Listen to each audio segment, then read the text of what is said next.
നമ്മൾ ഇന്നലെ നിർത്തിയതിൻ്റെ ബാക്കി ഇത് ചെയ്യാൻ പോകണം. റിവിഷൻ തന്നെയാണ്, എല്ലാ ചാപ്റ്റേഴ്സും നമ്മൾ റിവൈസ് ചെയ്യാൻ പോകണം. അപ്പോൾ നമ്മൾ ഇന്നലെ ചെയ്തുകൊണ്ടിരുന്നത് ലാസ്റ്റ് ത്രീ വീൽഡ് റെവല്യൂഷൻ എന്ന് പറഞ്ഞ ചാപ്റ്റർ ഞാൻ അവസാനിപ്പിച്ചതാണ്.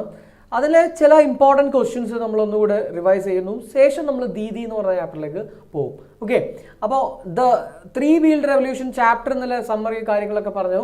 ഇന്ന് അതിൻ്റെ ചില ഇമ്പോർട്ടൻറ്റ് ക്വസ്റ്റ്യൻസ് ആണ് നമ്മൾ നോക്കാൻ പോകുന്നത്. ഓക്കെ, നമുക്ക് ശ്രദ്ധിക്കാം. First question, what was Irfan's prize winning business proposal? ഇങ്ങനൊരു ചോദ്യമുണ്ട്. What was Irfan's prize winning business proposal? എന്തായിരുന്നു ഇർഫാൻ്റെ പ്രൈസ് വിന്നിങ് ആയിട്ടുള്ള ആ ബിസിനസ് പ്രപ്പോസൽ എന്തായിരുന്നു? Irfan suggested that the rickshaws should be redecorated or redesigned, അല്ലെ, റീഡിസൈൻഡ് ആണ് word, so that the spaces on the vehicle could be sold for advertising and brand promotion. ഈ രണ്ട് വാക്കുകൾ നിങ്ങൾ ഓർത്തു വെക്കണം. ഒന്ന് advertising, the spaces could be used for advertising and brand promotion. Brand promotion എന്ന വേർഡ് ഓർത്തു വെച്ചാൽ മതി. He also suggested what additional income could be got by selling water, juice, biscuit, mobile cards and newspapers to the passengers in the rickshaws. അതെന്തായാലും നിങ്ങൾ ഓർമ്മയിലുണ്ടാവും. Mobile കാർഡ്സും എന്താണ് ഈ ജ്യൂസസും അതുപോലെ news പേപ്പറും ഒക്കെ അഡീഷണൽ ആയിട്ട് വിൽക്കാൻ വേണ്ടിയിട്ട് അദ്ദേഹം സജസ്റ്റ് ചെയ്തു. This was the prize winning business proposal. ഇതായിരുന്നു ആ പ്രൈസ് വിന്നിങ് ബിസിനസ് പ്രപ്പോസൽ. എല്ലാ ചോദ്യത്തിലും നിങ്ങൾക്ക് ഈ ഒരു സാധനം എഴുതേണ്ടി വരും. ഓക്കെ, ഇനി മറ്റൊരു ക്വസ്റ്റ്യൻ നോക്കാം. Why did Irfan refuse the prize money of the reality show? Reality ഷോൻ്റെ പൈസ കൊണ്ടാണോ അയാൾ തുടങ്ങിയത്, അല്ലെങ്കിൽ എന്തുകൊണ്ട് ഇയാൾ ഈ പൈസ നിരസിച്ചു, വേണ്ടാന്ന് പറഞ്ഞു? എന്തുകൊണ്ടാണ് നിരസിച്ചെന്ന ചോദ്യത്തിൻ്റെ ഉത്തരവാണ് ഞാൻ പറയുന്നത്. He wanted to provide the rickshaw pullers insurance, then ID cards and uniforms. He wanted the business he wanted to run this business as a non-profit business or organization, though it was to be the best way to sustain in the business and the easiest way to get banks to give out loans for the rickshaw pullers. The organizers of the TV show did not agree to this model, and so he refused to take the prize money. ഓർമ്മയുണ്ടല്ലോ, ഇദ്ദേഹത്തിൻ്റെ model എന്തായിരുന്നു? Non profit organisation ആണ് അദ്ദേഹത്തിൻ്റെ ഒരു പദ്ധതി ഉണ്ടായിരുന്നത്, non profit organisation ആക്കണമെന്ന്. പക്ഷെ അതിനോട് ടി വിക്കാർ സമ്മതിക്കോ? ഇല്ല. അതുകൊണ്ട് അദ്ദേഹം പൈസ എന്ത് ചെയ്തില്ല, സ്വീകരിച്ചില്ല. പിന്നെ എങ്ങനെയാണ് അയാൾക്ക് പൈസ കിട്ടിയത്? From his he raised the initial fund from his family and friends. അതങ്ങനെയാണ്, ഫാമിലിയുടെ കയ്യിൽ നിന്നും ഫ്രണ്ട്സിൻ്റെ കയ്യിൽ നിന്നുമാണ് അദ്ദേഹം പൈസ, ഇനീഷ്യൽ പൈസ എന്ത് ചെയ്യുന്നത്, റൈസ് ചെയ്യുന്നത്. ഇനി മറ്റൊരു ചോദ്യം, what kind of facilities does Sammaan offer to the rickshaw pullers? Sammaan എന്തെല്ലാം ഓഫേഴ്സാണ് റിക്ഷ പുള്ളേഴ്സിന് കൊടുക്കുന്നത്? എന്തൊക്കെയാ? They were given training on basic etiquette and traffic rules. ഒന്നാമത്തത് അതാണ്. They were given basic etiquette and traffic rules എന്ന് വെച്ചാൽ അവർക്ക് സാമാന്യ മര്യാദകളും അതുപോലെ തന്നെ ട്രാഫിക് നിയമങ്ങളും ഒക്കെ അവരെ പഠിപ്പിച്ചു. പിന്നെയോ, then they were helped to get bank loans for a new rickshaw. പുതിയ റിക്ഷ വാങ്ങിക്കാൻ വേണ്ടിയിട്ട് ബാങ്ക് ലോൺ കിട്ടാൻ സഹായിച്ചു അവർ. They feel empowered because they were pulling their own rickshaws. They were also given accident and health insurance. Each driver is given an ID card. He has to wear the uniform while operating the vehicle. The rickshaw pullers now become a member of Sammaan family. ഇത്രയും ഓഫേഴ്സാണ് അവർ കൊടുത്തിരുന്നത്, അല്ലെങ്കിൽ facilities ആണ് അവർ provide ചെയ്തിരുന്നത്. What are the other benefits than monetary benefits offered by the rickshaw pullers? Rickshaw പുള്ളേഴ്സിന് കിട്ടിയ മറ്റ് ചില ഗുണങ്ങൾ എന്തൊക്കെയായിരുന്നു? ഈ മോണിറ്ററി ആയിട്ടുള്ള ഇപ്പോൾ പറഞ്ഞ കാര്യങ്ങൾക്കപ്പുറത്തേക്കുള്ള എന്തെല്ലാം ഗുണങ്ങളാണ് അവർക്ക് കിട്ടിയിട്ടുണ്ടായിരുന്നത്? Rickshaw pullers now have a sense of belonging and empowerment. അവർക്കിപ്പോൾ ഒരു സെൻസ് ഓഫ് ബിലോങ്ങിങ് ഉണ്ട്, എംപവർമെൻ്റ് ഉണ്ട്. ഓക്കെ, ഒരു കൂട്ടായ്മയുടെ ഭാഗമാണെന്ന് തോന്നലുണ്ട് അവർക്ക്. അതുപോലെ തന്നെ അവരൊരു സ്വയം പ്രാപ്തരായി എന്നൊരു തോന്നലുമുണ്ട്. Their wives and children attended free evening classes called Samman Gyan. Samman has brought dignity to those previously known as a menial workers. വളരെ താഴെക്കടയിൽ ജീവിച്ചിരുന്ന അല്ലെങ്കിൽ ജോലി ചെയ്തിരുന്ന ആളുകൾ എന്ന ആ ഒരു ലേബിൾ അവരിൽ നിന്നും പതുക്കെ മാറി തുടങ്ങിയെന്ന്. അടുത്ത question, What are the other activities of Samman Foundation? Samman Foundation's മറ്റ് activities എന്തൊക്കെയാണെന്ന്? The Samman Foundation runs free evening classes called Samman Gyan, which is attended by the wives and the children of rickshaw pullers. They also engage in a lot of trading activities like selling water, juices, prepaid cards, phone cards, etc. to the passengers in the rickshaw.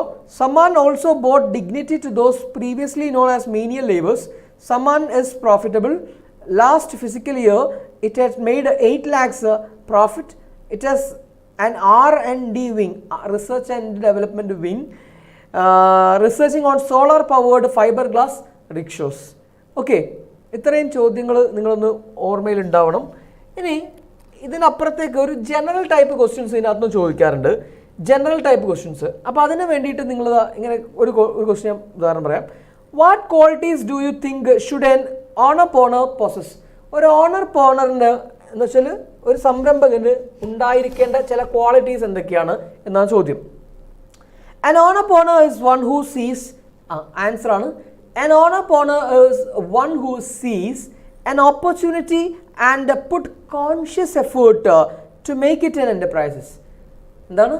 An entrepreneur is a person who sees an opportunity, ഒരു അവസരം കാണുകയും and put his conscious efforts to make it an enterprise. അതൊരു enterprise സംരംഭം ആവാൻ വേണ്ടിയിട്ട് അയാളുടെ conscious effort എടുക്കുകയും ചെയ്യും. He should have courage, അയാൾക്ക് ഉണ്ടാവേണ്ട കാര്യങ്ങളാണൊന്ന് courage, vision and other leadership qualities. He should be willing to take risks, risk എടുക്കാൻ തയ്യാറാവുന്നവനാവണം. He should remember no pain, no gain. He should have a dream and then work hard to realize it. അവനൊരു സ്വപ്നം ഉണ്ടായിരിക്കണം, ആ സ്വപ്ന സാക്ഷാത്കാരത്തിന് വേണ്ടിയിട്ട് നന്നായി പരിശ്രമിക്കുകയും വേണം. ഇതൊരു ജനറൽ ക്വസ്റ്റ്യൻ ആണ്, ചാപ്റ്ററിലില്ല. ഇനി അടുത്തത് അതുപോലെ, why do people discourage youth to choose the path of entrepreneurship? Entrepreneurship എന്ന പാത്ത് ആളുകളെ നിരുത്സാഹപ്പെടുത്തുന്നത് എന്താണ്? അല്ലെങ്കിൽ അതെടുക്കരുതെന്ന് മറ്റുള്ളവർ പറയാനുള്ള കാരണം എന്താണ്? People discourage youth to choose the path of entrepreneurship because they think they will end up in losses. അതാണ് answer. They think they will end up in losses. നഷ്ടത്തിൽ ഇത് കലാശിക്കുമെന്ന ആളുകൾക്ക് ഭയമുള്ളത് കൊണ്ടാണ്. മാർക്കറ്റ് ആൻസർ ആണത്. അടുത്ത ക്വസ്റ്റ്യൻ നോക്കാം. Irfan Alam says that it is important to take risk to achieve your dreams. Irfan Alam പറയുന്നു, ശരിയാണ്, വളരെ അത്യാവശ്യമാണ് നമുക്ക് റിസ്ക് എടുക്കണം നമ്മുടെ ജീവിതത്തിൽ വിജയിക്കാൻ വേണ്ടിയിട്ട്, അല്ലേ, നമ്മുടെ ഡ്രീംസ് അച്ചീവ് ചെയ്യാൻ വേണ്ടിയിട്ട്. കമൻറ്റ് ഓൺ ദി സ്റ്റേറ്റ്മെൻറ്റ്, നിങ്ങളുടെ അഭിപ്രായം രേഖപ്പെടുത്തുകയാണ്. അപ്പോൾ നമുക്ക് സ്വാഭാവികമായിട്ടും പറയാമെന്ത്, ടു ദിസ് കമൻറ്റ് അല്ലെങ്കിൽ to achieve our dreams one has to take risk. തീർച്ചയായിട്ടും നമ്മൾ റിസ്ക് ഏറ്റെടുത്തേ പറ്റൂ. A child will never learn to walk if he is afraid to take the first step. A child will never learn to walk if he is afraid to take the first step. No gain, no pain. The Wright brothers would never fly if they were afraid. The Wright brothers, WRIGHT, the Wright brothers would never fly if they got feared. If they were afraid. If you have dreams, you should be prepared to take this. You mean could men go to the moon if they were refused to take the risk? എന്നൊക്കെ ചോദിച്ച് നിങ്ങൾക്ക് അവസാനിപ്പിക്കാം. Okay, ഇനി ഒരു general question, അത് നിങ്ങൾ എഴുതിയാൽ മതി. What are your dreams in life? How do you plan to pursue dreams? അപ്പോൾ അങ്ങനെ ഒരു ചോദ്യത്തിന് നിങ്ങൾ പ്രിപ്പയർഡ് ആയിരിക്കണം. നിങ്ങളുടെ പ്ലാൻ എന്താണ്, അതെങ്ങനെയാണ് നിങ്ങൾ പേഴ്സ്യൂ ചെയ്യാൻ പോകുന്നത്. അപ്പോൾ അതിന് പടിയായിട്ട് എഴുതണം. ഒരു 2 മാർക്കിൻ്റെ ചോദ്യമൊക്കെ ആണെങ്കിൽ കുറച്ച് എഴുതിയാൽ മതി. 4 മാർക്കിനൊക്കെ ചോദിക്കാം ചിലപ്പോൾ. അപ്പോൾ അതിന് എന്ത് വേണം, നിങ്ങളെ റൈറ്റിംഗ് സ്കില്ലാണ് നോക്കുന്നത്. അപ്പോൾ അതിനൊരു പ്ലാൻ ഉണ്ടാക്കി വെച്ചിട്ട് എഴുതണം. ഇന്ന സമയത്ത് ഞാൻ +2 കഴിയും, അത് കഴിഞ്ഞാൽ ഇന്ന രീതിയിൽ ഇന്ന കോഴ്സ് ചെയ്യും, അതിനു വേണ്ടി ഞാൻ ഇന്ന ഹാർഡ് വർക്ക് ചെയ്യും എന്നൊക്കെ ഒരു സ്റ്റെപ്പ് ബൈ സ്റ്റെപ്പായിട്ട് പറഞ്ഞു വെക്കുക. 2 മാർക്സ് ആണെങ്കിൽ ഒരു 3 to 4 സെൻറ്റൻസസ് മതി, അത് ഓർത്ത് വെക്കാം. ഓക്കെ, ഇനി ഒരു ചോദ്യം നോക്കുക. The R&D wing of Samman is planning to redesign rickshaws with necessary improvements. Think about some useful modification that you would like to suggest to Irfan. Negotiate your ideas with your partner and make it a final list of modification. Irfan അലത്തിന് നിങ്ങൾ ആ റിക്ഷോസിൽ, നമ്മൾ ഇന്നലെ discuss ചെയ്തൊരു question ആണ്, ആ റിക്ഷോസിൽ എന്താ പറയുക മാറ്റങ്ങൾ വരുത്താൻ വേണ്ടിയിട്ട് റിക്ഷോസിൻ്റെ റീഡിസൈൻ ചെയ്യുന്ന സമയത്ത് നിങ്ങളുടേതായ 2 സജഷൻസ് കൊടുക്കാൻ വേണ്ടിയിട്ട് ഇന്നലെ ക്വസ്റ്റ്യൻ നമ്മൾ ചെയ്തിട്ടുണ്ട്. ഒരു ഇമെയിൽ സെയിം ക്വസ്റ്റ്യൻ തന്നെയാണ് ഇവിടെ വീണ്ടും ചോദിച്ചിട്ടുള്ളത്. നിങ്ങൾ അതിന് വേണ്ടിയിട്ടുള്ള 1-2 പ്ലാൻസ് പറയണം. അപ്പോൾ പ്ലാൻസ് നിങ്ങൾ ഓർത്ത് വെച്ചോ. ബാക്കി ഇമെയിൽ എഴുതാനുള്ള ഫോർമാറ്റ് കാര്യങ്ങളൊക്കെ നമ്മൾ ഇന്നലെ ഡിസ്കസ് ചെയ്താണ്, നിങ്ങൾക്ക് അറിയാൻ ചെയ്യാം. അപ്പോൾ ഒരു 1-2 പ്ലാൻസ് ഓർത്ത് വെച്ചോ. ഒന്ന്, provide the rickshaw with phone through which or from which the travelers can call. Of course the travelers will be charged for the calls they make. ഒന്നാമത്തേതാണ് ഫോൺ വെക്കുക കോൾ ചെയ്യാൻ വേണ്ടിയിട്ട്. രണ്ടാമത്, let the rickshaws have some space where tissues are kept. The travelers can use them to blow their noses if they want and clean their hands. Tissues വെക്കാൻ സ്ഥലം keep ചെയ്യാൻ.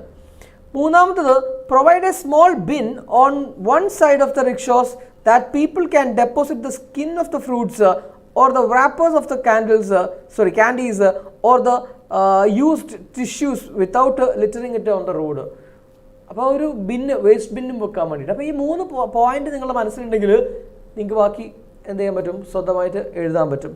Okay, അത്രയും മതി നമുക്ക് ഈ ചാപ്റ്ററിൽ നിന്നും. ഇനി നെക്സ്റ്റ് ചാപ്റ്ററിലേക്ക് വരികയാണ്. ദീദി എന്ന് പറയുന്ന ഷഹീൻ മിസ്ത്രി എഴുതിയിട്ടുള്ള ഒരു ചാപ്റ്ററാണ്. ഷഹീൻ മിസ്ത്രിയുടെ ചാപ്റ്ററാണ് Shaheen Mistry. Write a blog on Teach India movement of Shaheen Mistry. ഒരു ബ്ലോഗ് എഴുതാനാണ് നിങ്ങളോട് ഫസ്റ്റ് തന്നെ ആവശ്യപ്പെട്ടുള്ളത്. ഇതാ ഒരു ബ്ലോഗിൻ്റെ മോഡൽ ഞാനിവിടെ തന്നിട്ടുണ്ട്. ബ്ലോഗ് എഴുതാനൊക്കെ ഒരുപാട് ആളുകൾക്ക് ഡൗട്ടുള്ള ഒരു ചോദ്യമാണ്. ബ്ലോഗ് എങ്ങനെ എഴുതാം? ഇതാ ഇവിടെ ഉണ്ട് മോഡൽ. ദ ആകാംക്ഷ ഫൗണ്ടേഷൻ ഓഫ് ഷഹീൻ മിസ്ത്രി. നോക്ക്, ഫെബ്രുവരി ഡേറ്റ് കൊടുത്തിട്ടുണ്ട്. അടുത്തത്, I am sure that anyone who has read about the life and activities of Shaheen Mistry cannot resist the temptation to become an activist. ചോദ്യം എന്തായിരുന്നു ശരിക്കും ഒന്നുകൂടെ വായിക്കുക. Write a blog on Teach India movement of Shaheen Mistry. Shaheen മിസ്ത്രിയുടെ Teach India movement എന്ന് പറയുന്ന ആ ഒരു മൂവ്മെന്റ് ഉണ്ടായിരുന്നല്ലോ അല്ലേ? ടീച്ച് ഇന്ത്യ മൂവ്മെന്റ് എന്ന് പറയുന്ന ഒരു സംഭവം ആഹ്വാനം ചെയ്തത് ആരായിരുന്നു? ഷഹീൻ മിസ്ത്രി ആയിരുന്നു. അതിൻ്റെ മേലെ നിങ്ങളോടൊരു ബ്ലോഗ് തയ്യാറാക്കാനാണ് പറഞ്ഞുള്ളത്. അപ്പോൾ അതിനാണ് നമ്മളൊരു ഹെഡിങ് കൊടുത്തു, ഡേറ്റ് എഴുതി, ആരാണ് എഴുതുന്നതെന്ന് എഴുതി, താഴെ I am sure that anyone who has read about the life and activities of Shaheen Mistry cannot resist the temptation to become an activist. Her selfless service to humanity is unparalleled and worthy to be imitated.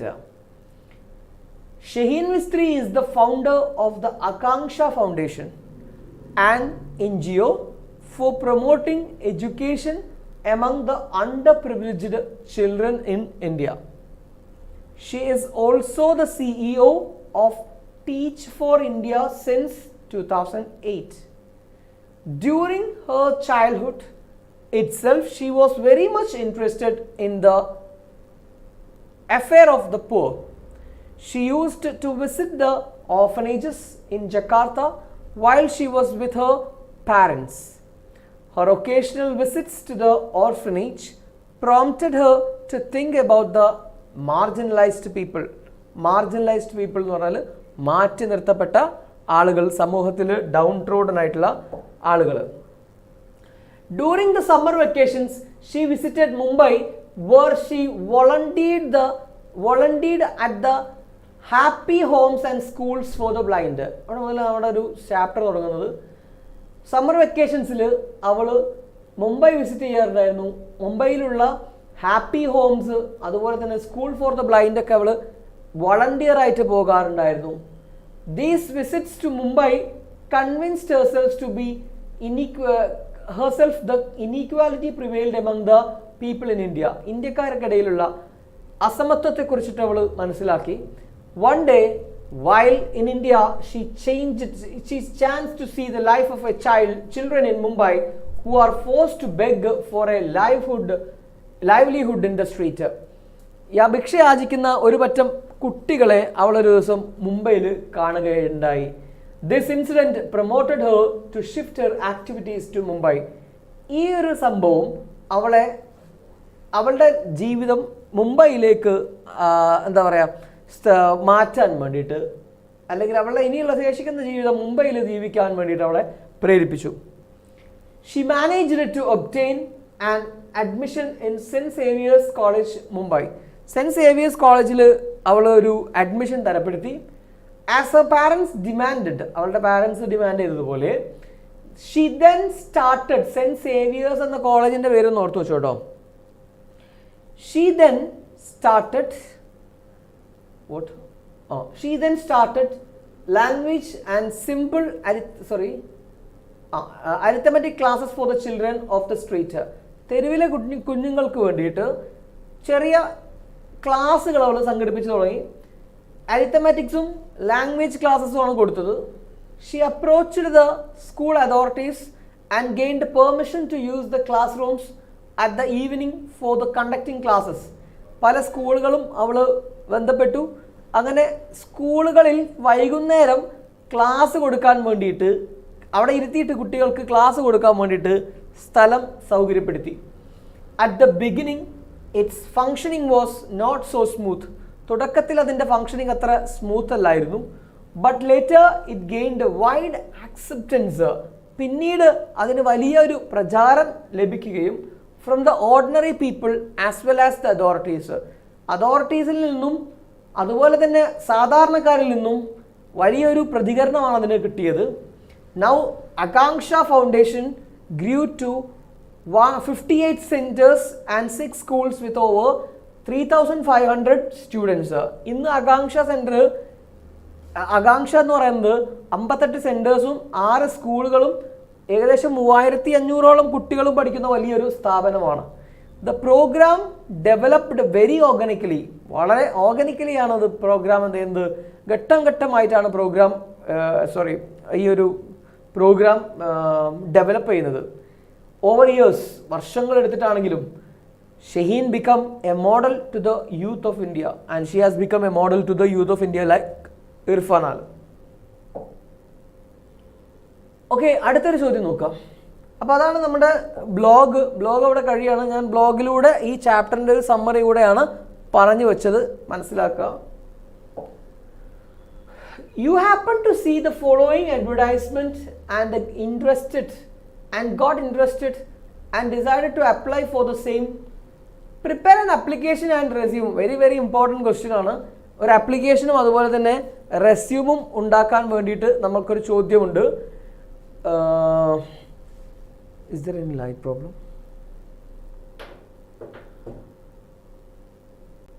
ഒരു ചോദ്യമുണ്ട് നമുക്ക്. ഏത് ഒരു application ഉണ്ടാക്കാൻ അവരൊരു advertisement തരും. എന്നിട്ട് നമ്മളോട് പറയും ജസ്റ്റ് വെയിറ്റ്.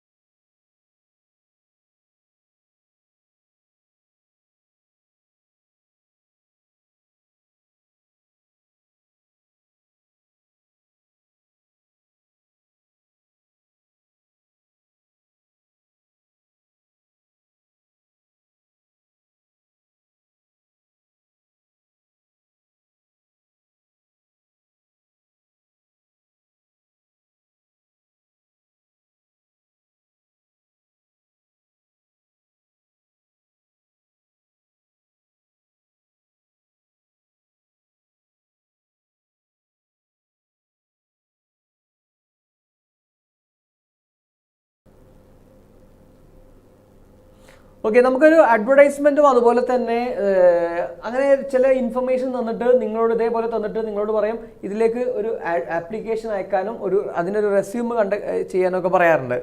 അപ്പോൾ ഈ ക്വസ്റ്റ്യൻ നിങ്ങൾ കണ്ടിട്ടുണ്ടായിരിക്കും. അപ്പോൾ അതിൽ എന്തൊക്കെ കാര്യങ്ങൾ ശ്രദ്ധിക്കേണ്ടത് നമുക്ക് നോക്കാം. Vacancy announcement, company invites apply for A reputed man power company invites applications for the following post. Number 1, manager. Qualification should be graduate in commerce, experience in manpower field, good communication skills in English, age about 30 years. Apply with resume with 7 days. In shortlisted candidates will be informed for the interview. നമ്മളതിൻ്റെ answer ഇങ്ങനെ എഴുതുന്നത് ആദ്യം തന്നെ അതിനൊരു email അയക്കാണ്. ഈ email എങ്ങനെയാണ് നോക്കുക? ആദ്യം ആ ഇമെയിൽ ഐ ഡി എഴുതി. ഡിയർ സർ, താഴെ സി സി എഴുതണം, സബ്ജക്റ്റ് എഴുതണം മറക്കരുത്. താഴെ ഡിയർ സർ, സേഴ്സ് എന്നില്ല, സർ എന്ന് മാത്രമേ ഉള്ളൂ. സബ്ജക്റ്റ് എന്താണ്? Application for the post of manager. താഴെ ഐ സോ യു അഡ്വർടൈസ്മെന്റ്. ഇവിടെ ലെറ്റർ ആണ് എഴുതാൻ പറഞ്ഞതെങ്കിൽ ലെറ്ററിന്റെ ഫോമാറ്റിലും, ഇമെയിലാണ് എഴുതാൻ പറഞ്ഞത് ഇമെയിലിന്റെ ഫോമാറ്റിലും മാറ്റുക കേട്ടോ. I saw you advertisement.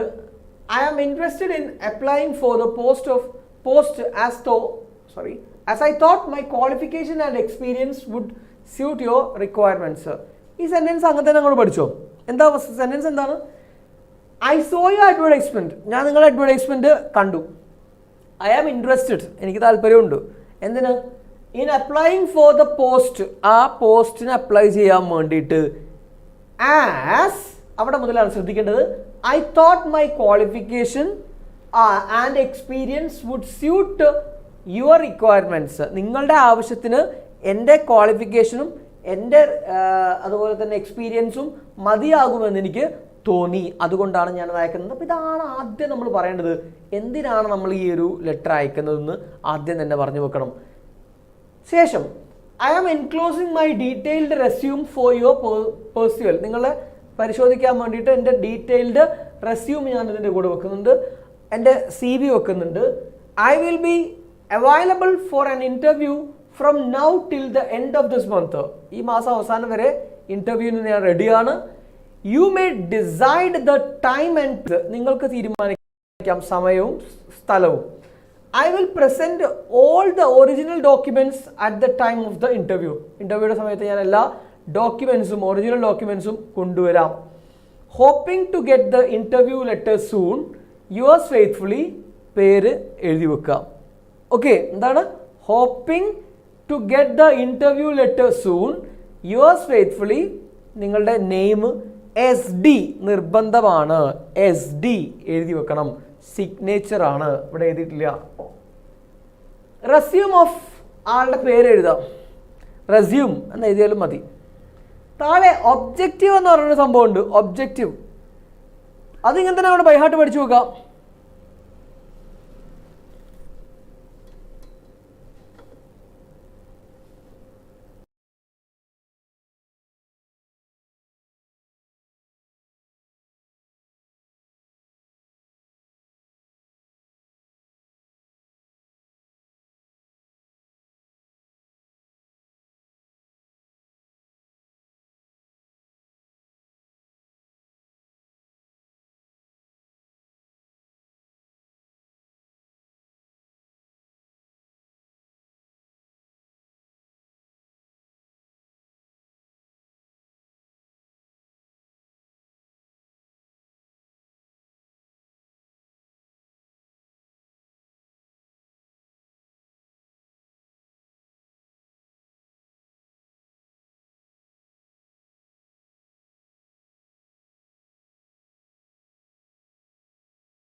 Okay, ചില ടെക്നിക്കൽ ഇഷ്യൂസാണ്, ക്ഷമിക്കണം.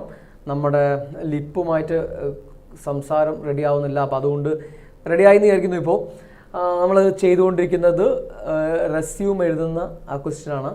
കവർ ലെറ്റർ നമ്മൾ എഴുതി കഴിഞ്ഞു. ഇനി റെസ്യൂം എങ്ങനെ എഴുതുന്നു നോക്കാം. നെയിം എഴുതി. ഒബ്ജക്റ്റീവ് എന്ന് പറഞ്ഞ സാധനമുണ്ട്. ഇത് നേരത്തെ പറഞ്ഞ പോലെ ബൈ ഹാർട്ട് പഠിക്കണം. ഒബ്ജക്റ്റീവ് അല്ലെങ്കിൽ ജസ്റ്റ് മനസ്സിലാക്കി വെക്കുക എന്താ എഴുതേണ്ടത്. ഒബ്ജക്റ്റീവ് എന്ന് ആദ്യം തന്നെ നിങ്ങളൊരു ചെറിയൊരു സൈഡ് ഹെഡിങ് കൊടുക്കുക, 2 കുത്തിടുക, എന്നിട്ട് നേരെ എഴുതുക.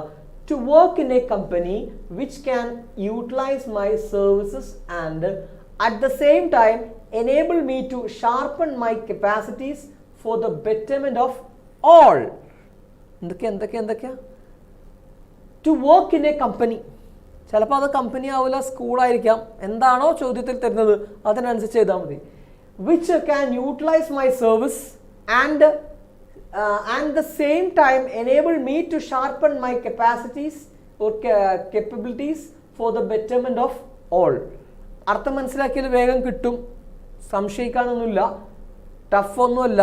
ഇനി അത് ഓർത്തു വെക്കാൻ ബുദ്ധിമുട്ടുള്ള ആളുകൾക്ക് ഞാൻ വേറെ രീതിയിൽ പറഞ്ഞുതരാം. ഇങ്ങനെ എഴുതിയാലും മതി.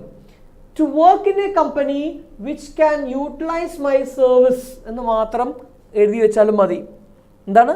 To work in a company which can utilise my service plus ഒരു കാര്യം കൂടെ എഴുതി വെക്കാൻ പറ്റുകയാണെങ്കിൽ വളരെ നല്ലത്.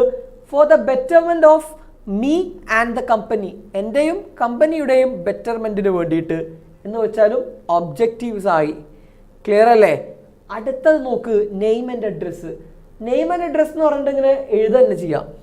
2 കുത്തിടുക, നെയിം എഴുതുക, അഡ്രസ്സ് എന്തെങ്കിലും അഡ്രസ്സ് കൊടുക്കുക.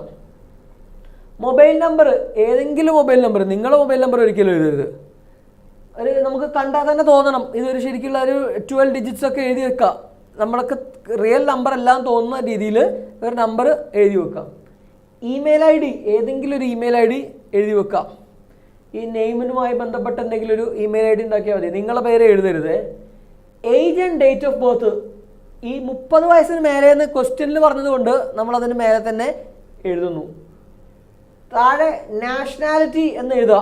എന്തൊക്കെയാണ് പറഞ്ഞത്? Name, address, mobile number, email, age, date of birth, nationality എത്തി. Nationality Indian. മാരിറ്റൽ സ്റ്റാറ്റസ്, വിവാഹിതരാണോ അല്ലയോ, സിംഗിൾ അല്ലെങ്കിൽ മാരീഡ്, എന്തോ എഴുതാം. എഡ്യൂക്കേഷണൽ ക്വാളിഫിക്കേഷൻ എന്ന് പറഞ്ഞിട്ട് വളരെ ഇമ്പോർട്ടൻ്റ് ആയിട്ടുള്ള ഒരു മേഖലയിലേക്കാണ് വരുന്നത്. അപ്പോൾ തന്നിരിക്കുന്ന ക്വസ്റ്റ്യനിൽ എന്താണോ എഡ്യൂക്കേഷണൽ ക്വാളിഫിക്കേഷൻ അവർ ചോദിച്ചത് അതിനനുസൃതമായിട്ടാണ് നമ്മൾ എഴുതേണ്ടത്. അല്ലാതെ നമ്മുടെ +2 എന്നോ +1 എന്നോ ഒന്നല്ല എഴുതി വെക്കേണ്ടത്.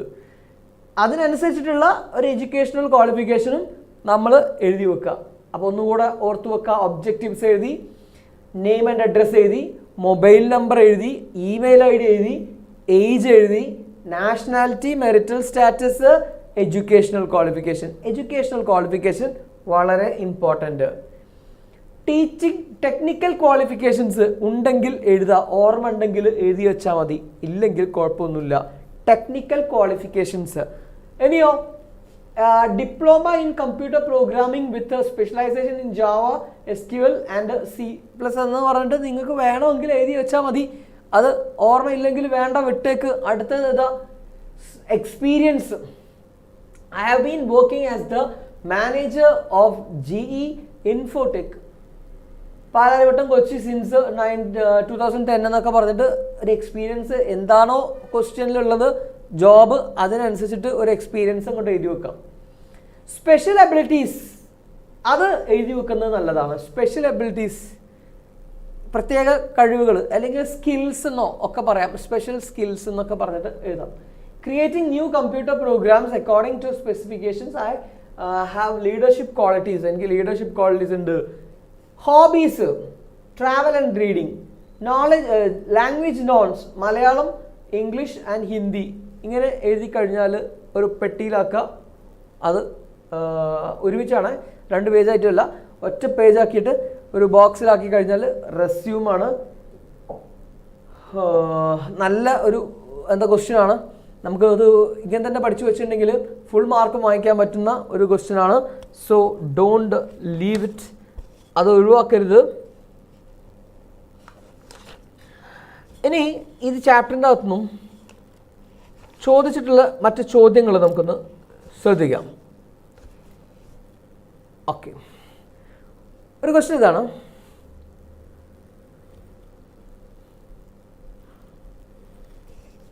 What was the condition of Mumbai slums? Mumbai സ്ലംസിൻ്റെ അവസ്ഥ എന്തായിരുന്നു? അത് ജസ്റ്റ് നിങ്ങൾ ആ ഒരു സംഭവത്തിലേക്ക് ഒന്ന് ഓർമ്മയിലേക്ക് കൊണ്ടുവരാൻ വേണ്ടിയിട്ടാണ് ചോദ്യം. ചോദ്യം ഇങ്ങനെ ചോദിച്ചിട്ടില്ല, ഇങ്ങനെ ഡയറക്റ്റ് ചോദ്യം എന്തായിരുന്നു മുംബൈൻ്റെ കണ്ടീഷൻ എന്ന് ചോദിച്ചിട്ടില്ല. It was horrible. മുംബൈയിലെ സ്ലമ്മിൻ്റെ കണ്ടീഷൻ ഹൊറിബിൾ ആയിരുന്നു. The slum once Shaheen walked was a sprawling low income community which was a maze of small alleyways. Then it was full of life. Some 10,000 people lived there without running water, no system of waste disposal, shared 6 dark cubicles toilets in one alley. What is the basic principle of akanksha? അതങ്ങനെ ചോദിച്ചിട്ടുണ്ട്. What is the basic principle of akanksha? ഇത് ചോദിക്കുന്നത് എങ്ങനെയാണെന്ന് വെച്ചാൽ പാരഗ്രാഫിൻ്റെ ഒരു ചെറിയ lines തരും, 1-2 lines തന്നിട്ട് അതിനകത്തുനിന്ന് ചോദ്യം, what was the basic principle of Akanksha? The basic principle of Akanksha is providing under privilege children with opportunities to learning. അതാണ് അതിൻ്റെ ആൻസർ. എന്താണ്? The basic principle of Akanksha is providing underprivileged children, അല്ലേ? Underprivileged ചിൽഡ്രന് എന്ത് കൊടുക്കുക? With opportunities for learning, ലേണിങ്ങിൽ opportunities കൊടുക്കുക. പിന്നെയോ Akanksha wants the classroom to be just a safe place for the children where they can forget at least for some time their troubles at home and study and also enjoy as children. Akanksha came to existence in 1991. It started with 15 children. Now it has 3,500 children with 58 centers and 6 schools. The children are taught, apart from English and maths, values, self-esteem and confidence. ഇത്രയും കൂടെ എഴുതി വെക്കുക. 3 മാർക്കിൻ്റെ ചോദ്യമാണെങ്കിൽ 3 മാർക്കിൻ്റെ ചോദ്യം വരെയൊക്കെ വരുള്ളൂ. Okay, അടുത്തത്, what did the volunteers teach Akanksha? അകാംക്ഷയിൽ എന്താണ് വോളണ്ടിയേഴ്സ് പഠിപ്പിക്കുന്നതെന്ന് പാരഗ്രാഫ് വന്നിട്ടാണ് ചോദിക്കുന്നത്. At Akanksha, the volunteers teach the underprivileged children basic English, maths and also some values, self-esteem and confidence. Okay, ആത്മവിശ്വാസവും ആത്മാഭിമാനവും മൂല്യങ്ങളുമാണ് അവിടെ പഠിപ്പിക്കുന്നത്. ഇനി നിങ്ങളുടെ ഒരു ചോദ്യം, what kind of problems did Shaheen face when she settled in India? ഇന്ത്യയിൽ സെറ്റിൽ ചെയ്തപ്പോൾ Shane മിസ്ത്രിക്ക് നേരിടേണ്ടി വന്ന പ്രശ്നങ്ങൾ എന്തൊക്കെയായിരുന്നു? എന്തെല്ലാം പ്രോബ്ലംസിനെയായിരുന്നു അവർ ഫേസ് ചെയ്യേണ്ടി വന്നത് ഇന്ത്യയിൽ സെറ്റിൽ ചെയ്ത സമയത്ത്? She faced a lot of problems when she settled in India. She wanted to help the underprivileged people of slums. സ്ലംസിലുള്ള അണ്ടർ പ്രിവിലേജ്ഡ് പീപ്പിളിനെ സഹായിക്കണമായിരുന്നു അവർക്ക്, എസ്പെഷ്യലി ചിൽഡ്രൻ, പ്രത്യേകിച്ച് കുട്ടികളെ. She wanted to teach them, അവർക്ക് അവരെ പഠിപ്പിക്കണമായിരുന്നു. But finding a place was difficult. ഒന്നാമത്തെ പ്രശ്നം അതായിരുന്നു, ഒരു സ്ഥലം കണ്ടെത്തുക എന്നുള്ളതായിരുന്നു പ്രശ്നം. She wanted to teach them but finding a place was difficult. She went to 20 schools asking to give a room just for 3 hours in the morning to teach these poor children. All of them refused. Some thought the idea of teaching underprivileged children was too revolutionary. Some thought the children would spread diseases to the other students. A principal of a reputed school even said that the glass bangles worn by the poor children would scratch the fine desks. Finally, when she was about to give up, the principal of Holy Name High School in Colaba agreed to give her a room. That was the first Akanksha center. അപ്പോൾ അത്രയും പ്രശ്നങ്ങളാണ് അവർ നേരിട്ടത്. Teachers പറഞ്ഞതും സ്കൂളുകാർ പറഞ്ഞതൊക്കെ ഓർമ്മയിലുണ്ടാവണം. What was the inequity that she found in India? അത് നമ്മൾ നേരത്തെ ഡിസ്കസ് ചെയ്തു. നമ്മുടെ ആൻസറിൻ്റെ അകത്ത് നമ്മൾ ഡിസ്കസ് ചെയ്ത ബ്ലോഗിൻ്റെ അകത്ത് അതാണ് നമ്മൾ പറഞ്ഞത്. എന്തെല്ലാം പ്രശ്നങ്ങളാണ്, ഇനീക്വാലിറ്റീസാണ് അവൾ ഇന്ത്യയിൽ കണ്ടതെന്ന്. Why do you think the principals of different schools refuse to give a space for the children from the slums. 3 മാർക്കിൻ്റെ ചോദ്യമാണ്. എന്തുകൊണ്ടാണ് പല പ്രിൻസിപ്പൽസും സ്ഥലം കൊടുക്കാതിരുന്നത്? എന്തുകൊണ്ടാണ് സ്ഥലം കൊടുക്കാതിരുന്നത്? Shaheen says that the principals often gave illogical and even silly reasons for not giving the spaces for the slum students. Slum students സ്ഥലം കൊടുക്കാതിരിക്കാൻ ഒരു ഇല്ലോജിക്കൽ ആയതും സില്ലി ആയിട്ടുള്ളതുമായ റീസൺസ് ആണ് പറഞ്ഞത്. Some thought the idea of teaching underprivileged children was too revolutionary. ചില ആളുകൾ വിചാരിച്ചു underprivileged ആയിട്ടുള്ള കുട്ടികളെ പഠിപ്പിക്കുന്നത് വിപ്ലവങ്ങൾ ഉണ്ടാക്കുമെന്ന്. Some thought the children would spread diseases to the other students. A principal of a reputed school even said that the glass bangles worn by the poor children would scratch the fine desks in the classroom. What's the question? Shane refers to Indian education system as a bookish. Comment on this. Shane പറയുന്നു Indian education Bookish ആണെന്ന് പറയുന്നുണ്ട്. ഇതിനോട് നിങ്ങളുടെ പ്രതികരിക്കാൻ. Shane is very right in saying that the Indian education system is bookish.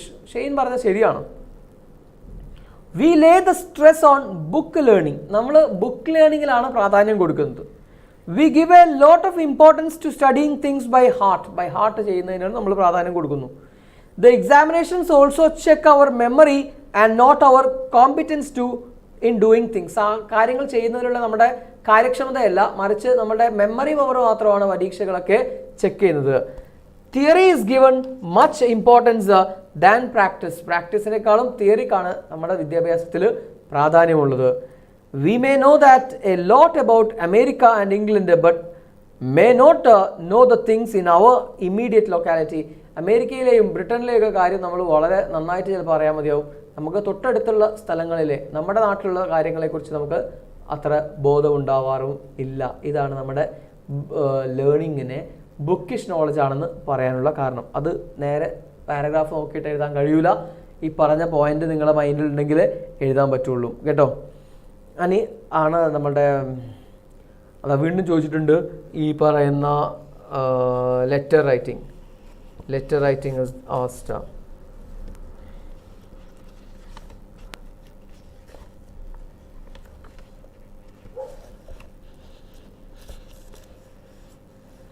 Next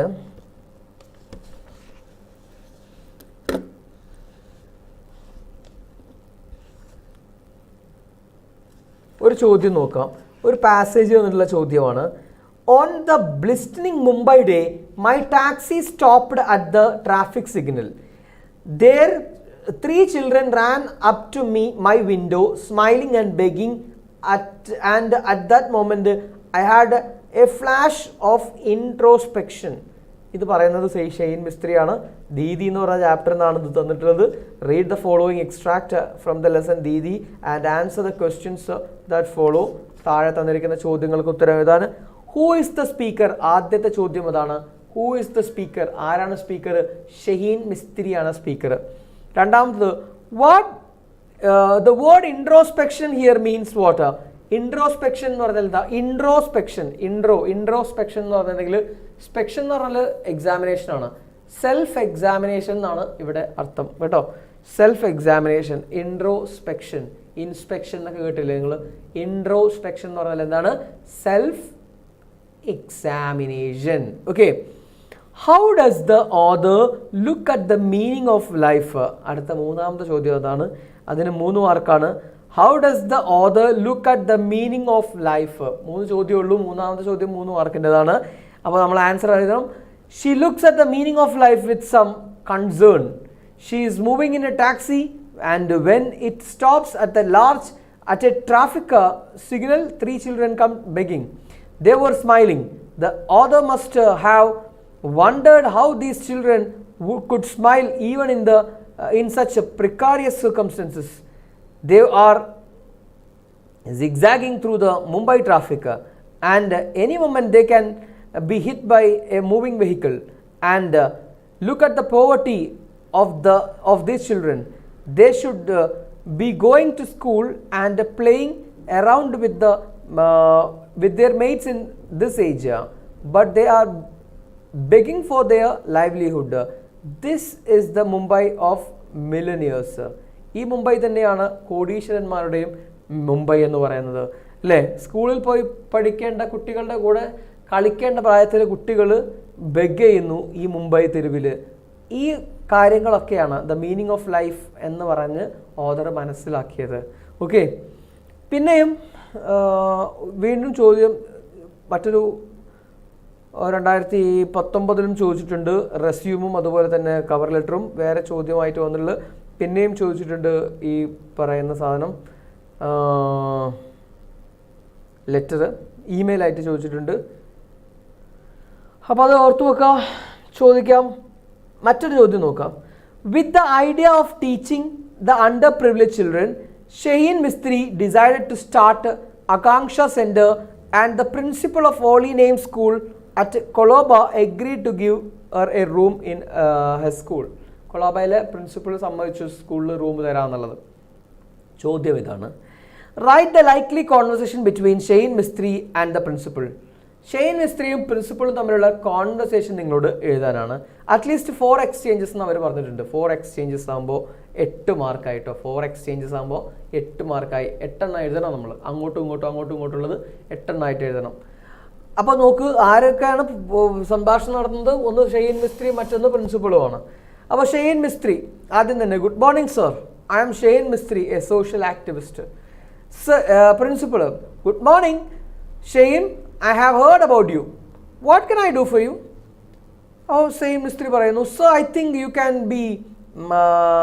can be great help to meet in solving a serious problem that we are facing. For educating the underprivileged children, we have started an organization called Akanksha. We want a room here for conducting our classes. Principal, a room in this school? I don't think it would be possible. We are already running short of rooms and we find it hard to accommodate our own students. As Shaheen, sir, we need the room only after your regular class hours. We understand that you close the school at 4 o'clock, so maybe from 4:30 you can lend us a room till 7:30 or so. Thus we can get 3 hours to teach.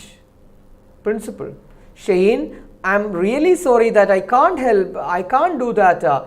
Soon after the class hours, we get the rooms cleaned and keep them locked till the following morning. Sir, please we assure you that the rooms you give us will be cleaned properly after our lessons are over. We are trying to uplift the underprivileged children. I do want to help, but sir, don't say but. Please give us a room. Your good gesture will help thousands of underprivileged children here. So please be positive, sir. Okay, since you insist and since it is for a good cause, I will give you a room. Thank you, sir. Thank you very much. It's okay. ഇഷ്ടം പോലെയായി, 4 എണ്ണമൊന്നുമില്ല, അതിൽ കൂടുതലായി. അപ്പോൾ ഇങ്ങനെ ഒരു തുടക്കം ഉണ്ടാവണം, എപ്പോഴും ഒരു കണ്ടിന്യൂഷൻ ഉണ്ടാവണം, അതുപോലെ തന്നെ ഒരു അവസാനിപ്പിക്കലും ഉണ്ടാവണം നമ്മുടെ കോൺവെർസേഷനിൽ. അത്രയും കാര്യങ്ങൾ ഓർത്തു വെക്കുക. അത്രയാണ് ആ ചാപ്റ്ററിൻ്റെ അകത്ത് നിന്ന് ചോദിച്ചിട്ടുള്ള ചോദ്യങ്ങളെന്ന് പറയുന്നത് കേട്ടോ.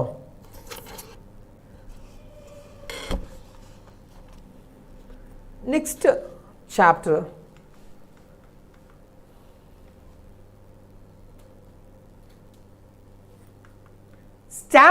സ്റ്റാമർ ആണ് നെക്സ്റ്റ് ചാപ്റ്റർ.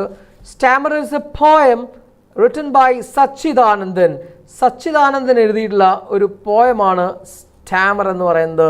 നമുക്ക് വളരെ ഡീറ്റെയിൽ ആയിട്ട് പഠിക്കാനുള്ള പോയമല്ല, എന്ന് വെച്ചാൽ ഫോക്കസ് ഏരിയയിലുള്ള പോയമല്ല. എന്നാലും പോയമായതുകൊണ്ട് തന്നെ നമ്മളത് എന്ത് ചെയ്യണം, നോക്കാതിരിക്കാൻ പറ്റില്ല. സോ നമുക്ക് നേരെ പോയത്തിലേക്ക് വരാം.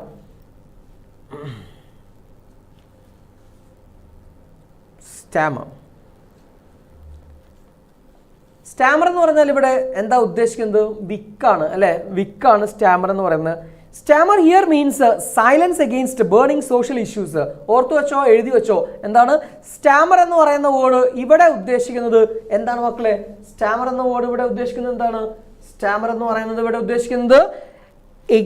Silence, stammer means the silence, നിശബ്ദതയാണ്, നമ്മുടെ നിശബ്ദതയാണ്.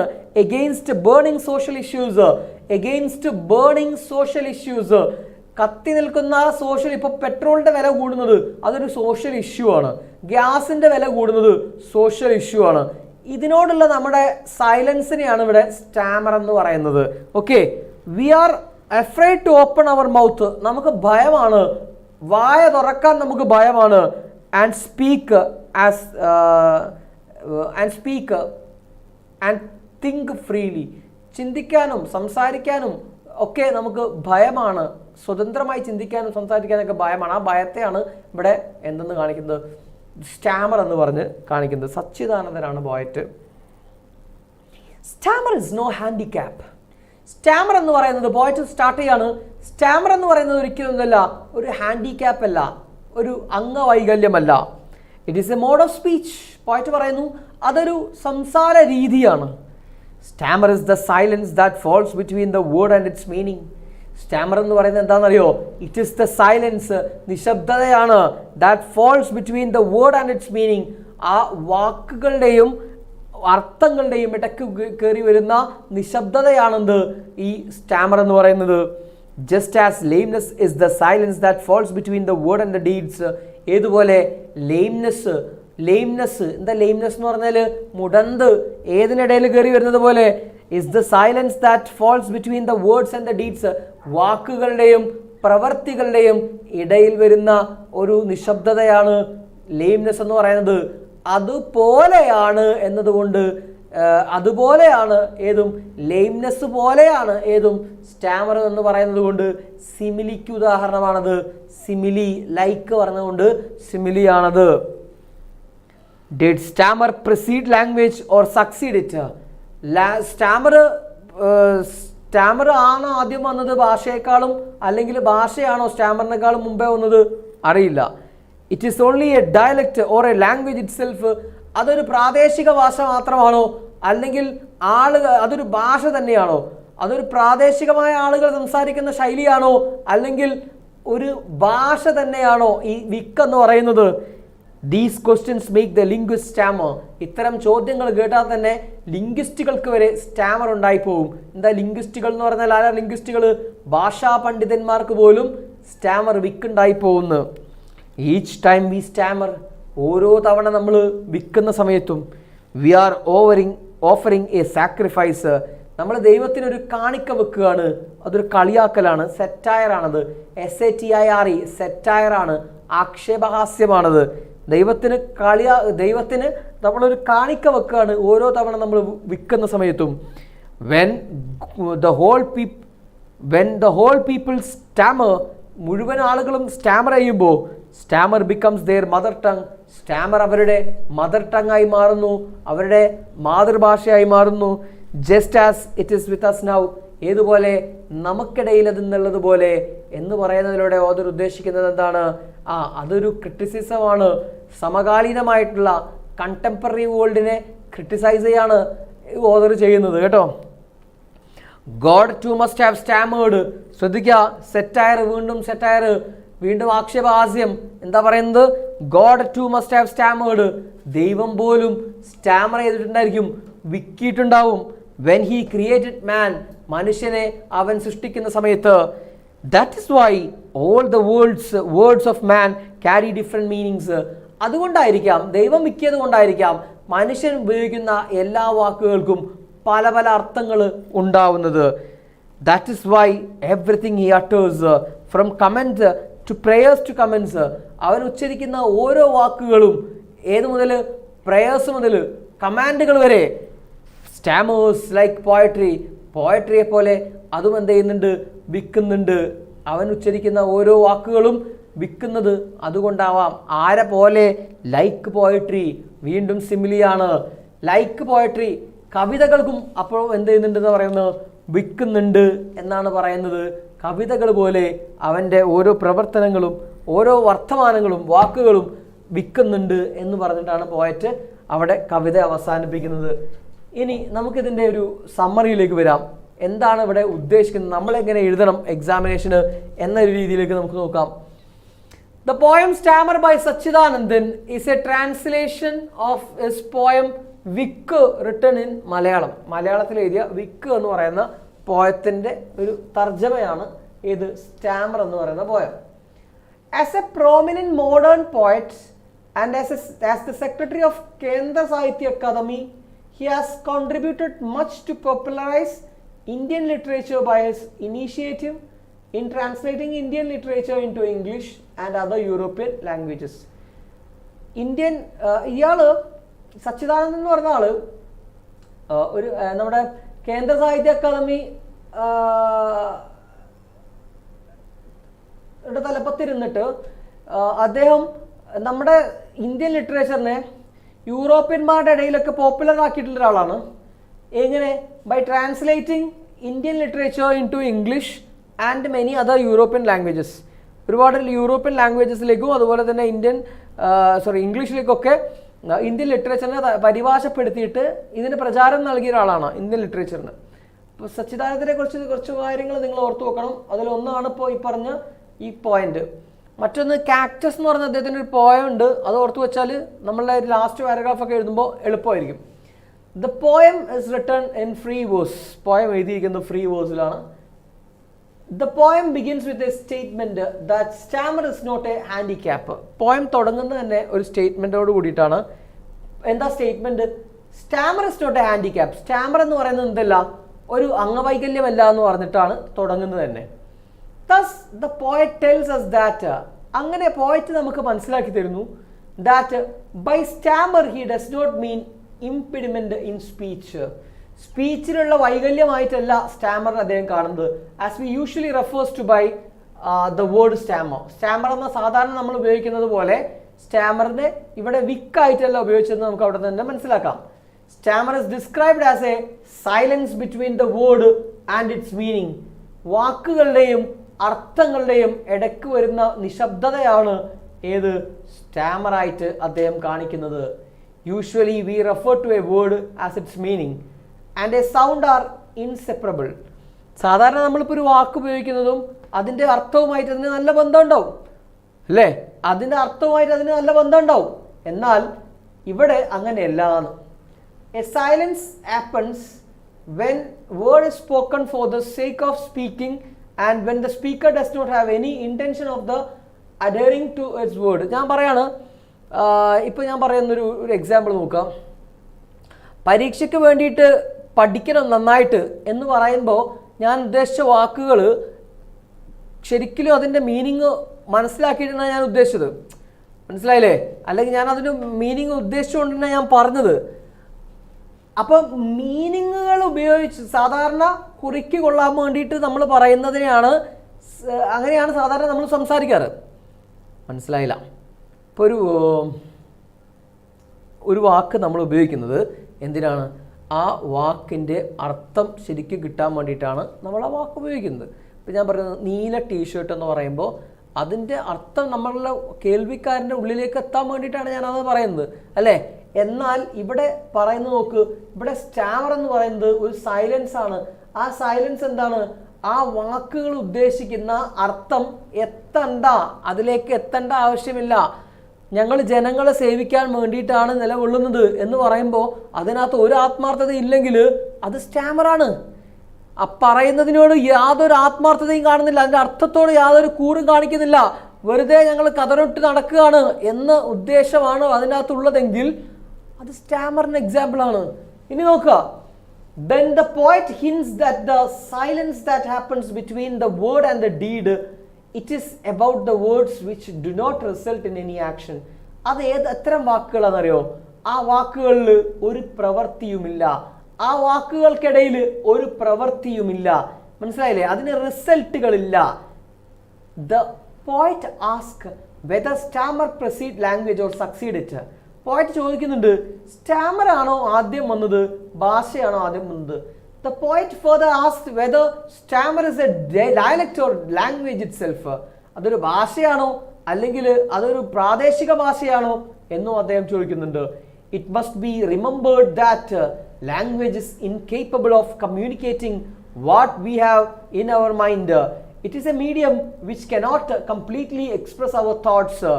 Dialects and standard language cannot be differentiated as one of the dialects happens to be the standard language. ശ്രദ്ധിച്ചു കേൾക്കുക, എന്താ പറയുന്നതെന്നറിയോ?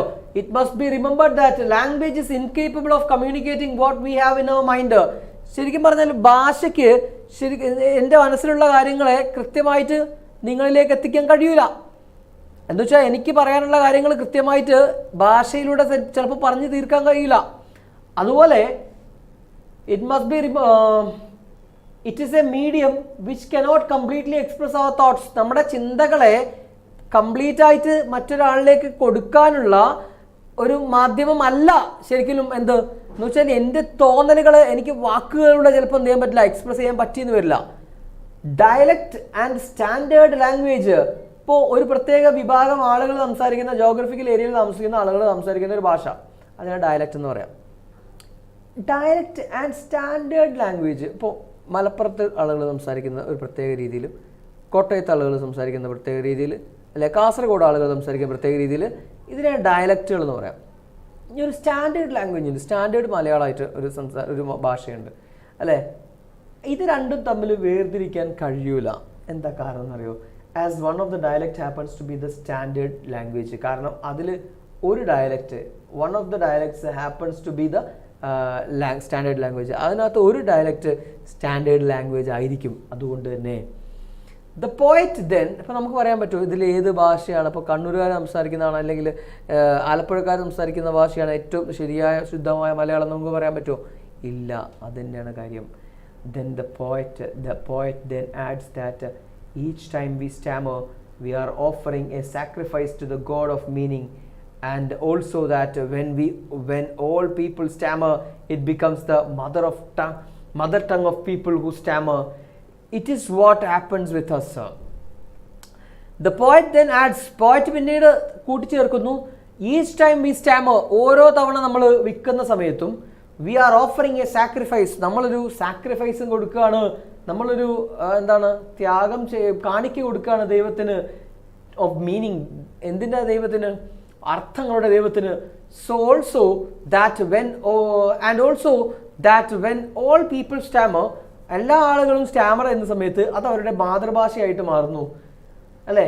It is what happens with us. അത് തന്നെയാണ് നമ്മൾക്കിടയിൽ നടക്കുന്നത്. The poet wonders whether God might have stammered while he created man. അദ്ദേഹം അത്ഭുതപ്പെടാണ്, ദൈവവും ഇനിയിപ്പോൾ സ്റ്റാമർ ചെയ്തിട്ടുണ്ടോ മനുഷ്യനെ സൃഷ്ടിക്കുന്ന സമയത്ത്? Man with his actions has proved that God has made a wrong choice by creating man. മനുഷ്യൻ അവൻ്റെ പ്രവർത്തനങ്ങളിലൂടെ തെളിയിച്ചിരിക്കുന്നു ദൈവം ഒരു തെറ്റായ പ്രവൃത്തിയാണ് ചെയ്തത്, മനുഷ്യനെ സൃഷ്ടിക്കുക എന്ന് പറയുന്ന ഒരു റോങ് ചോയ്സ് ആണ് ചെയ്തത് എന്നത് തെളിയിക്കുകയാണ് മനുഷ്യൻ ചെയ്യുന്നത്. The poet takes in an anticipatory bail by saying that poetry also carries the defective nature as man has inborn defective. മനുഷ്യനുള്ളതുപോലെ തന്നെ ഒരു പ്രശ്നം ആർക്കുമുണ്ട്, ഒരു ഡിഫക്റ്റ് ആർക്കുമുണ്ട്, കവിതയ്ക്കുമുണ്ട് എന്ന് പോയറ്റ് അവിടെ ഒരു പ്രതിരോധ രീതിയിൽ പറഞ്ഞു വെക്കുകയാണ്. കവിതയും എന്തല്ല സേഫ് ഒന്നുമല്ല, കവിതയ്ക്കകത്തും പോരായ്മകളുണ്ട് എന്നത് അദ്ദേഹം അവിടെ ലാസ്റ്റ് പറഞ്ഞു വെക്കുകയാണ്. ഇതാണ് നമ്മുടെ പോയം. ഇനി പോയറ്റെന്നും ചോദിച്ച ചോദ്യങ്ങളിലേക്കൊന്ന് വരാം. Read the following lines from the poem Starmer and answer the question below. When a whole people stammer becomes their mother tongue, just as it is with us now. Identify the speaker of these lines. ആരാണ് ഈ ലൈൻസിലെ speaker? വളരെ ഈസിയാണ്, നമുക്കറിയാം. The poet K സച്ചിദാനന്ദനാണ് speaker അല്ലേ. Next, what attitude of the poet is revealed here. ഇവിടെ പോയറ്റിൻ്റെ എന്ത് ആറ്റിറ്റ്യൂഡാണ് റിവീൽ ചെയ്യുന്നത്? When a whole people stammer, the stammer becomes their mother tongue. It is just with us. The attitude of the poet is that, പോയറ്റിൻ്റെ attitude എന്താണെന്ന് വെച്ചാൽ, all stammer, that we all stammer, നമ്മളെല്ലാവരും stammer ചെയ്യുന്നുണ്ട്, because it has become our mother tongue, നമ്മളുടെ മാതൃഭാഷയായി മാറിയിരിക്കുന്നു. It means we are not able to tell the truth freely. സത്യം പറഞ്ഞാൽ നമുക്ക് സത്യം തുറന്നു പറയാനുള്ള ധൈര്യമില്ല. We are afraid to open our minds. നമ്മുടെ മനസ്സിനെ തുറക്കാനുള്ള, ഭരണകൂടത്തെ പേടിച്ചിട്ട് അല്ലേ, ആളുകളെ പേടിച്ചിട്ട്, സുഹൃത്തുക്കളെ പേടിച്ചിട്ട് എന്ത് പറയും, എൻ്റെ സ്വതന്ത്രമായ ഒരു സിനിമ കണ്ടിട്ട് അതിൻ്റെ അഭിപ്രായം പോലും എനിക്ക് എന്ത് ചെയ്യാൻ പറ്റുന്നില്ല, പറയാൻ പറ്റുന്നില്ല. ഞാനവിടെ വിൽക്കുകയാണ് ഞാൻ. എന്താ കാരണം? മറ്റുള്ളവരെന്നെ കളിയാക്കുമോ, മറ്റുള്ളവരെന്നെ കുറിച്ചിട്ട് എന്ത് വിചാരിക്കും എന്നൊരു തോന്നലാണ് ഇവിടെ സ്റ്റാമർ എന്ന വാക്കുകൊണ്ട് ഉദ്ദേശിക്കുന്നത്. What does the poet mean by stammer here? Poet എന്താണ് സ്റ്റാമർ എന്ന വേർഡ് കൊണ്ട് ഉദ്ദേശിക്കുന്നത്? Stammer here means the silence against the burning social issues. ഞാൻ തുടക്കത്ത് പറഞ്ഞ ആ ഒരു ടോപ്പിക് അല്ലേ, ആ ഒരു point. Stammer here means the silence against the burning issues, social issues. We are afraid to open our minds or mouth and speak our thoughts freely. സ്വതന്ത്രമായി നമ്മുടെ ചിന്തകളെ പറയാൻ അറിയാത്തത് കൊണ്ടാണ്, അല്ലെങ്കിൽ അതിനുള്ള ധൈര്യമില്ലാത്തത് കൊണ്ടാണ്. ഓക്കെ, ഇനി what does the poet think of stammer primarily? ഒരു ചോദ്യമാണ്. What does the poet think of stammer primarily? സ്റ്റാമറിനെ കുറിച്ചിട്ട് അദ്ദേഹം എന്താണ് പ്രൈമറി ആയിട്ട്, എന്താ വെച്ചാൽ പ്രാഥമികമായിട്ട് അതിനെക്കുറിച്ച് ചിന്തിക്കുന്നത് എന്താണ്? Poet thinks primarily that the stammer is a not handicap. അദ്ദേഹം പ്രാഥമികമായി ചിന്തിക്കുന്നത് സ്റ്റാമർ എന്ന് പറയുന്നത് എന്തല്ല, ഒരു ഹാൻഡിക്യാപ്പ് അല്ല, പിന്നെന്താണ്? It is a mode of speech. അതൊരു മോഡ് ഓഫ് സ്പീച്ചാണ്, സംസാര രീതിയാണ് അല്ലേ. അടുത്തത്, how does the poet link stammer and lameness beautifully to silence? എങ്ങനെയാണ് സ്റ്റാമറിനെയും അതുപോലെ തന്നെ ലെയിംനെസ്സിനെയും സൈലൻസുമായിട്ട് ബന്ധിപ്പിക്കുന്നത് poet? The poet beautifully links stammer and lameness to silence by saying that stammer is the silence that falls between words and its meanings. വാക്കുകളുടെയും അർത്ഥങ്ങളുടെയും ഇടയ്ക്ക് വരുന്ന silence ആണ് എന്ത് Starmer എന്ന് പറയുന്നത്. പിന്നെ അദ്ദേഹം പറയുന്നു, just as lameness is the silence that falls between word and deed. വാക്കുകളുടെയും പ്രവൃത്തികളുടെയും ഇടയിലുള്ള സൈലൻസ് ആണെന്ത് ഈ പറയുന്ന ലെയിംനെസ് എന്നും അദ്ദേഹം കണക്ട് ചെയ്യുന്നു. ഇനി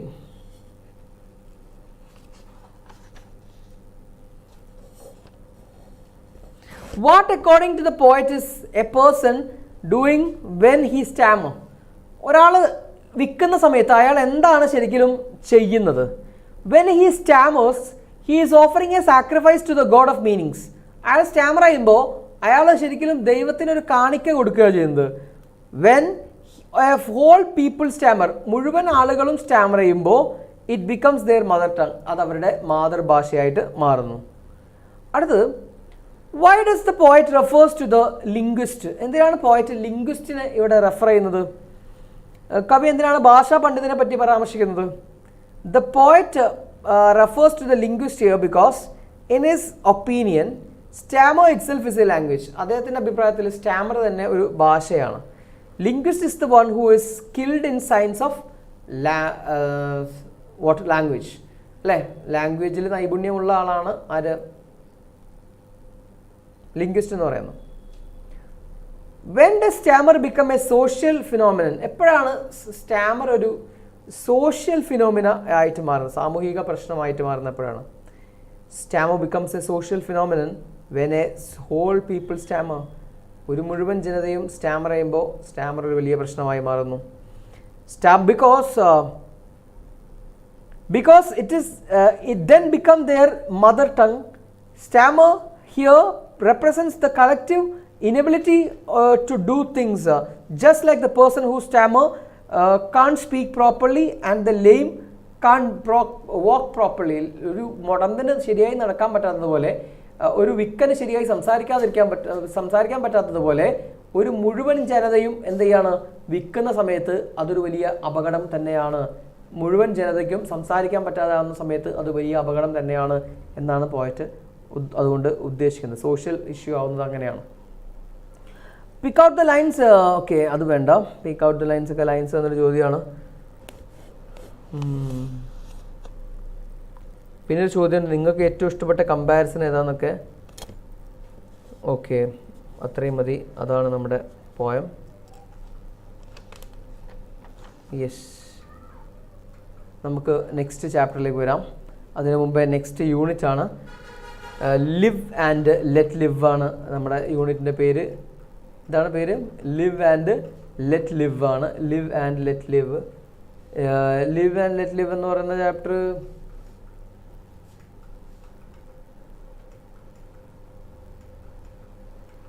എഴുതിയിരിക്കുന്ന ആരാണ്? Sorry, live and let live എന്ന് പറയുന്ന യൂണിറ്റ്, ജീവിക്കാൻ അനുവദിക്കൂ അല്ലേ? അതിനകത്തുള്ള ആദ്യത്തെ ചാപ്റ്ററിൻ്റെ പേരാണ് when a sapling is planted എന്ന് പറയുന്ന ഒരു സ്പീച്ചാണ്. When a sapling is planted. Wangari Maathai, നമ്മുടെ ഈ ഓഥറിൻ്റെ പേരാണ് വാങ്കാരി മാത്തായ് ആണ്. When a sapling is planted, ഒരു ചെടി നടുമ്പോൾ എന്നാണ് അതിൻ്റെ, അല്ലെങ്കിൽ ഒരു മരത്തൈ നടുമ്പോൾ എന്നൊക്കെയാണ് അതിൻ്റെ മീനിങ്. നമുക്കതിൻ്റെ റിവ്യൂ ഒന്ന് വായിക്കാം ആദ്യം. സ്പീച്ചാണത്. In the beginning of the speech, ആ പ്രസംഗത്തിൻ്റെ തുടക്കത്തിൽ, Wangari Maathai tells that she accepts Nobel prize for the Kenyans and the whole people of the world. അവൾ പറയുന്നു, ഞാൻ ഈ സമ്മാനം നേടുന്നത്, അല്ലെങ്കിൽ അവൾ നൊബേൽ സമ്മാന ജേതാവായതിൻ്റെ പ്രസംഗമാണ് നമുക്കിവിടെ പഠിക്കാനുള്ളത്. അപ്പോൾ അവളുടെ പ്രസംഗത്തിന്റെ തുടക്കത്തിൽ Wangari Maathai tells that she accepts, സ്വീകരിക്കുന്നത്, നൊബേൽ പ്രൈസ് ഫോർ കെനിയൻസിന്റെ വേണ്ടിയിട്ട് ഞാൻ സ്വീകരിക്കുന്നു, and the whole people of the world, ഈ ലോകത്തെ മുഴുവൻ ജനങ്ങൾക്കും വേണ്ടി ഞാനിത് സ്വീകരിക്കുന്നു. She hopes that her actions will motivate women. അവൾ പറയുന്നു, അവളുടെ പ്രവർത്തനങ്ങൾ തീർച്ചയായിട്ടും ആളുകളെ മോട്ടിവേറ്റ് ചെയ്യും, പ്രചോദനമാകും ആളുകൾക്ക്, സ്ത്രീകൾക്ക്, to raise their voices and come forward as leaders, നേതാക്കളായി മുമ്പോട്ടേക്ക് വരാനും ശബ്ദമുയർത്താനും ഒക്കെയുള്ള കരുത്താകും ഇവളുടെ നേട്ടം. She tells that she got inspiration to protect the environment from childhood experiences and by keenly looking at the rural Kenya. അവൾ പറയുന്നത്, she tells that she got inspiration, അവൾക്ക് ഇൻസ്പിറേഷൻ കിട്ടിയത് to protect the environment and പരിസ്ഥിതിയെ സംരക്ഷിക്കാനുള്ള ഊർജ്ജം അവൾക്ക് കിട്ടിയത് from childhood experiences എന്നാണ്, അവളുടെ കുട്ടിക്കാലത്തുള്ള എക്സ്പീരിയൻസിൽ നിന്നാണ്. And by keenly looking at rural Kenya, വളരെ സൂക്ഷ്മമായിട്ട് അവൾ റൂറൽ വില്ലേജ് ഓഫ് കെനിയാസ് നോക്കുന്ന സമയത്തും അവൾക്ക് അതിനുള്ള ഒരു പൊട്ടൻഷ്യൽ കിട്ടി. But when she grew up, അവൾ വലുതായപ്പോൾ, ഷീ സോ ഡീഫോറസ്ട്രേഷൻ, അവൾ എന്ത് കണ്ടു? ഡീഫോറസ്ട്രേഷൻ കണ്ടു, വന നശീകരണവും. Introduction of commercial plantations which destroyed local biodiversity and water holding capacity of forest. നമ്മുടെ കൊമേഴ്ഷ്യൽ വാണിജ്യ വിളകളുടെ വരവോട് കൂടിയിട്ട് ആ നാട്ടിലുള്ള ബയോഡൈവേഴ്സിറ്റി നഷ്ടപ്പെടുകയും അതുപോലെ തന്നെ കാടുകളുടെ വെള്ളം ശേഖരിക്കാനുള്ള, പിടിച്ചു വെക്കാനുള്ള കഴിവ് നഷ്ടപ്പെടുകയും ചെയ്തു. The green belt movement was started in 1977. അങ്ങനെ നിൽക്കുമ്പോഴാണ് അവരുടെ ഗ്രീൻ ബെൽറ്റ് മൂവ്മെൻറ്റ് എന്ന് പറയുന്ന മൂവ്മെൻറ്റ് സ്റ്റാർട്ട് ചെയ്യുന്നത് 1977. At that time, Wangari Maathai was trying to solve the problems which were posited by rural women, such as lack of firewood, clean drinking water, balanced diet, shelter and income. അന്ന് വാങ്കാരി Mathai focus ചെയ്തത് ആരുടെ പ്രശ്നങ്ങളാണ്? ഈ പറയുന്ന സ്ത്രീകളുടെ പ്രശ്നങ്ങളാണ്. ആ സ്ത്രീകളുടെ പ്രശ്നങ്ങൾ എന്തൊക്കെയാണ്? Lack of firewood, clean drinking water, balanced diet, shelter and income. ഇത്രയും കാര്യങ്ങളൊന്നും അവർക്ക് ഇല്ലായിരുന്നു. അതായിരുന്നു അവരുടെ മെയിൻ ഹൈലൈറ്റ് ആയത് പറഞ്ഞിരുന്നത്, അല്ലെങ്കിൽ അവരുടെ പ്രധാനപ്പെട്ട അജണ്ട അതായിരുന്നു ഈ ഗ്രീൻ ബെൽറ്റ് മൂവ്മെൻറ്റിൻ്റെ. In Africa the important positions which women hold are caretakers, farming and looking after their families. ആഫ്രിക്കയിൽ സ്ത്രീകളാണ് കുഞ്ഞുങ്ങളെ നോക്കുന്നതും കൃഷി ചെയ്യുന്നതും മറ്റും ഫാമിലീസിനെ നോക്കുന്നതും. Hence they easily understood the deterioration of the environment. പരിസ്ഥിതിയുടെ നാശത്തെക്കുറിച്ചിട്ട് അവർ പെട്ടെന്ന് തന്നെ ബോധവാന്മാരായി സ്ത്രീകൾ, കാരണം അത് കൈകാര്യം ചെയ്യുന്നവരാണ്. They also found that with the introduction of the commercial plantations in Africa they got menial income from the household food crops because they were unaware of the international market economy. International market എക്കണോമിയെ കുറിച്ചിട്ട് അറിയാത്തത് കൊണ്ട് തന്നെ introduction of the commercial plantation എന്തുണ്ടാക്കി? ഇവരുടെ വരുമാനത്തിൽ വലിയ ഒരു ഇടിവുണ്ടാക്കി. Wangari Maathai understands that if people destruct the environment, Wangari മത്തായിക്ക് ഒരു കാര്യം മനസ്സിലായി, ആൾക്കാരിങ്ങനെ environment നശിപ്പിച്ചുകൊണ്ടിരിക്കുകയാണെങ്കിൽ it will undermine the quality of their life and the future generation. അവർ മനസ്സിലാക്കി ഇങ്ങനെ പോവാണ് കാര്യങ്ങളെങ്കിൽ അവരുടെ ജീവിതത്തിൻ്റെയും അവരുടെ ഫ്യൂച്ചർ ജനറേഷൻ്റെയും ഭാവി കുളമാവും. That is why she and others started to plant trees. അതുകൊണ്ടാണ് അവളും ബാക്കിയുള്ളവരും കൂടെ ചെടികൾ നടാൻ തീരുമാനിച്ചത്. Also by planting trees,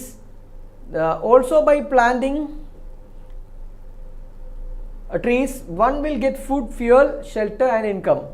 ഒരാൾ ചെടി നടുന്നതിലൂടെ അയാൾക്ക് എന്തൊക്കെ കിട്ടും? One will get food, fuel, shelter and income. Beyond that, trees planting is simple, attainable and guaranteed quick successful results. മാത്രമല്ല ചെടി നടുക എന്ന് പറയുന്നത് വളരെ ഈസിയാണ്, പെട്ടെന്ന് തന്നെ റിസൾട്ട് കിട്ടുന്ന ഒന്നാണ്, ഗ്യാരണ്ടി ഉള്ളതുമാണ്. It maintains interest and dedication. അവിടെ വേണ്ടത് താല്പര്യവും അർപ്പണബോധവും മാത്രമാണ്. At first, Africans are unaware that environmental degradation will lead to the depletion of natural resources, which at first the Green Belt movement focused on the planting of trees. Okay, then. ആദ്യം തന്നെ green belt movement focus ചെയ്തത് planting of trees ആയിരുന്നു, മരങ്ങൾ വെച്ച് പഠിക്കുന്നതായിരുന്നു. Soon Wangari Maathai realized democracy and peace are necessary for environmental protection. Very very important ആണ് democracy and piece. അടുത്ത രണ്ടാമത്തെ point, ആദ്യം ചെടി നട്ടുപിടിപ്പിക്കലായിരുന്നെങ്കിൽ പെട്ടെന്ന് തന്നെ അവർ മനസ്സിലാക്കി ഡെമോക്രസിയും പീസും നമ്മൾ മെയിൻറ്റെയിൻ ചെയ്താലേ എൻവയൺമെൻറ്റൽ പ്രൊട്ടക്ഷൻ കൃത്യമായി നമുക്ക് നടത്താൻ പറ്റുള്ളൂ. So she and the other made the tree as the symbol for democratic struggle in Kenya. അതുകൊണ്ട് തന്നെ അവരും വേറെ ചില ആളുകളും കൂടെ ചേർന്നിട്ട് നമ്മുടെ ഡെമോക്രസി ഇൻ കെനിയ എന്ന് പറയുന്ന ആ ഒരു ടോപ്പിക്കിൻ്റെ ഐക്കണാക്കി മാറ്റി ആരെ? ട്രീനെ.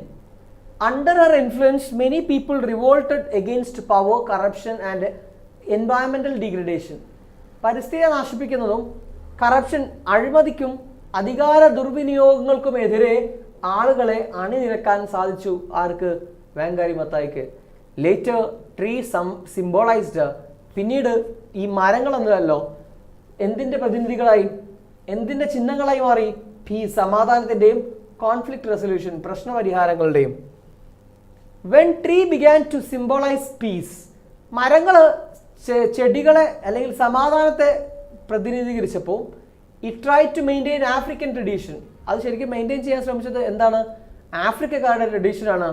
Four instance, the elder in the Kikuyu community had a stuff which was made from the tigi tree. When people quarreled with each other and elders put the staff which prompted the people to stop quarreling.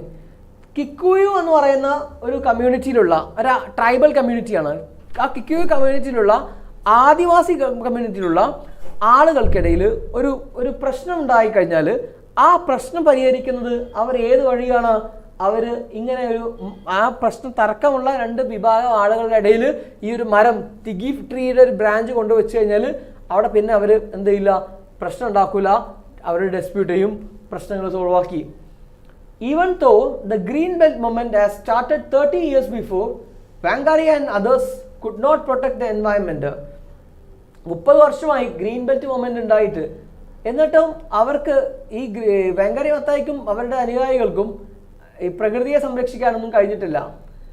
People around the world were facing so many എൻവയൺമെന്റൽ problems such as climate change, economic crisis, lack of natural resources and poverty. Wangari believes that only through equitable development people can attain peace. ആളുകൾക്ക് സമാധാനം ഉണ്ടാവണമെങ്കിൽ നമ്മൾ ഒരു sustainable ഡെവലപ്മെൻറ്റിലൂടെ ആയിരിക്കണം നോക്കുന്നത്. പ്രകൃതിയെ അവിടെ നിലനിർത്തുന്ന രീതിയിലുള്ള ഡെവലപ്മെൻ്റ് ആയിരിക്കണം നമ്മൾ നോക്കുന്നത്. Likewise people cannot protect the environment through sustainable development. So she calls the youngsters and citizens of society whom she believes to have creativity and energy, can give a new world where people can enjoy rich biodiversity and ecosystem. As Wangari Maathai is about to conclude a speech, Wangari Maathai അവരുടെ speech conclude ചെയ്യുന്ന സമയത്ത് she reminds one of her childhood experience. നമ്മളെ ഒരു childhood experience അവർ ഓർമ്മിപ്പിച്ചുകൊണ്ടാണ് അത് അവസാനിപ്പിക്കുന്നത്. In her childhood, she used to collect waters from the stream. ചെറിയ കുട്ടിയാവുന്ന സമയത്ത് അവൾ എന്താണ് ഒരു അരുവിയിൽ നിന്നും വെള്ളം കളക്ട് ചെയ്ത് വരാറുണ്ടായിരുന്നു?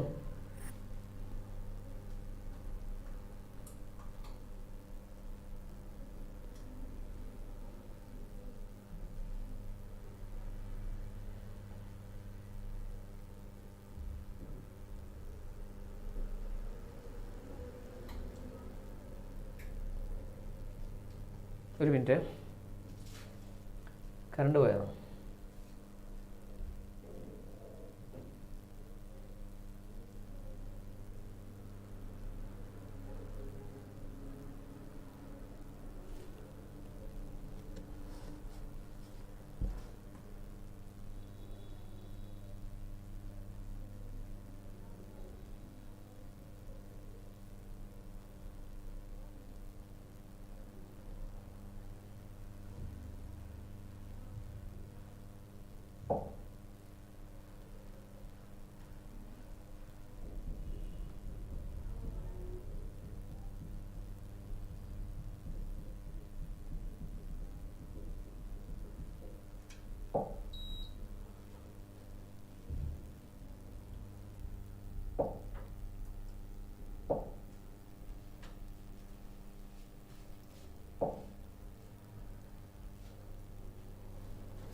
Power failure.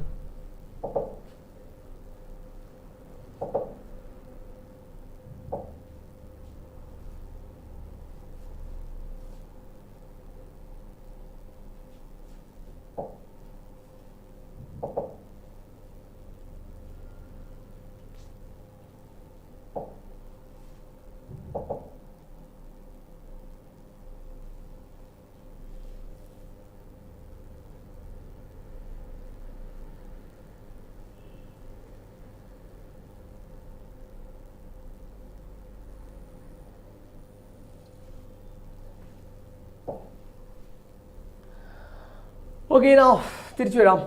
As Vangari Mata is about to conclude her speech conclude ചെയ്യുന്ന സമയത്ത് she reminds one of her childhood experiences. അവളുടെ ഒരു കുട്ടിക്കാലത്തുള്ള എക്സ്പീരിയൻസ് അവൾ എന്ത് ചെയ്യുന്നുണ്ട്, കൺക്ലൂഡ് ചെയ്യുന്നത് എങ്ങനെയാണ്? ഇൻ എ ചൈൽഡ്ഹുഡ് ഡേയ്സ്, അവളുടെ കുട്ടിക്കാലത്ത് she use to collect water from stream, അരുവിയിൽ നിന്നും വെള്ളം കളക്ട് ചെയ്ത് കൊണ്ടുവരാറുണ്ടായിരുന്നു. In the stream she use to see strands of frogs eggs, ചെറിയ ഈ തവളയുടെ മുട്ടകൾ അവൾ ആ വെള്ളത്തിനകത്ത് കാണാറുണ്ടായിരുന്നു. സ്ട്രാൻഡ്സ് ഓഫ് ഫ്രോഗ്സ് എന്ന് പറയുന്നത്. വിച്ച് അമ്യൂസ്ഡ്, അത് കണ്ടപ്പോൾ അവൾക്ക് വളരെ സന്തോഷമായിരുന്നു. കാരണം അവൾ അത് മുത്ത് പോലെ ഉണ്ടാവുക, അപ്പോൾ ഈ മുത്ത് പോലെയുള്ളത് കാണുമ്പോൾ അവൾക്ക് സന്തോഷമായിരുന്നു. But today that stream is no more, എന്നാൽ ഇന്ന് ആ അരുവി തന്നെ ഇല്ല. ഈ തവള പോയിട്ട് അവിടെ അരുവി തന്നെ ഇല്ല. In the end she tells us that it is the duty of today's generation to bring back our children a world of beauty and wonder. അവസാനം അവർ പറയുന്നു, ഇത് നമ്മുടെ കടമയാണ്.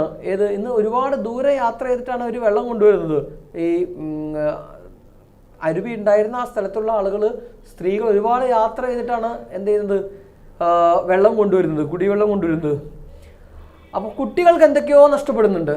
നമ്മുടെ ഫ്യൂച്ചർ ജനറേഷനിലേക്ക് വേണ്ടിയിട്ട് നമ്മൾ എന്ത് ചെയ്യണം, ആ തവളകളെ അല്ലെങ്കിൽ ആ സ്ട്രാൻഡ്സിനെ, ആ ബ്യൂട്ടിയെ, ലോകത്ത് ഈ വേൾഡിലുള്ള വണ്ടേഴ്സിനെ റീസ്റ്റോർ ചെയ്യുക എന്നുള്ളത് നമ്മുടെ കടമയാണ്. ആ സ്ട്രീമിനെ തിരിച്ചു കൊണ്ടുവരിക എന്നുള്ളത് നമ്മുടെ കടമയാണെന്ന് പറഞ്ഞിട്ടാണ് ഈ വാങ്കാരി മത്തായി സ്പീച്ച് എന്ത് ചെയ്യുന്നത്, അവസാനിപ്പിക്കുന്നത്. സോ അത്രയാണ് നമ്മുടെ ചാപ്റ്റർ. ദെൻ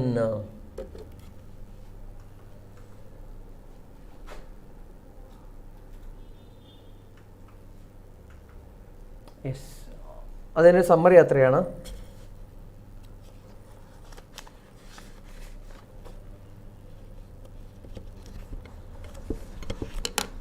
ചോദിച്ച ചില ചോദ്യങ്ങളിലേക്ക് കടക്കാം.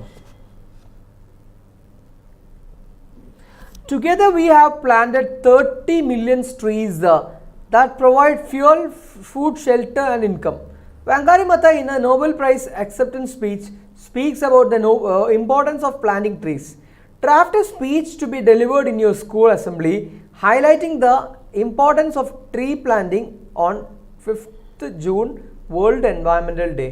ഒരു സ്പീച്ച് നിങ്ങളോട് തയ്യാറാക്കാനാണ് പറഞ്ഞിട്ടുള്ളത്. സ്പീച്ചിൻ്റെ തുടക്കം ഞാനൊന്ന് പറയാം.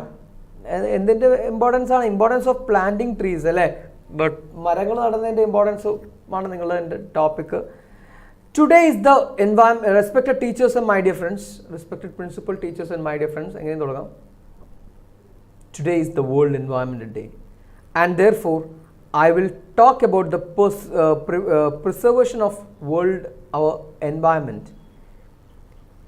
Trees play a big role in such preservation, as without trees the earth will degenerate into some kind of desert. Ralph Waldo Emerson once said, nature never hurries. Atom by atom, little by little, she achieves her work. He is very right when we think now how our status has degraded. എന്നൊക്കെ പറഞ്ഞിട്ട് നിങ്ങൾക്ക് എന്ത് ചെയ്യാം, ഈ കാർബണിൻ്റെ emission കൂടുന്നതും ഓക്സിജൻ്റെ അളവ് കുറയുന്നതും അതുപോലെ തന്നെ ഓസോൺ പാളികൾക്കുണ്ടാവുന്നതും ചൂട് കൂടുന്നതും അല്ലേ, CFCനെ കുറിച്ചിട്ടും നമ്മുടെ പൊടിപടലങ്ങളെ ഈ മരങ്ങൾ എത്രത്തോളം ആഗിരണം ചെയ്യുന്നുണ്ട്, കാർബൺ എത്രത്തോളം ആഗിരണം ചെയ്യുന്നുണ്ട് എന്നതിനെക്കുറിച്ചൊക്കെ നിങ്ങൾക്ക് എന്ത് ചെയ്യാം, വിശദമായിട്ട് അവിടെ പറയാൻ ഇഷ്ടം പോലെ ഉണ്ട്. ഒരു തുടക്കം ഞാൻ പറഞ്ഞെന്നുള്ളൂ. അടുത്ത ക്വസ്റ്റ്യൻ നോക്കാം. 8 മാർക്കിൻ്റെ ചോദ്യമാണ് ഇപ്പോൾ വായിച്ചതും ഞാൻ അടുത്ത പറയുന്നതും. We pollute our water bodies by dumping garbage and plastic materials. It is high time we stopped such activities. Imagine that you are the secretary of the youth club in your locality. Prepare a letter to the editor of the daily highlighting the threat caused by the dumping of plastic materials in rivers and streams. റിവേഴ്സിലും സ്ട്രീംസിലും ഈ ആളുകൾ waste കൊണ്ടിട്ടിട്ട് അതുണ്ടാക്കുന്ന പ്രത്യേകതകളെ കുറിച്ചിട്ട് നിങ്ങൾ എഡിറ്ററിന് ഒരു കത്ത് എഴുതാനാണ്. അപ്പോൾ editor കത്ത് എഴുതുമ്പോൾ നമ്മുടെ പേര് എഴുതുന്നു, അഡ്രസ്സ് എഴുതുന്നു അല്ലേ, താഴെ ഡേറ്റ് എഴുതുന്നു, താഴെ to the editor Indian Express, താഴെ ഡൽഹിന്നോ കാലിക്കറ്റെന്നോ എന്തെങ്കിലും ഒന്ന് എഴുതുക, താഴെ സർ, റെസ്പെക്റ്റഡ് സർ, അതിന് താഴെ സബ്ജക്റ്റ് എന്താ, polluting water by dumping garbage and plastic materials എന്ന് പറഞ്ഞ് സ്റ്റാർട്ട് ചെയ്യാം. ഇനി നമ്മളെ ഒരു ലെറ്ററിൻ്റെ സ്റ്റാർട്ടിങ് ഞാൻ വായിക്കാം. The other day I was with my friends on the bank of Periyar river near Aluva. As I was standing there, I saw a man coming with 2 bags full of garbage and throwing them into the river. What a heinous crime he is doing. Thousands of people are using this water from Periyar for drinking and other household uses. അല്ലേ, അങ്ങനെ ഒരു story നിങ്ങൾക്ക് എന്ത് ചെയ്താൽ മതി, create ചെയ്താൽ മതി. എപ്പോഴും സ്റ്റോറിയിലേക്ക് കൊണ്ടുവരുന്നതാണ് ഏറ്റവും നല്ലത്, സേഫായുള്ളത് അതാണ്. ഞാൻ ഇന്നലെ ആലുവയിൽ നിൽക്കുന്ന സമയത്ത്, പെരിയാറിൻ്റെ തീരത്ത് നിൽക്കുന്ന സമയത്ത് ഒരാൾ വന്നിട്ട് കുറച്ച് വേസ്റ്റ് 2 കവർ നിറച്ച് വേസ്റ്റ് നദിയിലേക്ക് എറിയുന്നത് ഞാൻ കണ്ടു. എന്തൊരു ഹീനമായ പ്രവർത്തനമാണ് അയാൾ ചെയ്യുന്നതല്ലേ. ഒരുപാട് ആളുകൾ ഈ നദിയിലെ വെള്ളം കുടിക്കുന്നവരും വീട്ടാവശ്യങ്ങൾക്ക് ഉപയോഗിക്കുന്നവരും അല്ലേ എന്നൊക്കെ പറഞ്ഞ് നിങ്ങൾ എന്ത് ചെയ്യാം, ഈ ഒരു ലെറ്റർ സ്റ്റാർട്ട് ചെയ്യാം. എന്നാൽ അതിനെ പറ്റിയിട്ട് കുറേ കാര്യങ്ങൾ നിങ്ങൾക്ക് ഈ ഫിഷിനെ കുറിച്ചിട്ടും അവിടുത്തെ ആളുകൾക്കുണ്ടാവുന്ന ഡിസീസസിനെ കുറിച്ചിട്ടും ഒക്കെ പറഞ്ഞിട്ട് ലാസ്റ്റിലേക്ക് നിങ്ങൾക്ക് ഇങ്ങനെ പറയാം, offenders must seriously punished as a deterrent of future would be culprits എന്ന് പറഞ്ഞ് നിങ്ങൾക്ക് എന്ത് ചെയ്യാം എന്ന് വെച്ചാൽ, I think there should be awareness programs organised specially for the people living close to the water ബോഡീസിൻ്റെ അടുത്തേക്കുള്ള താമസിക്കുന്ന ആളുകൾക്ക് ഒരു അവബോധം ഉണ്ടാക്കി കൊടുക്കുന്ന രീതിയിൽ ക്ലാസ്സുകളോ ഒക്കെ കണ്ടക്ട് ചെയ്യണം എന്ന് നിങ്ങൾക്ക് പറയാം. Then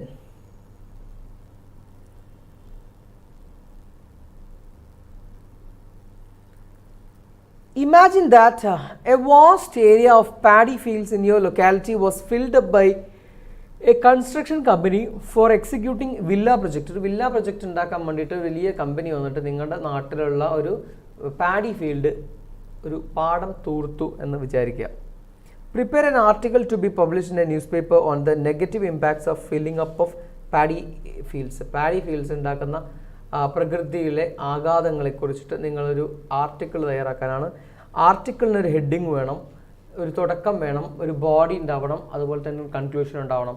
ആർട്ടിക്കിൾ ഒരു പ്രത്യേക റീഡറിനെയാണ് എന്ത് ചെയ്യുന്നത്, ഫോക്കസ് ചെയ്യുന്നത്. അല്ലാണ്ട് ആരല്ല, നമ്മൾ പറയുന്ന പോലെ ന്യൂസ് പേപ്പർ ഒരു എസ്സേ എഴുതുന്നത് പോലെയല്ല. ഒരു ന്യൂസ് പേപ്പറിലേക്കോ മാഗസിനിലേക്കോ മറ്റോ നമ്മൾ എഴുതുന്ന ഒരു സംഭവമാണ് ഈ ആർട്ടിക്കിൾ എന്ന് പറയുന്നത്. ഹെഡിങ്, ഒരു തുടക്കം, അതിൻ്റെ ഒരു ഡെവലപ്മെൻറ്റുള്ള മെയിൻ ബോഡി, പിന്നെ അതിന് ഒരു അവസാനിപ്പിക്കലും ഉണ്ടാവണം. ഇതാണ് നിങ്ങൾ ശ്രദ്ധിക്കേണ്ടത്. അതൊരു പ്രത്യേക വായനക്കാരനെയാണ് അത് ഫോക്കസ് ചെയ്യുന്നത്. ഓക്കെ,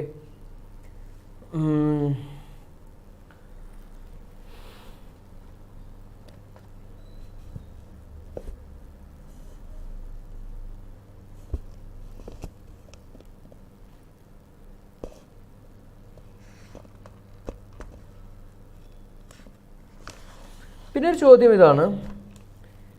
ഒരു എഡിറ്റിംഗ് തന്നിട്ട് നിങ്ങളോട് കറക്റ്റ് ചെയ്യാൻ പറഞ്ഞിട്ടുണ്ട്.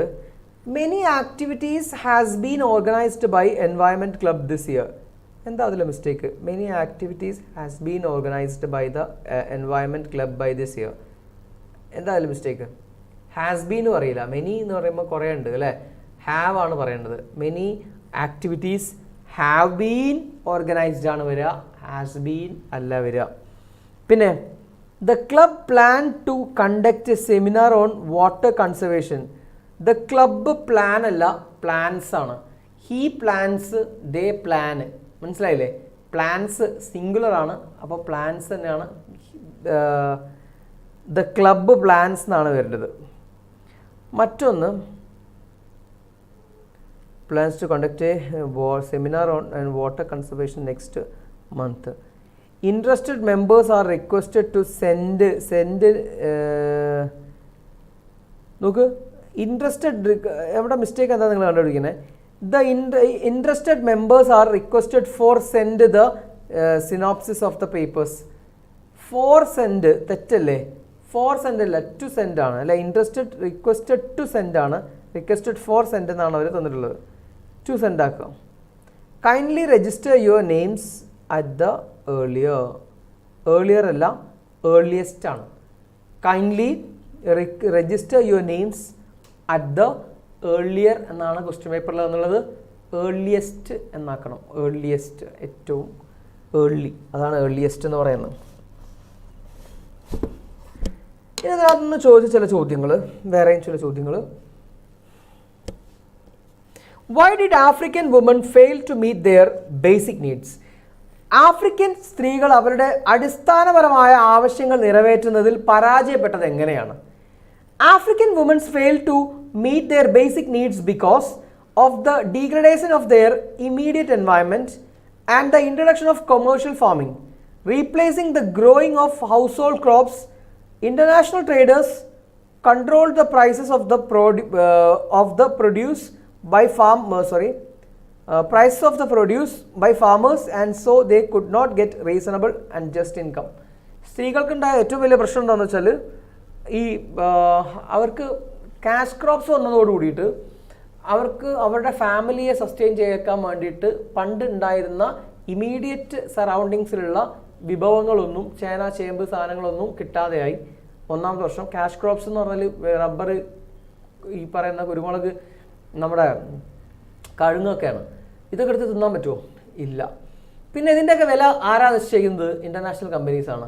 അപ്പോൾ അവർ നന്നായിട്ട് ഇവരെ ചൂഷണം ചെയ്തു. അങ്ങനെയാണ് അവർ വല്ലാതെ പ്രയാസത്തിലായത്.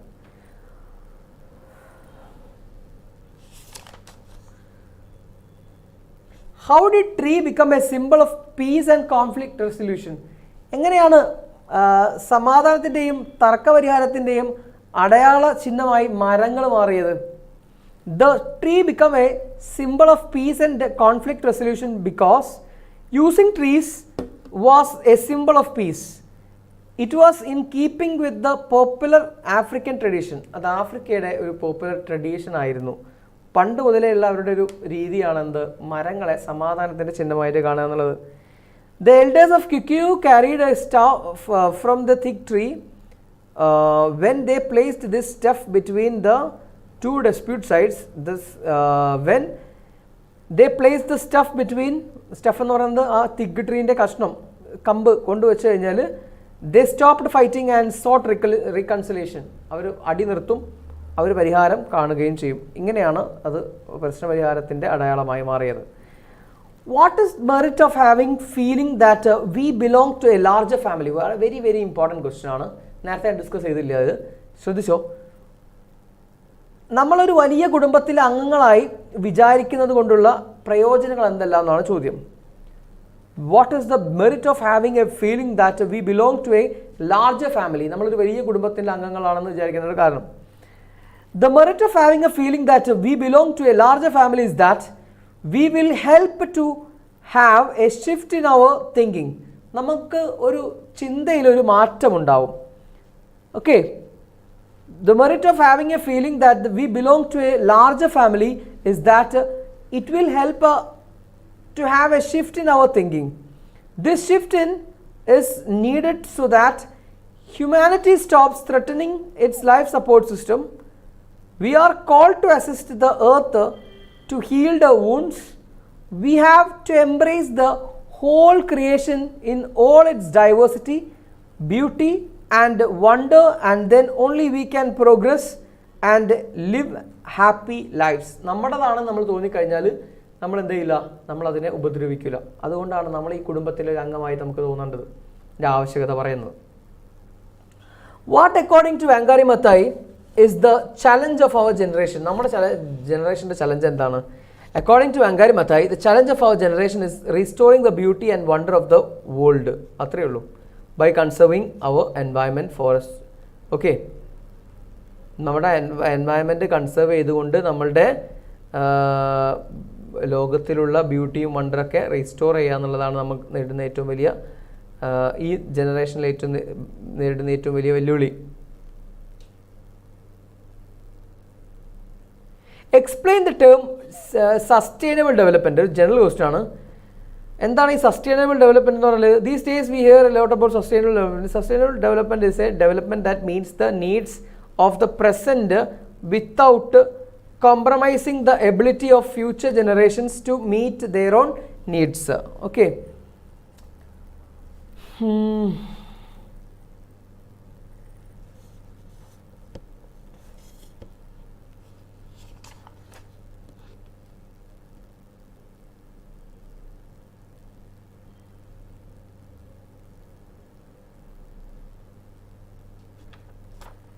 മറ്റൊരു ക്വസ്റ്റ്യൻ നോക്കാം.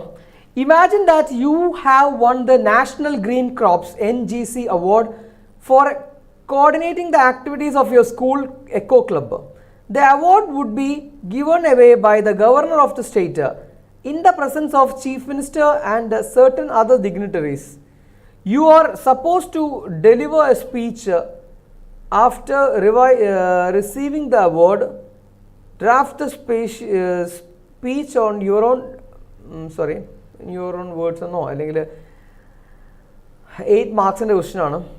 അപ്പോൾ നമ്മൾ ആദ്യം തന്നെ യുവർ എക്സലൻസീസ് ഗവർണർ ഓണറബിൾ, നിങ്ങൾക്ക് വലിയൊരു അവാർഡ് കിട്ടിയേക്കാണ്, NGC അവാർഡ് കിട്ടിയിട്ടുണ്ട്. അപ്പോൾ അതിൻ്റെ സമയത്ത് നമ്മൾ പറയുന്ന സ്പീച്ചാണ് ചോദ്യം. Your excellencies the governor the honourable chief minister and other dignitaries, respected principal, staff members and parents, my dear students, ladies and gentlemen എന്ന് പറഞ്ഞിട്ട് വലിയൊരു, ലേഡീസ് ആൻഡ് ജെൻറ്റിൽമെൻ എന്ന് മാത്രം പറഞ്ഞ് തുടങ്ങിയാലും മതി കേട്ടോ, മാർക്കൊക്കെ സെയിം ആണ്. As I stand here, I feel great honored because our school is the first school in the state to receive this prestigious award. As the coordinator of the Eco Club, I feel that we are singularly lucky to become the recipients of award. This award is not just for the principal, just for me, but for the entire members of the Eco Club and also for the principal staff and who have been doing their best to encourage us in our eco-friendly activities. എന്നൊക്കെ പറഞ്ഞ് നിങ്ങൾക്ക് എന്ത് ചെയ്യാം, start ചെയ്യാം. അപ്പോൾ അത്രയുമാണ് ആ ഒരു chapter. When a sapling is planted എന്ന് പറഞ്ഞ ചാപ്റ്റർ. ഇനി അതിന് ഇഷ്ടം പോലെ എഴുതാട്ടോ. നമുക്ക് ആ ഒരു സ്പീച്ച് ഈ ഒരു ചാപ്റ്ററുമായി കണക്ട് ചെയ്തിട്ടൊക്കെ കുറേ എഴുതണം. എപ്പോഴും ആലോചിക്കുക, നമ്മൾ +2 പരീക്ഷ എഴുതുമ്പോൾ മാക്സിമം എഴുതുക എന്നുള്ളതാണ് നിങ്ങൾ ആലോചിക്കേണ്ടത്. കുറച്ച് എഴുതിയ പേപ്പേഴ്സിന് എന്തില്ല, മാർക്കില്ല. മാർക്ക് എവിടെയും കിട്ടണമെങ്കിൽ എഴുതുക തന്നെ വേണം. ലൈൻസ് കോട്ട് ചെയ്യുക, എവിടെയൊക്കെ എന്തൊക്കെ പഠിച്ചിട്ടുണ്ടോ അതൊക്കെ ആൻസർ പേപ്പറിലേക്ക് ഉപയോഗപ്പെടുത്താൻ വേണ്ടി ശ്രമിക്കുക. ചാപ്റ്റേഴ്സ് മാറിക്കോട്ടെ, കുഴപ്പമൊന്നുമില്ല. എന്ന് വെച്ചാൽ ഒരു യൂണിറ്റിന് ഒരു പൊതുവായ ഒരു തീം ഉണ്ടാവും അല്ലേ, ഞാൻ തുടക്കത്തിൽ പറഞ്ഞിട്ടുണ്ട്. അപ്പോൾ ആ തീമുമായി കണക്ട് ചെയ്യുന്ന എല്ലാ കാര്യങ്ങളും നിങ്ങൾക്ക് എന്ത് ചെയ്യാം, ഇതിനകത്തേക്ക് എന്ത് ചെയ്യാം, കണക്ട് ചെയ്തിട്ട് വരാം. നമുക്ക് അടുത്ത ചാപ്റ്ററിലേക്ക് പോകുന്നതിന് മുമ്പേ ഒരു ചെറിയ ബ്രേക്ക് എടുക്കാം. അപ്പോൾ ബ്രേക്ക് കഴിഞ്ഞിട്ട് നിങ്ങൾക്ക് എന്ത് ചെയ്യാം, തിരിച്ചു വരാം. റൈസ് എന്ന് പറയുന്ന പോയം നമുക്ക് ശേഷം എന്ത് ചെയ്യാം, ഡിസ്കസ് ചെയ്യാം. 9 to 9:30 നമുക്ക് ബ്രേക്ക് കൊടുക്കാം. ഓക്കെ, ഒരു 9:30 ആകുമ്പോൾ എല്ലാവരും കൃത്യമായിട്ട് തിരിച്ചു വന്നാൽ നമുക്ക് ബാക്കി ഭാഗം എടുക്കാം. Okay, thank you.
Yes, welcome back.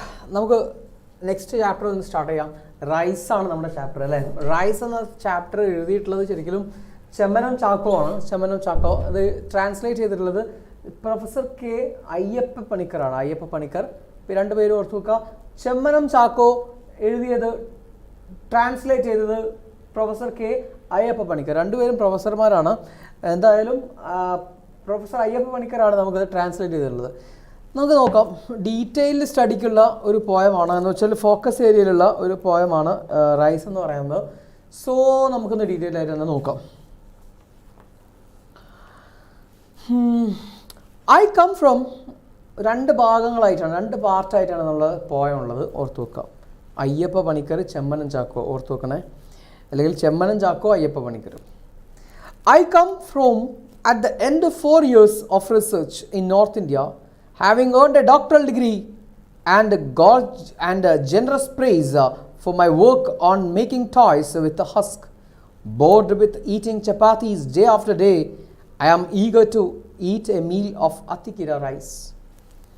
I come home at the end of 4 years of research. 4 വർഷത്തെ റിസർച്ചിന് ശേഷം ഞാൻ തിരിച്ച് വീട്ടിലേക്ക് വരികയാണ്. ഇൻ നോർത്ത് ഇന്ത്യയിൽ നിന്ന് തിരിച്ച് വീട്ടിലേക്ക് വരികയാണ്. Having earned A doctoral degree, doctorate നേടാൻ വേണ്ടിയിട്ട് 5 വർഷത്തെയോ പഠനത്തിന് വേണ്ടിയിട്ട് അദ്ദേഹം പോയതാണ്. 4 വർഷങ്ങൾക്ക് ശേഷം അദ്ദേഹം ഡോക്ടറേറ്റ് നേടിയിട്ട് തിരിച്ചു വരികയാണ് നാട്ടിലേക്ക്. ആൻഡ് ജനറസ് പ്രൈസ്, ഒരു വലിയ പുകഴ്ത്തലും കിട്ടിയിട്ടുണ്ട്. എൻ്റെ കൈൻഡ് ഓഫ് പുകഴ്ത്തലും, പ്രൈസ് എന്ന് പറഞ്ഞാൽ പുകഴ്ത്തലാണ്. For my work on making toys with husk കൊണ്ടുള്ള എൻ്റെ നിർമ്മാണം, അല്ലെങ്കിൽ എനിക്ക് ഡോക്ടറേറ്റ് കിട്ടിയിട്ടുള്ളത് വേസ്റ്റിലായി പോകുന്ന ഉമിയിൽ നിന്നും കളിപ്പാട്ടങ്ങൾ ഉണ്ടാക്കാം എന്ന കണ്ടുപിടുത്തത്തിനാണ് എനിക്ക് ഡോക്ടറേറ്റ് കിട്ടിയത്. അതിൽ നിന്ന് ഒരുപാട് ആളുകൾ എന്നെ പുകഴ്ത്തലും കിട്ടിയിട്ടുണ്ട്.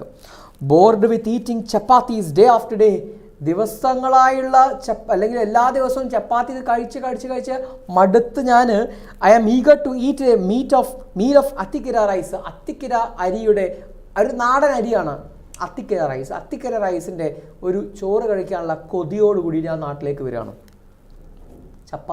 ഗോതമ്പ് ചപ്പാത്തി കഴിച്ച് മടുത്തിട്ട്.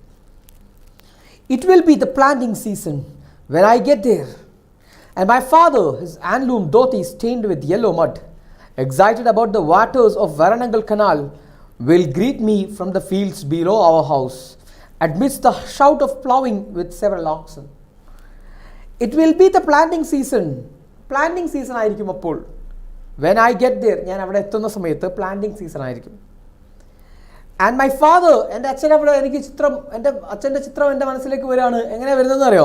ഹിസ് ഹാൻഡ്ലൂം ധോത്തി സ്റ്റെയിൻഡ് വിത്ത് യെല്ലോ മഡ്. അദ്ദേഹത്തിൻ്റെ ഹാൻഡ്ലൂം ധോത്തി, കൈത്തറി കൊണ്ട് ഉണ്ടാക്കിയിട്ടുള്ള ധോത്തി, തുണി, മുണ്ട്. ആ മുണ്ട് സ്റ്റെയിൻഡ്, കളേർഡ് വിത്ത് യെല്ലോ മഡ്, ചളി, മഞ്ഞ ചളി നിറഞ്ഞ മുണ്ട്, ഒറ്റ മുണ്ട് എടുത്തിട്ട് അച്ഛൻ അവിടെ നിൽക്കുന്നുണ്ടാവും പാടത്ത്.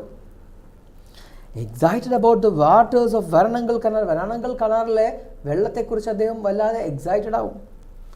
Will greet me from the field below the house. വീട്ടിന് താഴെയുള്ള, വീട് ഉയർന്ന പറമ്പിലാണ്, അപ്പം താഴെയുള്ള പാടത്ത് നിന്നുകൊണ്ട് അദ്ദേഹം എന്നെ ഗ്രീറ്റ് ചെയ്യും. എന്തൊക്കെയുണ്ട് മോനെ, എപ്പോൾ പുറപ്പെട്ടു എന്ന് ചോദിക്കും. Amid the shout of the ploughing with several oxen. ഒരുപാട് ഓക്സൺസ്, കാളകളെ പൂട്ടുന്ന സമയത്താണ്. അതിൻ്റെ നടുവിൽ നിന്നിട്ടാണ് അദ്ദേഹം എന്നെ ഗ്രീറ്റ് ചെയ്യുക. The oxen will stop when they see me walking with my suitcase, and my father, without smiling, the smile slowly forming on his lips, will call from the field, and when did you start from there? The oxen will stop when they see me. Oxens എന്നെ കാണുമ്പോൾ, കാളകൾ എന്നെ കാണുമ്പോൾ അവിടെ നിൽക്കും. എന്നുവെച്ചാൽ എന്നെ പരിചയമുണ്ട് കാളകൾക്ക്. കാളകൾ എന്നെ കാണുമ്പോൾ അവിടെ നിൽക്കും. Walking with my suitcase, എൻ്റെ സ്യൂട്ട് കേസുമായി പോകുന്ന എന്നെ. And my father without smiling, the smile slowly forming my lips. എൻ്റെ ചുണ്ടിൽ ചിരിക്കാണ്ട് ചിരിക്കുന്ന ചിരി ചുണ്ടിൽ ഒളിപ്പിച്ചിട്ട് അച്ഛൻ എന്നോട് ചോദിക്കും. എന്താ ചോദിക്കുക?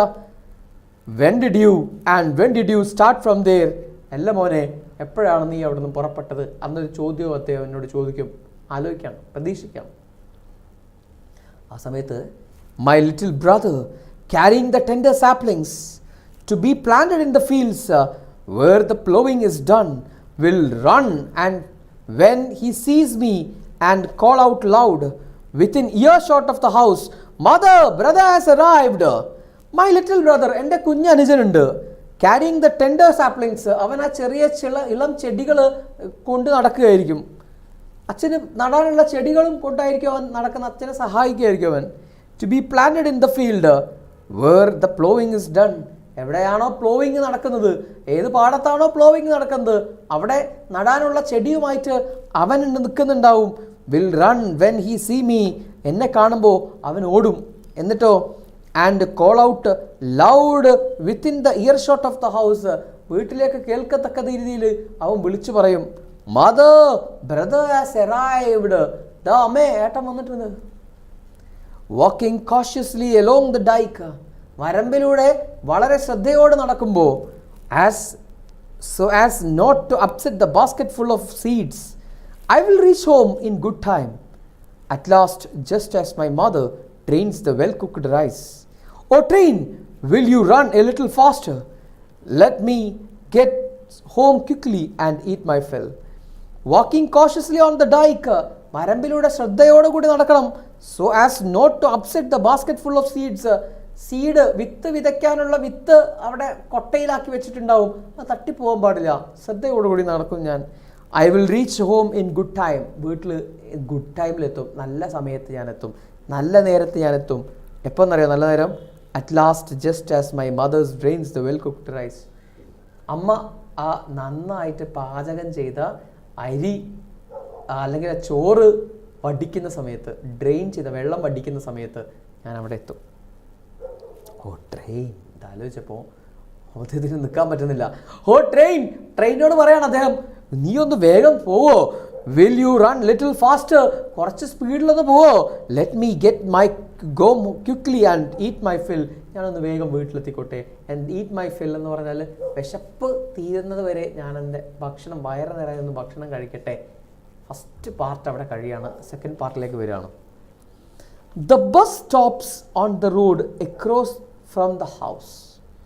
When I left this place, palm-thatched houses could be seen in distance on the right, but now there is nothing except for trees.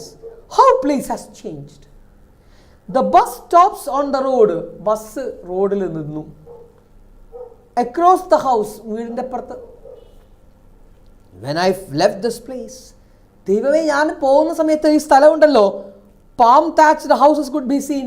ഇവിടെ നോക്കിയാൽ ആ എന്താണ് പാം താച്ച്ഡ് നല്ല പനയോല കൊണ്ട് വേഞ്ഞ വീടുകൾ കാണാമായിരുന്നു ദൂരെ.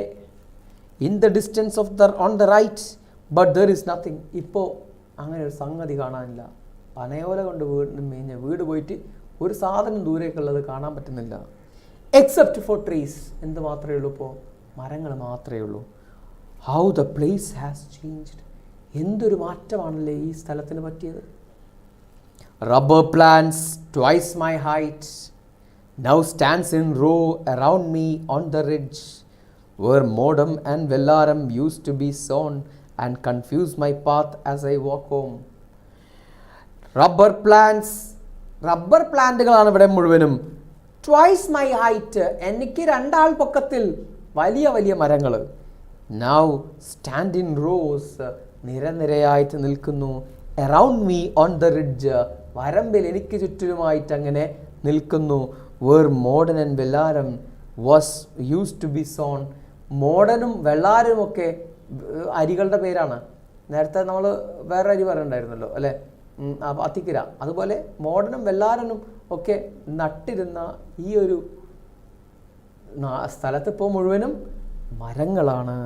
And confuse my path as I walk home, ഞാൻ വീട്ടിലേക്ക് പോകുന്ന വഴിയിലൊക്കെ എന്നെ കൺഫ്യൂസ് ചെയ്യിക്കുന്നുണ്ട്, എൻ്റെ വഴികൾ എന്നെ കൺഫ്യൂസ് ചെയ്യിക്കുന്നുണ്ട്. എന്ന് വെച്ചാൽ എനിക്ക് ദൂരേക്ക് കാണാൻ പറ്റുന്നില്ല, എൻ്റെ വീട്ടിലേക്കുള്ള വഴി പോലും എനിക്ക് മനസ്സിലാവുന്നില്ല, തെറ്റിപ്പോകുന്നു. There is no bustle of men below, no shouts of plowing, and when I look, the whole field is planted over with arecanut palms. And in the corner, along the canal, stand the dealwood trees. There is no bustle of men below. താഴെ പാടങ്ങളിലൊന്നും ആളുകളുടെ ജഗപൊകയില്ല, ആളുകളുടെ ആ ഒരു ശബ്ദകോലാഹലമില്ല, ബസ്റ്റിലില്ല. ബഹളമില്ല. No shouts of ploughing, നിലം ഉഴുതുമറിക്കുന്നതിൻ്റെ ആർപ്പ് വിളികളില്ല. ആൻഡ് വെൻ ഐ ലുക്ക്, ഞാൻ നോക്കുമ്പോൾ the whole field is planted over with areca nut palms, ആ പാടങ്ങൾ മുഴുവനും അരിക്നട്ട് പാംസ് കൊണ്ട്, കവുങ്ങ് കൊണ്ട് നിറഞ്ഞിരിക്കുന്നു. ആൻഡ് ഇൻ ദ കോർണർ, ഒരു മൂലയിൽ എനിക്ക് കാണാം, എലോങ് ദ കനാലിനോട് ചേർത്ത ആ ഭാഗമുണ്ടല്ലോ, ആ ഭാഗത്ത് സ്റ്റാൻഡ് ദ ഡീൽവുഡ് ട്രീസ്, ഡീൽവുഡ് മരങ്ങൾ, അല്ലേ, വാണിജ്യാവശ്യങ്ങൾക്ക് ഫർണിച്ചർ ഉണ്ടാക്കാൻ വേണ്ടിയിട്ട്, ഈ പെട്ടികളൊക്കെ ഉണ്ടാക്കാൻ വേണ്ടിയിട്ട്. പണ്ടൊക്കെ നമ്മൾ ഈ കപ്പലിലൊക്കെ പോകുന്ന സമയത്ത് ഈ ലഗേജൊക്കെ കൊണ്ടുപോകാൻ വേണ്ടിയിട്ട് മരത്തിൻ്റെ ബോക്സ്, ഇന്ന് കണ്ടെയ്നറുകളാണ്, മരത്തിൻ്റെ ബോക്സുകൾ ഉണ്ടാക്കാൻ വേണ്ടിയിട്ടാണ് സാധാരണ ഈ ഡീൽവുഡ് മരങ്ങളൊക്കെ ഉപയോഗിക്കാറ്. അപ്പോൾ ഈ ഡീൽവുഡ് മരങ്ങൾ, മഹാഗണി പോലൊക്കെ ഉള്ള വലിയ ഫർണിച്ചർ ഉണ്ടാക്കാൻ വേണ്ടി ഉപയോഗിക്കുന്ന, അതിനു വേണ്ടി മാത്രമേ മരം പറ്റുള്ളൂ. അത്തരത്തിലുള്ള മരങ്ങൾ വെച്ച് പിടിപ്പിച്ചിട്ടുണ്ട് അവിടെ. I entered the house beyond the southern wing. My father is watching them fix up the machine for making rubber sheets. How happy and contented the look on his face.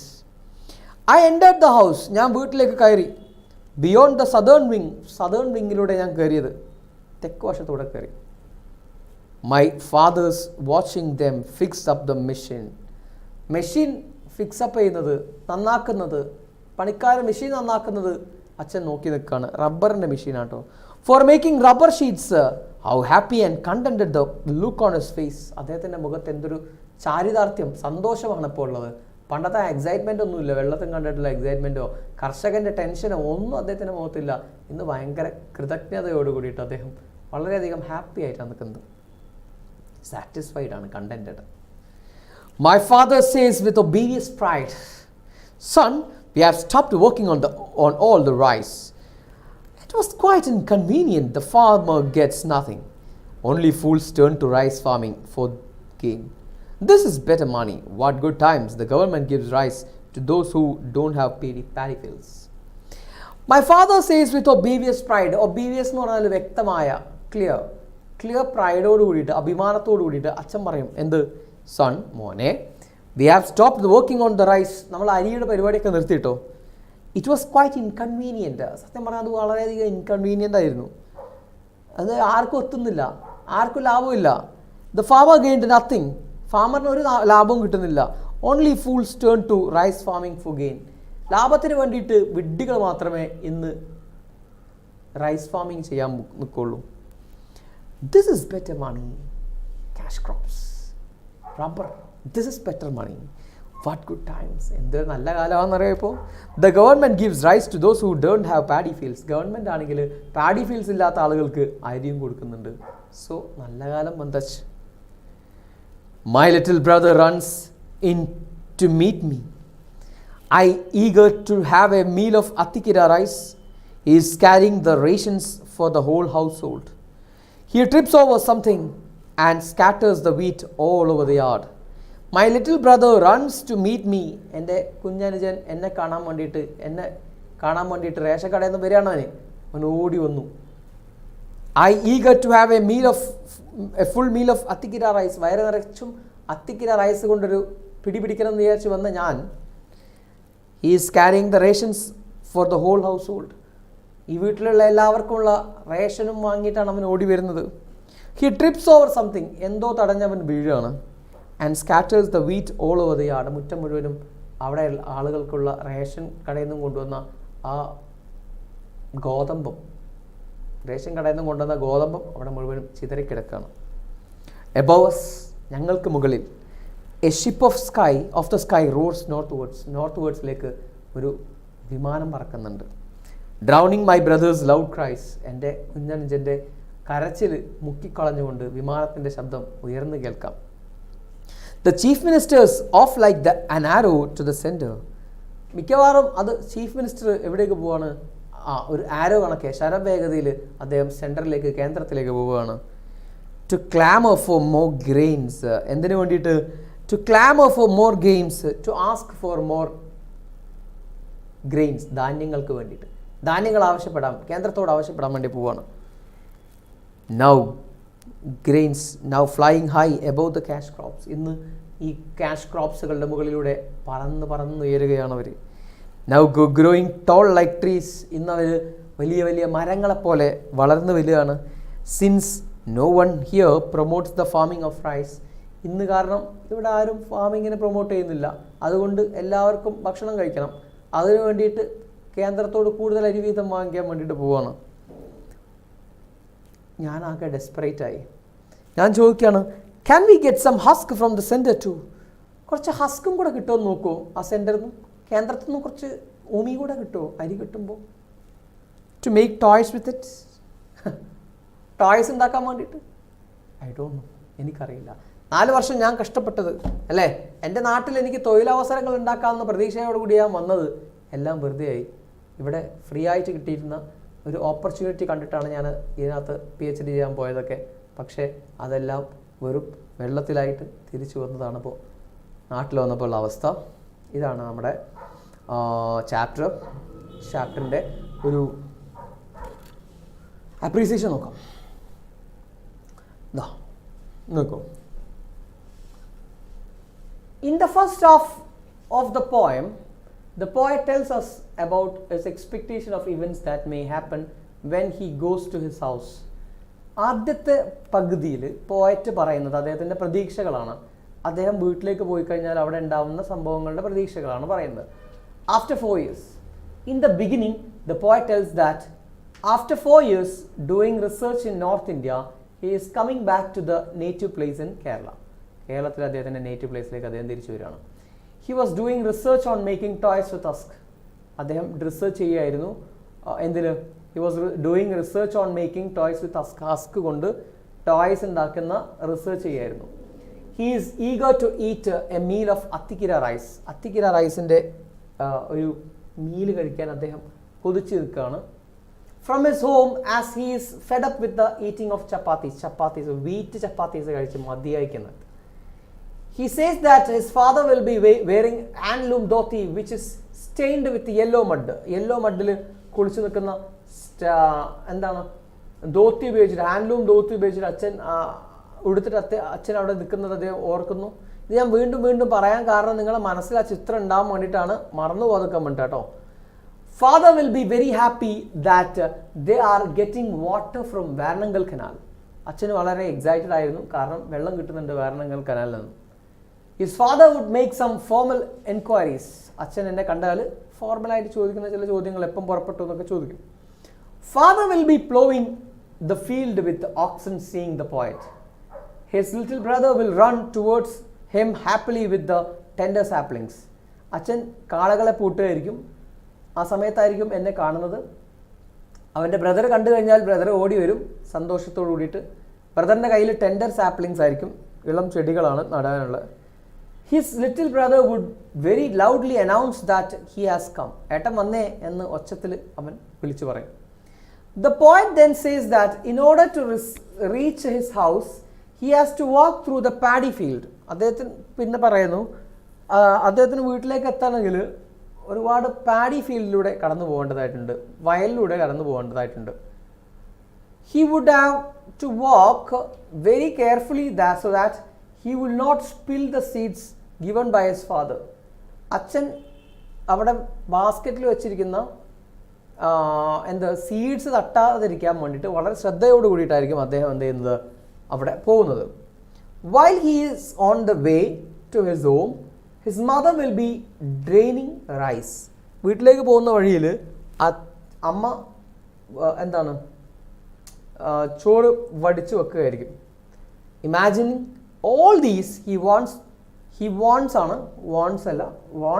to reach his home as far as possible. അദ്ദേഹത്തിന് ഇതെല്ലാം ആലോചിക്കുമ്പോൾ എങ്ങനെയെങ്കിലും വീട്ടിലേക്ക് എത്തിയാൽ മതിയായിരുന്നു എന്നാണ് അദ്ദേഹത്തിൻ്റെ ചിന്ത. In the second section, എന്നാൽ രണ്ടാമത്തെ ഹാഫിൽ the poet sees the changes that have happened when he reaches his native place. To his shock, so many changes have happened. അദ്ദേഹത്തെ ഞെട്ടിച്ചുകൊണ്ട് ഒരുപാട് മാറ്റങ്ങൾ അവിടെ ഉണ്ടായിട്ടുണ്ട്. When he left his place, there were only palm thatched houses. ഈ സ്ഥലം വിട്ടു പോകുന്ന സമയത്ത് അവിടെ മുഴുവനും palm thatched houses മാത്രമായിരുന്നു. Now instead of palm thatched houses, എന്നാൽ ഇന്ന് പനയോല കൊണ്ട് മേഞ്ഞ വീടുകൾക്ക് പകരം there are only rubber plants. അവിടെ റബ്ബർ പ്ലാന്റുകൾ മാത്രമാണുള്ളത്. Rubber plants has replaced modern and Vellaran. Rubber plants replace ചെയ്തിരിക്കുന്നു എന്തിനെ? മോഡനെയും വെള്ളാരത്തെയും ഒക്കെ. അതൊക്കെ അരിയുടെ ഇനങ്ങളാണ്. As the poet reaches his home, he expects that he can hear the shouts of workers who are engaged in plowing. Unfortunately, he cannot hear such shouts. വീട്ടിലെടുത്തെത്തുന്ന സമയത്ത് ആളുകൾ നിലം ഉഴുതു മറിക്കുന്ന ശബ്ദമൊക്കെ കേൾക്കുമെന്ന് അദ്ദേഹം പ്രതീക്ഷിക്കുന്നു. പക്ഷേ ഒന്നുമില്ല, ഒരു ശബ്ദവും അദ്ദേഹത്തിന് കേൾക്കാനില്ല. To his dismay, he sees arecanut palms in the field. അദ്ദേഹത്തെ അത്ര ഇഷ്ടപ്പെടുത്തുന്ന ഒരു കാഴ്ചയല്ല പാടങ്ങളിൽ നിറയെ അരിക്നട്ട് പ്ലാന്റ്സിനെ കാണുമ്പോൾ. In the field. So there are dealwood trees on the either side of the canal. കനാലിൻ്റെ ഇരുവശങ്ങളിലും ഡീൽവുഡ് മരങ്ങളുമുണ്ട്. Finally the poet enters this house. അങ്ങനെ അദ്ദേഹത്തിൻ്റെ വീട്ടിലേക്ക് കയറി. He found his father fixing the rubber roller machine. Rubber roller machine fix ചെയ്യുന്ന അച്ഛനെ കണ്ടു, അല്ലെങ്കിൽ പണിക്കാർ ചെയ്യുന്ന നോക്കി നിൽക്കുന്ന അച്ഛനെ കണ്ടു. His father very proudly announces that he has shifted to commercial plantation because there is no profit in paddy cultivation. അദ്ദേഹം പറഞ്ഞു, ഞാൻ ഈ മക്കളെ നമ്മൾ ഇതെല്ലാം നിർത്തി, പാഡി കൾട്ടിവേഷനൊക്കെ നിർത്തി, അതിൽ ലാഭമില്ല, ഞാൻ ഈ കൊമേഴ്ഷ്യൽ പ്ലാന്റേഷൻ റബ്ബർ പ്ലാന്റേഷനിലേക്ക് തിരിഞ്ഞിരിക്കുകയാണ്. ബിയോണ്ട് ദാറ്റ്, അതിലുപരി government is providing rice ration as well. അരി കൃഷി ചെയ്യാത്ത ആളുകൾക്ക് ഗവൺമെൻറ് ഫ്രീ ആയിട്ട് അരിയും നൽകുന്നുണ്ട്. Poet's brother comes with ration wheat for the family. Then അപ്പോഴാണ് പോയറ്റിൻ്റെ ബ്രദർ ഓടി വരുന്നത് റേഷൻ വീറ്റുമായിട്ട്, ഗോതമ്പുമായിട്ട് ഫാമിലിക്കുള്ള. Then he hears the sound of the aeroplane. The poet says that aeroplane is going to the sender to request for more rice for the Keralites. കേരളക്കാർക്ക് വേണ്ടിയിട്ട് കൂടുതൽ അരിവീതം വഹിക്കാൻ വേണ്ടിയിട്ട് മുഖ്യമന്ത്രി ആ പ്ലെയിനിലായിരിക്കും പോകുന്നത്. സെറ്റാരിക്കലി, ആക്ഷേപഹാസ്യത്തോടു കൂടിയിട്ട് he comments that chief minister is passing above the crash crops which have destroyed the paddy cultivation in Kerala. കേരളത്തിലെ കൃഷി നശിപ്പിച്ച കാഷ് ക്രോപ്സിൻ്റെ മുകളിലൂടെ ഉയർന്നു പറക്കുകയാണ് ആര്? ഗവൺമെൻറ്, അല്ലെങ്കിൽ ഈ പറയുന്ന നമ്മുടെ CM. The poet closes the poem by a satirical quipping whether the sender will give husk to make the toys too. Centre, കേന്ദ്രം ഹസ്കും കൂടെ നൽകുമോ ടോയ്സ് ഉണ്ടാക്കാനുള്ളത് എന്ന് ചോദിച്ചിട്ടാണ് പോയറ്റ് പോയം അവസാനിപ്പിക്കുന്നത്. ഓക്കെ, ഇനി നമുക്കതിനകത്തൊന്നും ചോദിച്ച ചില ചോദ്യങ്ങളിലേക്ക് വരാം.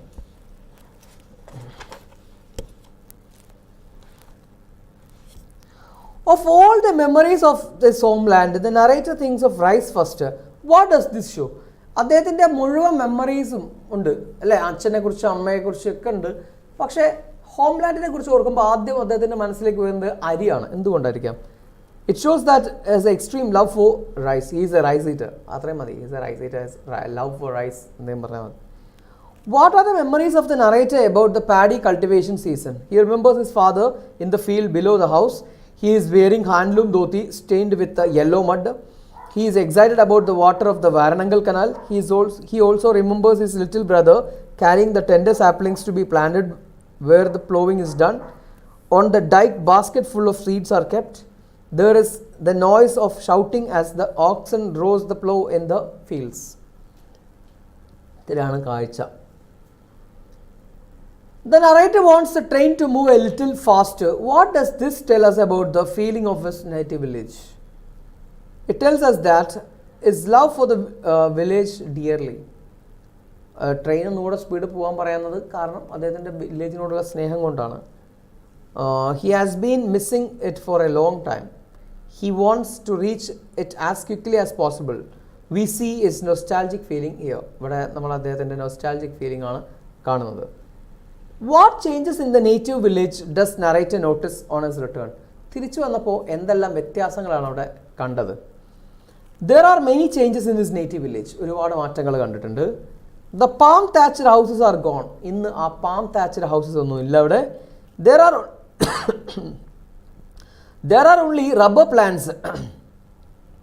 There are only rubber plants There are no rice fields anymore. There is no noise of people below, no shouts of plowing. The whole field is planted where areca plums in the corner along the canal. There are dealwood trees which were not before there. The rubber plants have taken the place of paddy fields. What does this imply? എന്ന് വെച്ചാൽ നെല്ലിൻ്റെ സ്ഥലത്ത് rubber മരങ്ങൾ നട്ടിരിക്കുന്നു. ഇതെന്തിനാണ് സൂചിപ്പിക്കുന്നത്? It implies that food crops are replaced by cash അല്ലെങ്കിൽ commercial crops. People don't anymore cultivate their favorite varieties of rice like Atikira, Modern and Vellaram. Now they survive on their rations which consist of wheat. Only fools turns to rice farming for gain. Why does the father say so? എന്തുകൊണ്ട് അച്ഛൻ അങ്ങനെ പറയുന്നു? Father says so because nobody promotes the farming of rice. Rice farming was quite inconvenient and the farmers gained nothing. Rubber brings better money. The government gives rice to those who have no paddy fields. What does the ship of the sky represent here? Aeroplane ആണ്. Can we get some husk for the from the center to make toys with it? Bring out the satire in this. വളരെ important ആയിട്ടുള്ള ചോദ്യം. Satire കൊണ്ടുവരാൻ ആ ലൈൻസിൽ ഉപയോഗിച്ച കളിപ്പാട്ടങ്ങൾ ഉണ്ടാക്കാൻ വേണ്ടിയിട്ടുള്ള നമുക്ക് കുറച്ച് ഉമി കേന്ദ്രത്തിൽ നിന്നും കിട്ടാൻ കഴിയുമോ എന്ന് ചോദിക്കുന്നുണ്ട് അല്ലേ? ഈ വരികളിൽ ആക്ഷേപഹാസ്യം എന്താണെന്ന് പറയാം. The poet had gone to north and did a 4-year research on making toys with husk. He got a doctoral degree at the end of his research. Now he comes back to Kerala to find out that there is no more rice cultivation here and consequently no husk to make toys with. കളിപ്പാട്ടങ്ങൾ ഉണ്ടാക്കാനുള്ള husk ഇവിടെ ഇല്ല എന്ന് മനസ്സിലാക്കണം. To make toys with husk, he has to get a husk from the sender. ഇനിയിപ്പോൾ കളിപ്പാട്ടം ഉണ്ടാക്കാനുള്ള ഹസ്കും അദ്ദേഹത്തിന് സെൻറ്ററിൽ നിന്നും കൊണ്ടുവരേണ്ടി വരും. He did research to help the state to find the employment and income. ഒരു കമ്പനി തുടങ്ങാനും ഒരു ജോലി ഉണ്ടാക്കാനും ജോലി സാധ്യത ഉണ്ടാക്കാനൊക്കെയാണ് അദ്ദേഹം പോയത്. What use of the state will have now with this doctorate? അദ്ദേഹത്തിൻ്റെ ഡോക്ടറേറ്റ് കൊണ്ട് ഈ സംസ്ഥാനത്തിന് ഇനി എന്ത് ഉപയോഗമാണ് ഉണ്ടാവാൻ പോകുന്നത്? ഓക്കെ, അത്രയും ക്വസ്റ്റ്യൻസ് ഉണ്ട്. ഇനി ഒരു പ്രധാനപ്പെട്ട ചോദ്യം ഇതാണ്. The poem is a contrast between expectation and reality. Prepare a write-up substantiating this. ഇത് 4 മാർക്കിൻ്റെ ചോദ്യമാണ്. റൈറ്റപ്പ് തയ്യാറാക്കാൻ കോൺട്രാസ്റ്റ് ആണ് എക്സ്പെക്റ്റേഷൻ്റെയും അതുപോലെ തന്നെ റിയാലിറ്റിൻ്റെയും. അപ്പോൾ നമ്മൾ എഴുതാണ് the poem is definitely a contrast between expectation and reality. Poem തികച്ചും ഒരു കോൺട്രാസ്റ്റ് തന്നെയാണ്, എക്സ്പെക്റ്റേഷൻ്റെയും റിയാലിറ്റിയുടെയും ഒരു കോൺട്രാസ്റ്റ് തന്നെയാണ്. ശരിയാണ്, ഒരു വൈരുദ്ധ്യം തന്നെയാണ്. The narrator goes to north to do a research on making toys with husk, as there is a lot of husk in the Kerala because of the huge amount of paddy fields produced at that time. He spends 4 years and gets a doctorate. Naturally, he has plans to use this knowledge and expertise to make toys from husk and thus generate employment opportunities for others. But when he comes back with his doctorate, what does he see? The paddy fields have been converted to rubber plantations. No husk. He is tired of eating chapati day after day and he longs to eat his favorite rice when he comes home. What does he see? His younger brother brings wheat as the ration for the whole family. Now he has to continue eating chapatis. മറ്റൊരു ചോദ്യം, comment on the style of writing of the poem. വളരെ important, ഇത് നിങ്ങൾക്ക് അപ്രീസിയേഷനിലേക്കും ഉൾപ്പെടുത്താവുന്നതാണ്. Comment on the style of the writing of the poem. ഈ poem എഴുതിയ ഒരു രീതി, അതേക്കുറിച്ചാണ് ചോദ്യം.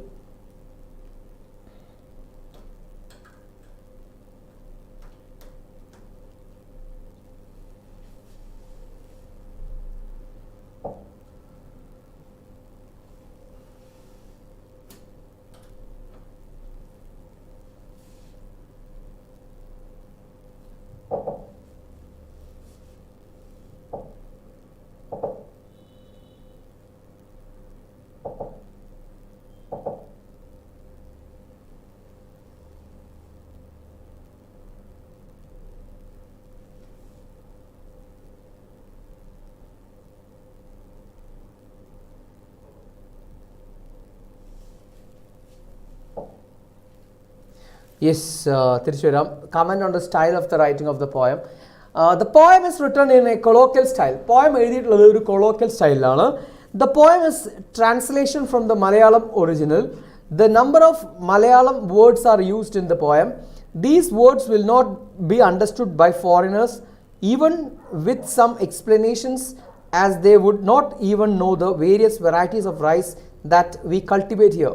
Such words are Attikira, Modern and Vellaran. The imagery is quite good.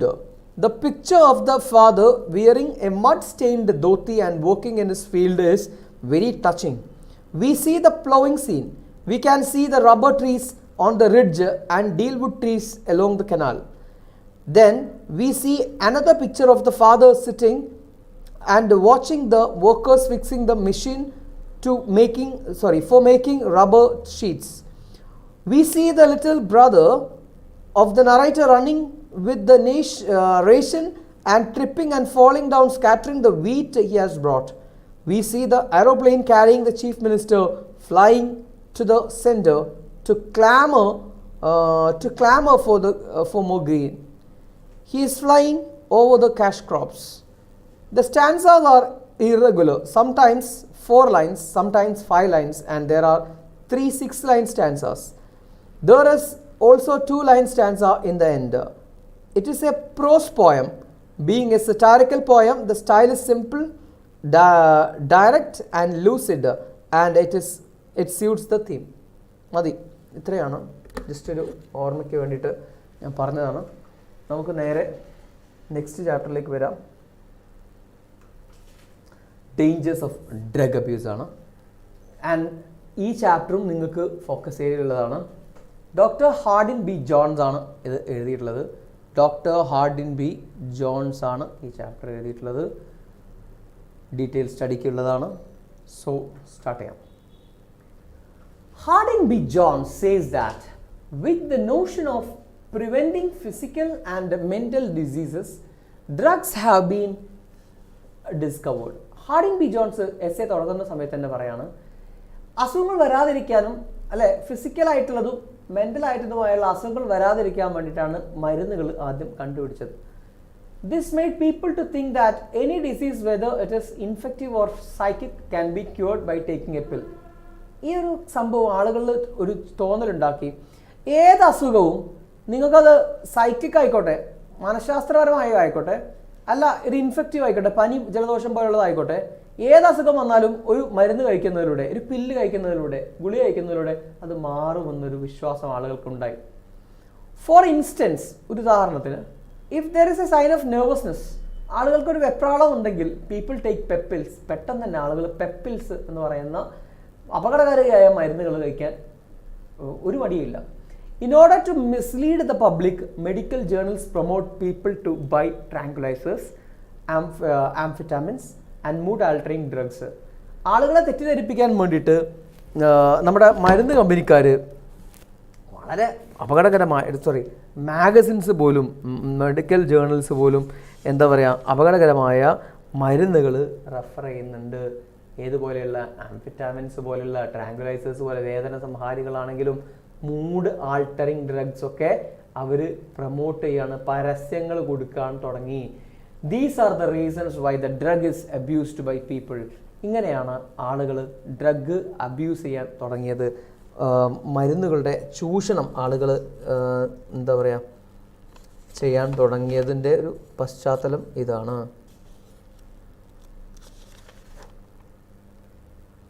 ദുരുപയോഗം, ആളുകളുടെ മരുന്നുകൾ ദുരുപയോഗം ചെയ്യാൻ തുടങ്ങിയത് എങ്ങനെയാണ്? If a person over uses the drug, ഒരു ആൾ മരുന്നുകൾ വല്ലാണ്ട് ഉപയോഗിച്ച് കഴിഞ്ഞാൽ he will lose his ability to solve life situations through personals and proper means. അയാൾ എന്തെങ്കിലും ജലദോഷം വരുമ്പോഴേക്കും അല്ലെങ്കിൽ ചെറിയ തലവേദന വരുമ്പോഴേക്കും അയാൾ വേഗം ഗുളികയോട് അല്ലെങ്കിൽ മരുന്നിനോട് അടിമപ്പെടുകയാണെങ്കിൽ, പെട്ടെന്ന് അത് ഇല്ലാണ്ട് നടക്കുക എന്നാണെങ്കിൽ അയാൾക്ക് ലൈഫ് സിറ്റുവേഷൻസിലെ പ്രോബ്ലംസ് ഒന്നും ഫേസ് ചെയ്യാൻ എന്ത് ചെയ്യില്ല, കഴിയൂല. സ്വന്തമായിട്ട് അയാൾക്ക് ലൈഫ് സിറ്റുവേഷൻസിലെ പ്രോബ്ലംസ് ഫേസ് ചെയ്യാനുള്ള പ്രോപ്പർ മീൻസ് അയാൾക്ക് കണ്ടെത്താൻ കഴിയില്ല. ഹാർഡിൻ സേസ് ദാറ്റ്, ഹാർഡിൻ പറയുന്നു, it is not good to criticise the medical field for drug abuse. Medical ഫീൽഡിനെ ഇപ്പോൾ ഡ്രഗ് അബ്യൂസ്, ആളുകൾ ഇങ്ങനെ മരുന്നുകൾ ദുരുപയോഗം ചെയ്യുന്നതിന് മെഡിക്കൽ ഫീൽഡിന് കുറ്റം പറഞ്ഞിട്ട് കാര്യമില്ല. Because the medical field has a great history from the period of Hippocrates. കാരണം മെഡിക്കൽ ഫീൽഡിൻ്റെ ചരിത്രം നോക്കുകയാണെങ്കിൽ വലിയ ചരിത്രമാണ് അതിന്. ഹിപ്പോക്രേറ്റിൻ്റെ ചരിത്രം മുതൽ, is the father of medicine അല്ലേ. His principle is practised by modern physicians. അയാളുടെ പ്രിൻസിപ്പിൾസ് തന്നെയാണ് ഇന്നും മോഡേൺ ഫിസിഷ്യൻസും പ്രാക്ടീസ് ചെയ്യുന്നത്. A physician should prescribe apt medicine to cure the particular disease. ഒരു രോഗത്തെ ചികിത്സിക്കാൻ ഒരു ഡോക്ടർ കൊടുക്കുന്ന മരുന്ന് ആപ്റ്റായിരിക്കണം, അല്ലെങ്കിൽ ആ അസുഖത്തെ മാറ്റാനുള്ള മാത്രം മരുന്നായിരിക്കണം. The positive effect is the drug is that it is as a restorative effect. മരുന്നുകളുടെ ഒരു പ്രത്യേകത എന്ന് പറഞ്ഞാൽ അതിന് റീസ്റ്റോറേറ്റീവ് എഫക്റ്റും കൂടെ ഉണ്ടാവണം.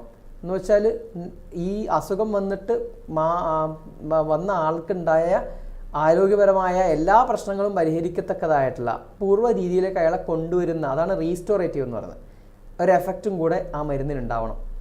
The negative effect of the drug is that it is a healthy person takes the drugs without any disease. It will destroy the healthy functioning of the brain and body. ഈ മരുന്നുകളുടെ ഒരു negative വശം എന്താണെന്ന് വെച്ചാൽ, ഒരു ആരോഗ്യവാനായിട്ടുള്ള ഒരാൾ ഒരു പ്രശ്നമില്ലാണ്ടൊരു മരുന്ന് കഴിക്കുകയാണെങ്കിൽ അത് അയാളുടെ ബ്രെയിനിനെയും ശരീരത്തിനെയുമാണ് എന്ത് ചെയ്യുക, ബാധിക്കുക. Hardinge then tells us that, Hardinge നമുക്ക് പറഞ്ഞു തരുന്നു that one should make A distinction between medicines and sensual drugs. ഒരാൾ സെൻഷ്വൽ ഡ്രഗ്സിൻ്റെയും മെഡിസിൻസിൻ്റെയും ഒരു വ്യത്യാസം ഉണ്ടാക്കി വെക്കണം. സെൻഷ്വൽ drugs R the drugs which will only provide a strong sense of pleasure by stimulating the pleasure centers. This is the brain which ശ്രദ്ധിക്കാം. And sensual drugs എന്ന് പറഞ്ഞാൽ, മയക്കുമരുന്നുകൾ എന്ന് പറഞ്ഞാൽ, are the drugs which only provide a strong sense of pleasure. അതൊരു വലിയ സുഖം കൊടുക്കുന്നത് മാത്രമാണ്. By stimulating the pleasure centres, നമ്മുടെ പ്ലഷർ സെൻറ്റേഴ്സിനെ സ്റ്റിമുലേറ്റ് ചെയ്തുകൊണ്ട് ആളുകൾക്ക്, മയക്കുമരുന്ന് ഉപയോഗിക്കുന്ന ആളുകൾക്ക് കുറച്ച് നേരത്തേക്ക് ഒരു സന്തോഷം നൽകുക മാത്രമാണ് അത് ചെയ്യുന്നത്. It is the brain which controls sensations, moods, thoughts and actions of the individual through A series of chemically controlled processes. Sensual drugs alter these chemical processes which in turn affect the healthy functioning of the brain. എന്ന് വെച്ചാൽ ഇത്രയേ ഉള്ളൂ, സിമ്പിളായിട്ട് മനസ്സിലാക്കാം. തലവേദനയ്ക്ക് വേണ്ടിയിട്ട് ഒരാൾ മരുന്ന് വെക്കുന്ന സമയത്ത്, ഒരു അമൃതാഞ്ജനോ അല്ലെങ്കിൽ ബാമോ തേക്കുന്ന സമയത്ത് ആ ബാമ് ഒരു ചെറിയ എരിച്ചിലും ഒരു ചെറിയ തണുപ്പുമാണ് ഉണ്ടാവുക. ബ്രെയിൻ കൺഫ്യൂസ്ഡ് ആവുക ചെയ്യുന്നത്. ഇത് ഏതാണ് സംഭവം, തണുപ്പാണോ അല്ലെങ്കിൽ എരിച്ചിലാണോ എന്നുള്ള കൺഫ്യൂഷനിലാണ് എന്ത് മറന്നു പോകുന്നത്, തലവേദന മറന്നു പോകുന്നത്. ഇത് ഇല്ലാതെ, തലവേദന ഇല്ലാത്ത സമയത്തും ബ്രെയിനിനെ ഓട്ടോമാറ്റിക് നമ്മൾ ഇങ്ങനെ കണ്ടിന്യൂസ്ലി തെറ്റിദ്ധരിപ്പിച്ചുകൊണ്ടേ ഇരിക്കുകയാണെങ്കിൽ ഓട്ടോമാറ്റിക്കായിട്ടും ആ ബ്രെയിനിൻ്റെ ഫങ്ഷനിങ്, പ്രോപ്പർ ഫങ്ഷനിങ് എന്താവും, തകരാറിലാവും. ബ്രെയിനിൽ ഈ പറയുന്ന പ്ലഷേഴ്സൊക്കെ വരുന്നത് ഒരു സീരീസ് ഓഫ് കെമിക്കൽ പ്രോസസ്സിലൂടെയാണ്. അതിനെ, ആ കെമിക്കൽ പ്രോസസ്സിനെ താറുമാറാക്കലാണ് ഈ പറയുന്ന ഡ്രഗുകൾ ചെയ്യുന്നത്. സന്തോഷമില്ലാത്ത സമയത്തും അഡ്രിനാലിനൊക്കെ പുറപ്പെടുവിപ്പിച്ചിട്ട് നമ്മൾ എന്ത് ചെയ്യുക, അത് ഉണ്ടാക്കിപ്പിക്കുകയാണ് ഇവർ ചെയ്യുന്നത്. അത് ബ്രെയിനിൻ്റെ ശരിക്കുള്ള ഫങ്ഷനിങ്ങിനെ താറുമാറാക്കും. കുറച്ച് കഴിഞ്ഞാൽ ഇയാൾക്ക് ശരിക്കും സന്തോഷം ഉണ്ടാക്കേണ്ട ഒരു സന്ദർഭം ഉണ്ടാകുമ്പോൾ അയാൾ നിർവികാരനായിട്ട് നിൽക്കുന്ന ഒരവസ്ഥ ഉണ്ടാവും. When an individual start drug abuse, he urges for more intake.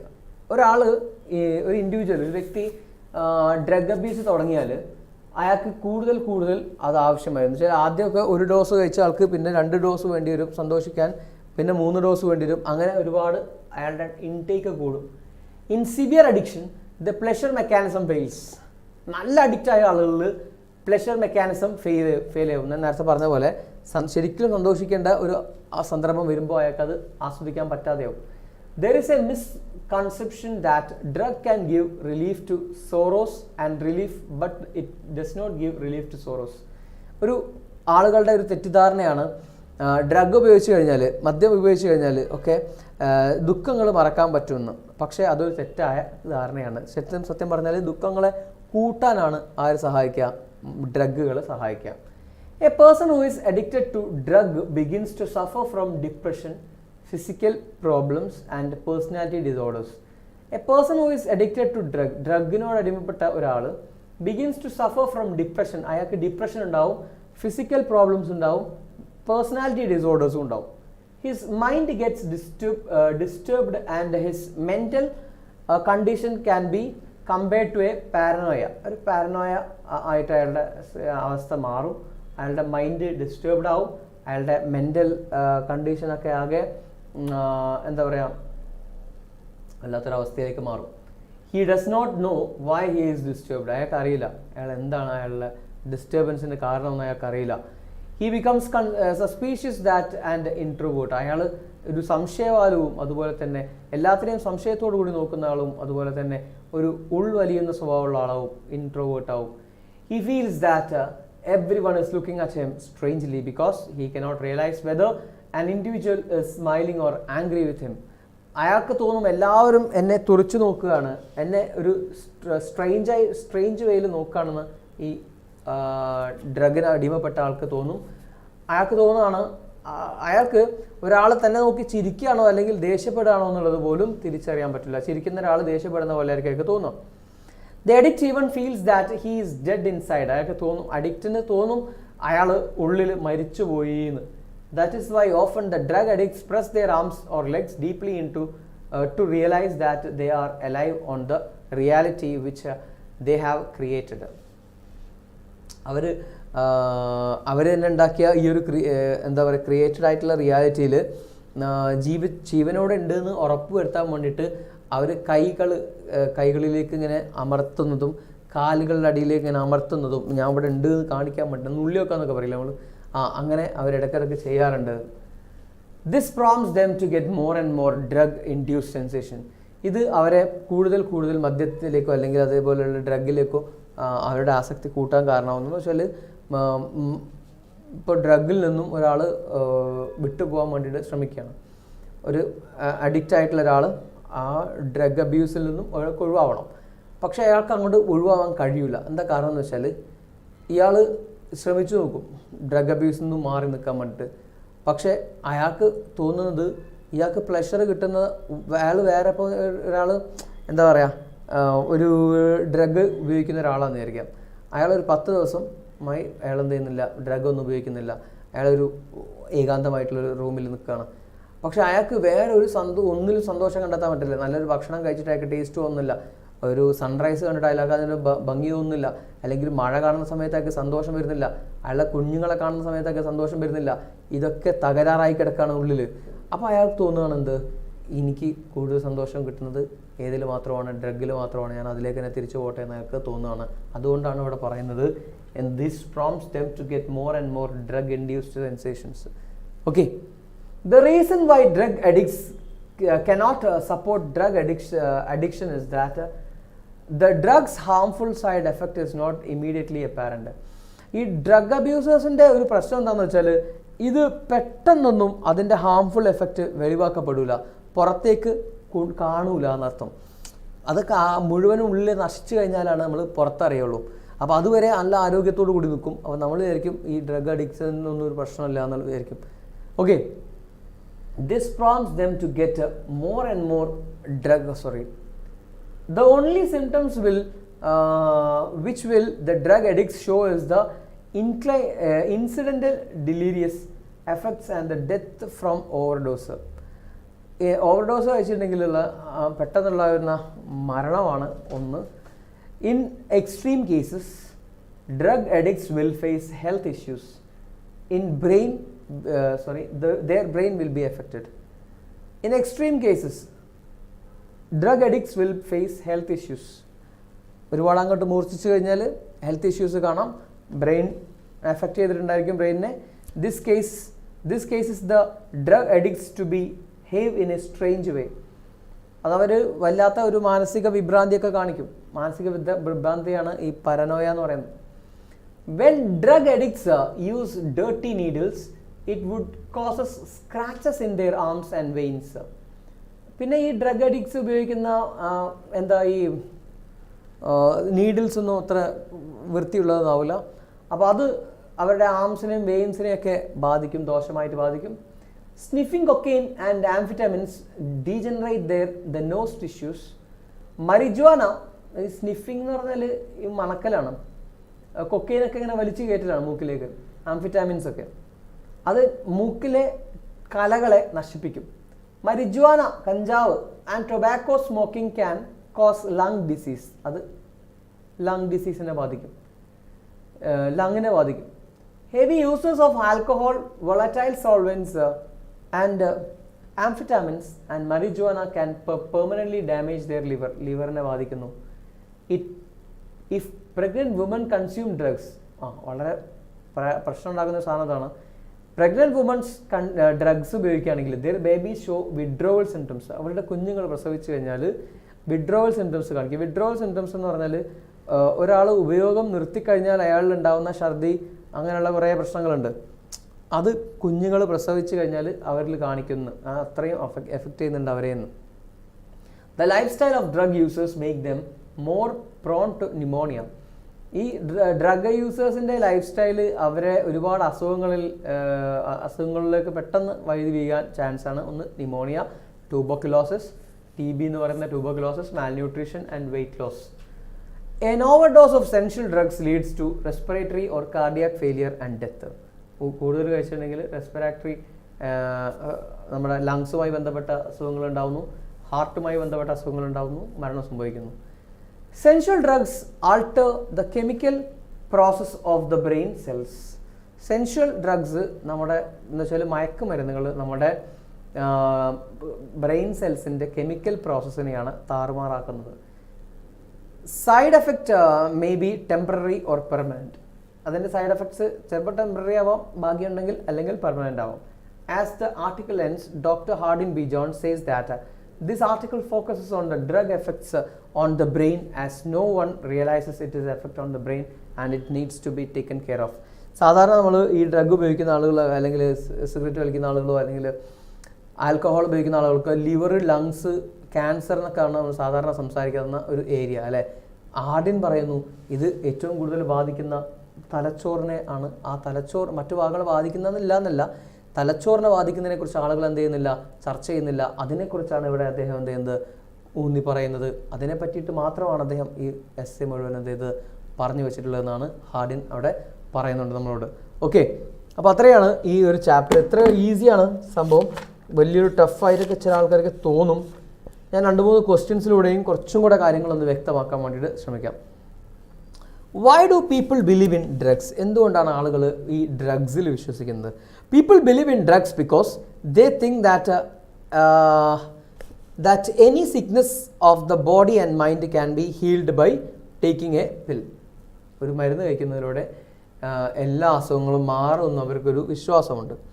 What is the danger of over dependence of drugs? മരുന്നുകളുടെ അല്ലെങ്കിൽ ഉത്തേജക മരുന്നുകളോടൊരു അമിതമായ വിധേയത്വം എന്ത് അപകടമാണ് വിളിച്ചു വരുത്തുന്നത്? The people become over dependent on drugs to solve their problems. They lose their capacity to deal with the life situations through perseverance, self-discipline, and mental effort. Some people think it is foolish to expend energy on solving problems when there is an easy way out. What is Hippocrates' chief contribution? Hippocrates' chief contribution എന്തായിരുന്നു? Hippocrates was the first to say that remedy must be taken into account not only the symptoms of the disease but also the constitution and habits of the patient.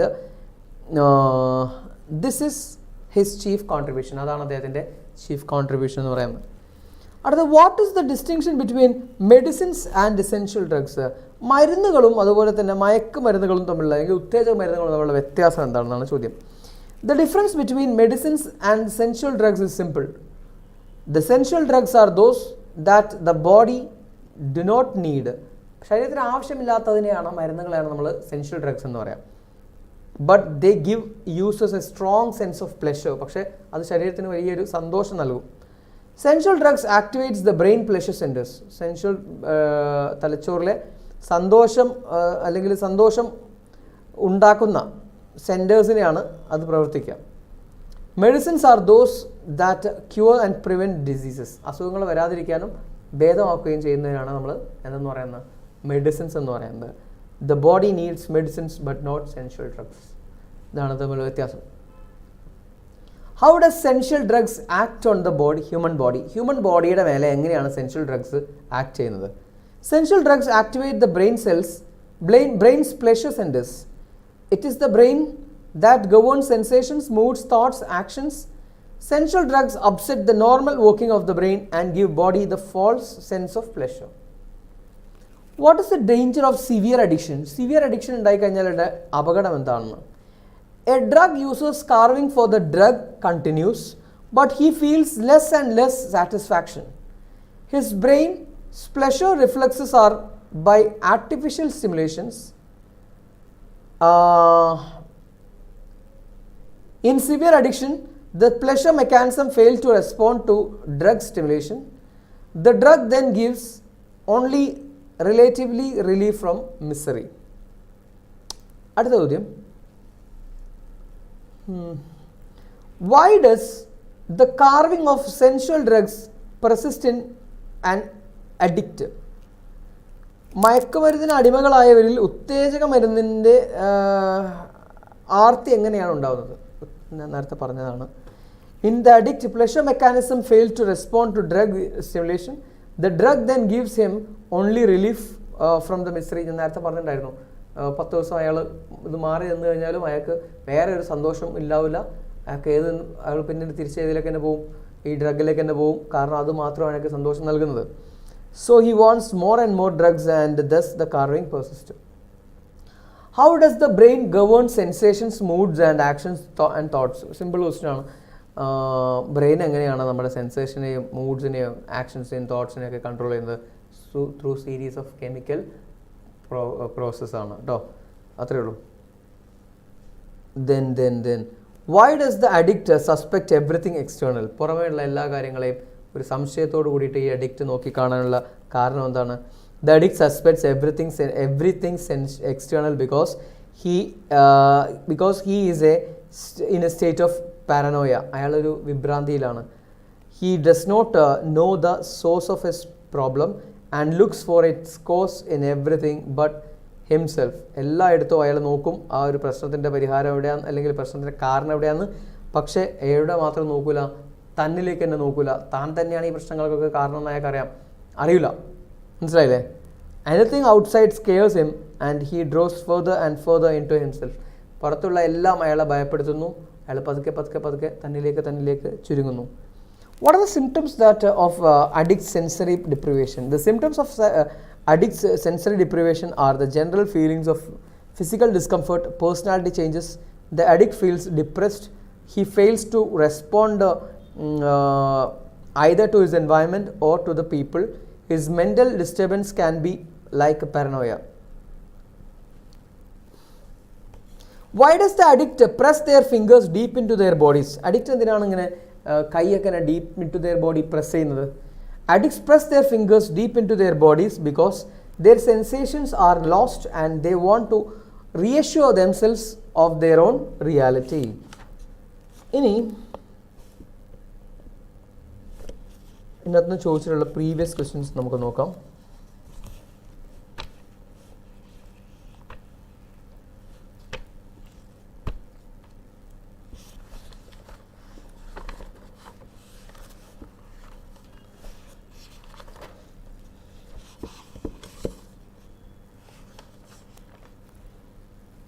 Read the following expert and answer the questions that follows. It is a simple step from look what drugs do for me when I feel depressed to imagine what drugs do for me when I feel good already. Question number 1. What does the word depressed mean in this sentence? Depressed എന്ന വേർഡിൻ്റെ meaning എന്താണ്? Unhappy ആണ് depressed എന്ന വേർഡിൻ്റെ meaning. What changes in attitude do you notice among the new generation drug users?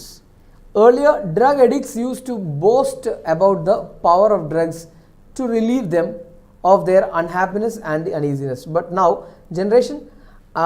new generation addicts take drugs even when they feel good because they seem to believe in magical power of drugs. പണ്ടൊക്കെ അവർക്ക് എന്തെങ്കിലും ദുഃഖം ഉണ്ടാകുമ്പോഴോ അല്ലെങ്കിൽ എന്തെങ്കിലും വേദന ഉണ്ടാകുമ്പോഴോ അതിനോടൊന്നൊക്കെ മാറാൻ വേണ്ടിയിട്ടാണ് അവർ drugs ഉപയോഗിച്ചിരുന്നത്.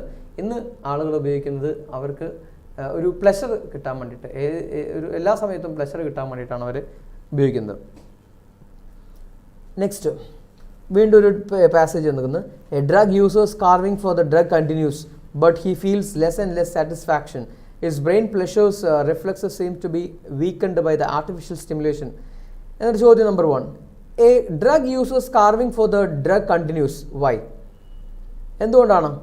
Because his brain's pleasure reflexes seems to be awakened by the artificial stimulation. ഞാൻ 3 തവണ ഇപ്പോൾ ഇത് പറയുന്നു. സോ അത് നിങ്ങൾക്ക് മനസ്സിലായിട്ടുണ്ടാവുമെന്ന് വിചാരിക്കുന്നു. ആ 11 ദിവസം 10 ദിവസം അയാൾ മാറി നിന്നപ്പോൾ അയാൾക്ക് പിന്നെയും അതിലേക്ക് തന്നെ പോകാനുള്ള കാരണം എന്താണെന്ന് പറഞ്ഞില്ലായിരുന്നോ? അപ്പോൾ അത് മലയാളത്തിൽ നിങ്ങളുടെ ഒരു ഭാഷയിൽ നിങ്ങളുടെ രീതിയിൽ എഴുതിയാലും മതി കേട്ടോ. What is the danger of the severe addiction? Severe അഡിക്ഷൻ്റെ ഒരു പ്രശ്നം എന്താണ്? In severe addiction the mechanism fails to respond to drug stimulation. അതാണ് കാരണം. The mechanism fails to respond to the drug stimulation. അടുത്ത, what does the word stimulate mean? Stimulate എന്ന് പറഞ്ഞാൽ induce എന്നർത്ഥം. Induce. Stimulate എന്ന് പറഞ്ഞാൽ induce ചെയ്യും. വീണ്ടും ഒരു paragraph. The sun is shining, the flowers are in bloom. I know these are the signs of a good day, but I don't feel it in here. What does the word bloom means here? എന്താണ് ഇവിടെ bloom എന്ന word ഉദ്ദേശിക്കുന്നത്? Spring, freshness, blossom, healthy. Blossom ആണ് ഇവിടെ ഉദ്ദേശിക്കുന്നത് കേട്ടോ. Bloom എന്ന് പറയുന്നത് ബ്ലോസമാണ്, പൂക്കൾ വിരിയുക, പൂക്കളാണ്. What is the psychological problem of the addict mentioned here? The addict loses his census of being alive because of sensory deprivation. 2 ചോദ്യമേ ഉള്ളൂ. പിന്നെയും ഒരു പാരഗ്രാഫ് വന്നിട്ട് ചോദ്യം, real dangers exist although the drug users often assume എന്നൊക്കെ പറയുന്ന paragraph വന്നിട്ട് ചോദ്യം ഇതാണ്, why does the drug user assume that there is no danger? എന്തുകൊണ്ടാണ് അയാൾ വിചാരിക്കുന്നത് ഒരു ഡേഞ്ചറും ഇല്ല, ഒരു അപകടവും ഇല്ല എന്ന് വിചാരിക്കാനുള്ള കാരണം എന്താണ്? The drug user often assumes that there is no danger because the harmful side effects are not immediately apparent. കാരണം അതിൻ്റെ ഒരു അപകടം പെട്ടെന്ന് കാണൂല, അതുകൊണ്ടാണ് അയാൾ അതറിയാത്തത്. What are the possible and harmful side effects? എന്തൊക്കെയാണ് possible and harmful side effects? എന്തൊക്കെയാണ്? Possible results range from incidental delirious effects to death from overdose. The dangers that lie between the extremes are worsen of health and reduced brain functions. അടുത്തത്, word opposite meaning of apparent.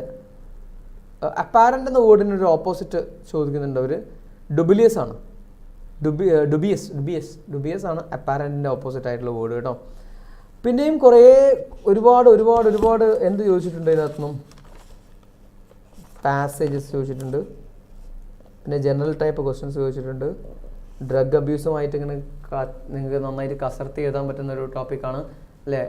അതിൻ്റെ ഒരു speech, email ഒക്കെ പറഞ്ഞാൽ, എഡിറ്ററിന് letter എന്നൊക്കെ പറഞ്ഞാൽ നിങ്ങൾക്ക് ഇഷ്ടം പോലെ വാരി വലിച്ച് എഴുതാനുള്ള കുറേ സാധനങ്ങൾ ഞാനിവിടെ ചെയ്തിട്ടുണ്ട്. അതല്ലാതെ നിങ്ങൾക്കറിയാവുന്ന ഡ്രഗ് അബ്യൂസുമായിട്ട് ബന്ധപ്പെട്ട എല്ലാ കാര്യങ്ങളും നിങ്ങൾക്ക് എന്ത് ചെയ്യാം? മയക്കുമരുന്നുകളുമായി ബന്ധപ്പെട്ടത് നിങ്ങൾക്ക് എല്ലാം ഇവിടെ എന്ത് ചെയ്താം?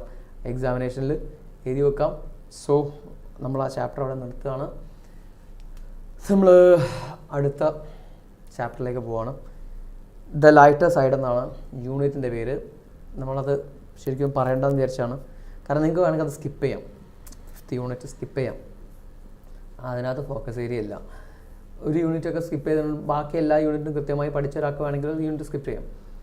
അപ്പോൾ എന്തായാലും ഞാൻ ജസ്റ്റ് ഒരു ഓവറോൾ ഐഡിയ ഉണ്ടാക്കി തരാൻ പോവാണ്. ഈ ഒരു യൂണിറ്റിൻ്റെ ലൈറ്റർ സൈഡ് എന്ന് പറഞ്ഞാൽ സന്തോഷം, ഹ്യൂമർ, നമ്മുടെ ലൈഫിലെ ലൈറ്റർ സൈഡ് എന്ന് ഉദ്ദേശിക്കുന്നത് ഹാപ്പിനെസ്സിൻ്റെ സൈഡാണ്. ലൈറ്റർ എന്ന വേർഡിന് ഹാപ്പിനെസ് എന്നൊരു അർത്ഥം കൂടെയുണ്ട്. ഹ്യൂമറും കോമഡിയും, ലിറ്ററേച്ചറിലുള്ള ഹ്യൂമറും കോമഡിയുമാണ് ഇതിനകത്ത് ആധാരമായിട്ട് പറയുന്നത്. ഓക്കെ, ഇനി നമുക്ക് നേരെ യൂണിറ്റിലേക്ക് വരാം. ഫസ്റ്റ് ചാപ്റ്ററിലേക്ക് വരാം. പോസ്റ്റ് ഏർലി ഫോർ ക്രിസ്മസ് എന്ന് പറയുന്ന ഒരു ചാപ്റ്ററാണ് ആദ്യത്തെ ചാപ്റ്ററിനകത്തുള്ളത്. ഒരു കോമിക്കൽ സ്റ്റോറിയാണ്. ഒരു സ്റ്റോറിയല്ല, ഒരു പ്ലേ ആണ്, ഒരു നാടകമാണ്.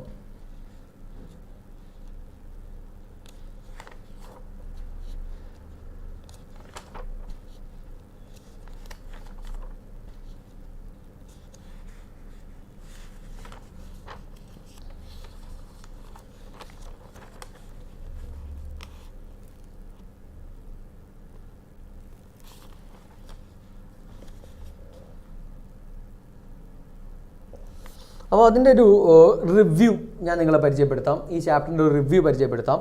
ആ റിവ്യൂവിലൂടെ നമുക്ക് ഈ ചാപ്റ്റർ മുഴുവൻ എന്ത് ചെയ്യാം, മനസ്സിലാക്കാം. ഒന്ന്, write a review of the play based on the above discussion points and published in your classroom magazine. The play Post Early for Christmas by R.H. Wood is a rib-tickling comedy. Rib-tickling comedy എന്ന് പറഞ്ഞാൽ ഇവിടെയൊക്കെ വേദനവും ചിരിച്ച് അതാണ് rib tickling, അല്ലെങ്കിൽ ഇക്ലിപ്പെടുത്തുന്ന എന്നൊക്കെ അർത്ഥം ഉണ്ടാക്കുന്ന നമ്മളെ എന്താണ് ഒരു കോമഡിയാണിത്. The actions of the play take place in a village post office in England. ഇംഗ്ലണ്ടിലെ ഒരു വില്ലേജ് പോസ്റ്റ് ഓഫീസിലാണ് ഈ ആക്ഷൻസ് നടക്കുന്നത്. The plot the plot centres on a sinister looking for an tourist coming to post office to send a parcel to his friend. ഒരു കുറച്ച് എന്താ പറയുക, വില്ലത്തരമൊക്കെ തോന്നിക്കുന്ന ഒരു ടൂറിസ്റ്റർ, ഒരു വില്ലനെ പോലെ തോന്നിക്കുന്ന ഒരു ടൂറിസ്റ്റർ ഒരു പോസ്റ്റ് ഓഫീസിലേക്ക് സാധനം പോസ്റ്റ് ചെയ്യാൻ വേണ്ടി, ഒരു ക്ലോക്ക് പോസ്റ്റ് ചെയ്യാൻ വേണ്ടി വരുന്ന മുതലാണ് സംഭവങ്ങളുടെ തുടക്കം. The parcel makes a tick tick noise and the people in the post office think that there is a time bomb inside. പാർസലിൻ്റെ അകത്തുനിന്ന് ഒരു ടിക് ടിക് ശബ്ദം കേൾക്കുന്നു, ആളുകൾ വിചാരിക്കുന്നു അതിനകത്ത് ടൈം ബോംബാണെന്ന്. They are scared. A policeman is called in. ഒരു പോലീസ്മാനെ വിളിപ്പിക്കുന്നു. To prevent the time bomb from going off and killing everyone, the policeman drops it into a bucket of water. ഒരു വെള്ളം bucket of വാട്ടറിലേക്ക് ആ time bomb ഇടുന്നു. Then the tourist comes back to explain it was only a beautiful Swiss clock he was sending to his friend as a Christmas gift. He calls the policeman an idiot and vows he will never post anything in that country. അയാൾ പോലീസ്മാനെ വിഡ്ഡി എന്ന് വിളിച്ചിട്ട് ഇനി ഒരിക്കലും ഈ ഒരു സാധനവും ഈ കൺട്രിയിൽ ഞാൻ എന്ത് ചെയ്യില്ല, പോസ്റ്റ് ചെയ്യില്ല എന്ന് പറയുന്നു. There are many humorous incidents in the play. ഒരുപാട് ഹ്യൂമറസ് ഇൻസിഡൻസ് നാടകത്തിലുണ്ട്. There is an incident of man coming to the post office and asking where there could get stamp. ഒരു സ്റ്റാമ്പ് എവിടെ നിന്ന് കിട്ടുന്നു, പോസ്റ്റ് ഓഫീസ് കയറി വന്നിട്ട് ചോദിക്കുന്ന ഒരാളെ നമുക്ക് ആദ്യം തന്നെ കാണാം അല്ലേ, ഏതുപോലെ മരുന്ന് ഷാപ്പ് കയറി ചെന്നിട്ട് മരുന്ന് എവിടെ കിട്ടാമെന്ന് ചോദിക്കുന്ന പോലെ. Another fellow wants a pint of beer. മറ്റൊരാൾക്ക് കണ്ണ് കാണില്ല, അയാൾ വന്നിട്ട് ഇത് ബാറാന്ന് ചോദിച്ചിട്ട് ബിയർ ചോദിക്കുന്നുണ്ട്. Then there is an incident of the conversation between the assistant and the deaf old man who misunderstand book for cook and said for bed and ted. അല്ലേ, പിന്നെ ഒരു ഡെഫായിട്ടുള്ളൊരു ഓൾഡ് മാൻ വന്നിട്ട് നമ്മുടെ അസിസ്റ്റൻറ്റിനോട്, പോസ്റ്റ് അസിസ്റ്റൻറ്റിനോട് സെഡിന് പകരം ടെഡെന്നും അതുപോലെ തന്നെ ബെഡെന്നും കേൾക്കുന്ന, ബുക്കിന് പകരം കുക്കെന്നും കേൾക്കുന്ന ഒരു സംഭവം, ഒരു എപ്പിസോഡ് ഉണ്ടാവുന്നുണ്ട് അവിടെ. അതും ഹ്യൂമറാണ്. He even accuses the assistant of being deaf. He sees an old lady coming to the office seeking advice about the cat as she thinks the clinic for animals. ഇത് ആനിമൽസിൻ്റെ ഡിസ്പെൻസറി ആണെന്ന് വിചാരിച്ചിട്ട്, ക്ലിനിക്കാണെന്ന് വിചാരിച്ചിട്ട് ഒരു സ്ത്രീ ഓടി വരുന്നുണ്ട്. അവളുടെ പൂച്ചയ്ക്ക് എന്തോ പറ്റിയിട്ട് അല്ലേ, കൈക്ക് മുറിവുണ്ടായിട്ട് അവൾ ഓടി വരുന്നുണ്ട്, കരയുന്നുണ്ട്. We see then the English of the tourist is horrible. The funniest incident is when people run to cover and the parcel is dropped in the bucket water. The tourist had come with a beautiful clock from Switzerland as a Christmas present to his friend. And he sees what havoc it caused and how it is ended up in water. The dialogues are very apt. One would laugh his heart out when he listens to the dialogues between the assistant and the old deaf man.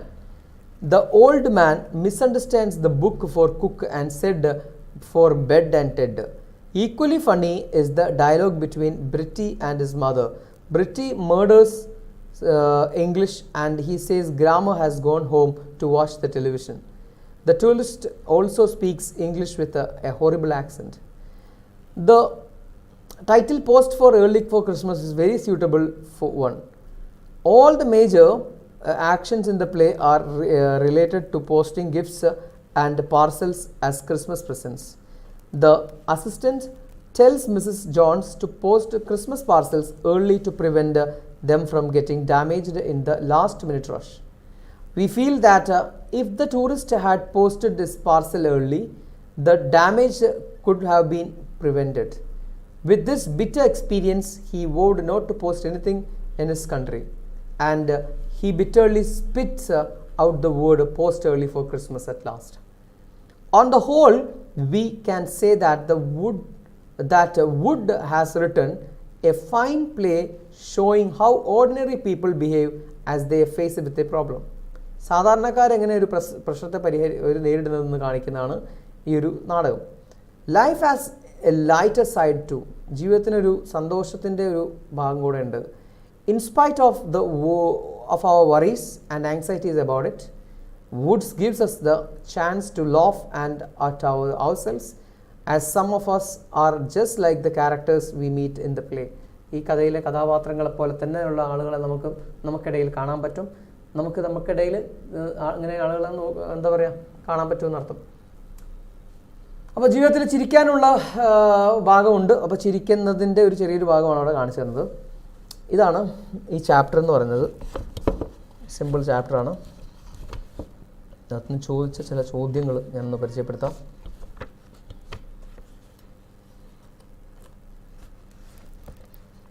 Okay,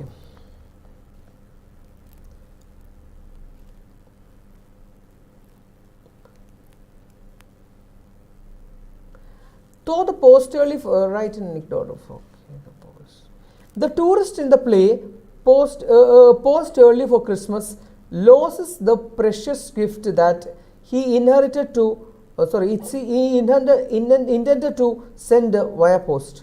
With the wet clock in his hand, he approaches the postmaster general and files a complaint. What would he write in the complaint? നല്ല ചോദ്യമാണ്. ആ complaint letter post മാസ്റ്ററിനെ കാണിക്കാനുള്ള letter അല്ലെങ്കിൽ അയാൾക്ക് കൊടുക്കാനുള്ള പരാതി ഇയാൾ എഴുതുന്ന ഒരു ഫോർമൽ ലെറ്റർ ആയിരിക്കും അല്ലെ. ഫ്രം അഡ്രസ്സ് ടു അഡ്രസ്സ് ഒക്കെ എഴുതി subject ruining my Swiss clock എന്ന് പറയുന്ന സബ്ജക്റ്റും കൊടുക്കാം. I had brought an expensive Swiss clock and I wanted to send it to my friend as a Christmas present. I handed over the package to the assistant at the Milton Square post office and she accepted it and gave me a receipt.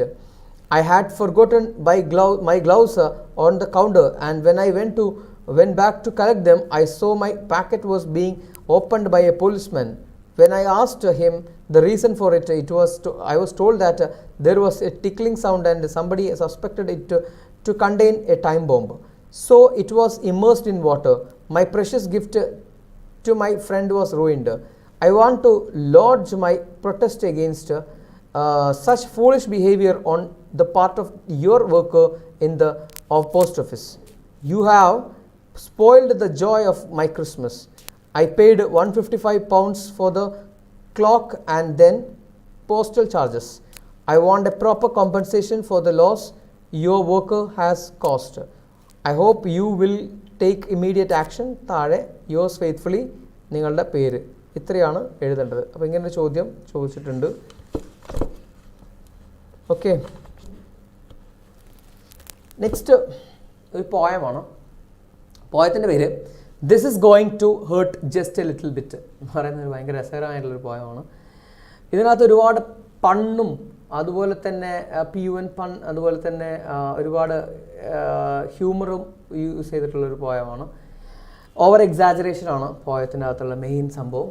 Over exaggeration, പെരുപ്പിച്ച് പറയൽ. Okay, ഞാൻ ഓരോ stanza vice stanza meanings പറയാം. 7 സ്റ്റാൻസയാണുള്ളത്. First stanza: One thing I least like is sitting in a dentist chair with my mouth wide open. I always hope against hope that I will never have to do it again. എന്ന് വെച്ചാൽ ഒരു കാര്യം ഞാൻ ഒട്ടും ഇഷ്ടപ്പെടാത്തത് എൻ്റെ വായ പൊളിച്ച് വെച്ച് ഡെൻറ്റിസ്റ്റിൻ്റെ കസേരയിൽ ഇരിക്കുന്നതാണ്. എന്നാൽ ഇതൊരിക്കലും ചെയ്യേണ്ടി വരില്ല എന്ന് എല്ലായ്പ്പോഴും ഞാൻ ആശിക്കാറുണ്ട്. എന്നാൽ ആ ആശയ്ക്ക് എതിരായി ഞാൻ ആശിക്കും. എന്ന് വെച്ചാൽ അത് വെറുതെ ആയി പോകണമെന്നൊരു ആശ ഇടയ്ക്കിടയ്ക്ക് പോകേണ്ടി വരാറുണ്ട് ഡെൻറ്റിസ്റ്റിൻ്റെ അടുത്ത് നിന്ന്. Some tortures are physical and some are mental, but the dental torture has both. ചില ശാരീരിക പീഡനം, ചിലത് നമുക്ക് ചില പീഡനങ്ങൾ കേൾക്കുന്നത് ചിലത് ശാരീരികമാണ്, ചിലത് മാനസികമാണ്. എന്നാൽ ഡെൻ്റലിൻ്റെ കാര്യത്തിൽ the dental torture has both, രണ്ടും കൂടെയാണ് എന്ന് വെച്ചാൽ. പക്ഷേ പല്ലിൻ്റെ പീഡനം ഇത് രണ്ടും ഉണ്ട്. Okay, It is difficult to be self-controlled when your jaw is down to your chest.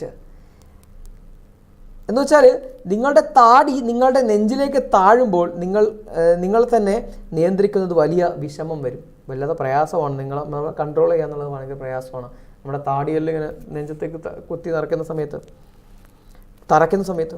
it is difficult to retain your calm when your fingernails are scratching your palm, making serious changes in your lifeline, love line, some other important lines. നമ്മുടെ വിരലുകൾ നിങ്ങളുടെ ഉള്ളം കൈയിൽ എന്താ പറയുക മാന്തി നിങ്ങളുടെ ജീവിതരേഖയും സ്നേഹരേഖയും അല്ലെങ്കിൽ മറ്റെന്തെങ്കിലുമൊക്കെ രേഖ, പ്രധാനപ്പെട്ട രേഖകളൊക്കെ കാര്യമായ മാറ്റങ്ങൾ വരുത്തുമ്പോൾ ആ സമയം നിങ്ങൾക്ക് നിങ്ങളുടെ ശാന്തത നിലനിർത്തുവാൻ വളരെ പ്രയാസമാണ്. It is hard to give your usual cheerful goodness when you know that you are in a position in life which lacks dignity. There are only 2 or 3 occasions in life when this happens. നിങ്ങളുടെ അന്തസ്സിന് കുറവ് വരുത്തുന്ന സമയമാണിത് എന്ന് നിങ്ങൾ തിരിച്ചറിയുമ്പോൾ നിങ്ങളുടെ സാധാരണയുള്ള സന്തോഷം സ്ഫുരിക്കുന്ന ആ ഒരു മുഖമുണ്ടല്ലോ, ആ മുഖം നിലനിർത്താൻ നിങ്ങൾക്ക് ബുദ്ധിമുട്ടാവും. ജീവിതത്തിൽ 1 2 അല്ലെങ്കിൽ 2 3 തവണ മാത്രമാണ് ഇത്ര ഒരു അനുഭവം നിങ്ങൾക്ക് ഉണ്ടാവുകയുള്ളൂ. Your mouth is like, 5ാമത്തെ സ്റ്റാൻസയാണ്, your mouth is like a section of the road which repair work is going on. It is cluttered up with stone, crushes and concrete mixtures and drills and steam rollers. All the nerves in your head are affected. നിങ്ങളുടെ വായ നന്നാക്കിക്കൊണ്ടിരിക്കുന്ന ആ സമയത്ത് ഒരു റോഡിൻ്റെ ഭാഗമായിട്ട് അതിനെ compare ചെയ്യാണ്. റോഡിൻ്റെ ഭാഗമായിട്ട് മെറ്റഫറാണ് അവിടെ കമ്പയർ ചെയ്യാണ്. അവിടെ കല്ലുകളുണ്ട്, ക്രഷേഴ്സ് ഉണ്ട്, കോൺക്രീറ്റ് മിക്സ്ചേഴ്സ് ഉണ്ട്, ഡ്രില്ലുകളും സ്റ്റീം റോളറുകളുണ്ട്, എല്ലാം അവിടെ ഉണ്ട്. തലയിലെ എല്ലാ നെർവ്സും നാഡീഞരമ്പുകളും ഡെന്റിസ്റ്റിൻ്റെ പ്രവർത്തനങ്ങളിൽ ആക്രമിക്കപ്പെടുകയാണ്. 6ാമത്തെ stanza, some people are unfortunate enough to be sprung up by their thumbs. Others have things done to the gums. Your teeth are supposed to get polished, but you think they are demolished. What terrifies you more is that it is done with a mirror. The dentist looked like a bear. Roman calls bear Ursa. The bear dentist takes a crowbar in one hand and a mirror on the other. How can we be sure he won't make a mistake? Because in the mirror the left is right and the right is left. When we try to tie our bow tie with the aid of a mirror, we tend to get mixed up. ചില ആൾക്കാർക്ക് വളരെ നിർഭാഗ്യവാന്മാരായിരിക്കും. ചില ആളുകൾ വളരെ വലിയ പീഡനങ്ങൾക്ക് സഹിക്കേണ്ടി വരും. വേറെ ചിലർക്ക് അവരുടെ മോണയ്ക്കാണ് പ്രശ്നം ഉണ്ടാവാറ്. ഗമ്മെന്ന് പറഞ്ഞാൽ മോണയാണ്. നിങ്ങളുടെ പല്ലുകൾ നല്ലപോലെ പോളിഷ് കിട്ടുമെന്ന് പ്രതീക്ഷിച്ചാണ് നിങ്ങൾ പോകുന്നത്. പക്ഷെ പലപ്പോഴും അവ ഇടിച്ച് പൊളിക്കുകയാണ് നിങ്ങൾക്ക് തോന്നും. നിങ്ങളെ ഏറ്റവും കൂടുതൽ പേടിപ്പെടുത്തുന്ന ഒരു കാര്യം ഒരു കണ്ണാടി ഉപയോഗിച്ചാണ് ഇതെല്ലാം ഈ ഡോക്ടർ ചെയ്യുന്നതെന്നാണ്. ഒരു ഡെന്റിസ്റ്റിനെ ഒരു കരടിയെ പോലെയാണ് അദ്ദേഹത്തിന് തോന്നുന്നത്. റോമക്കാർ കരടിയെ ഉർഷ എന്നാണ് വിളിക്കുന്നത്. ആ കരടി എൻ്റെ ഡെന്റിസ്റ്റ് ഒരു കയ്യിൽ ഒരു കട്ടപ്പാരയും മറ്റൊരു കയ്യിൽ കണ്ണാടിയുമായിട്ടാണ് നിങ്ങളുടെ മുമ്പിൽ നിൽക്കുന്നത്. അയാൾ ഒരു തെറ്റും വരുത്തൂല. നമ്മൾ എങ്ങനെ ഉറപ്പിക്കാം? കാരണം ഒരു കണ്ണാടി നോക്കുന്ന സമയത്ത് ലെഫ്റ്റ് റൈറ്റ് ആയിട്ടും റൈറ്റ് ലെഫ്റ്റ് ആയിട്ടും അല്ലേ നമുക്ക് തോന്നാം.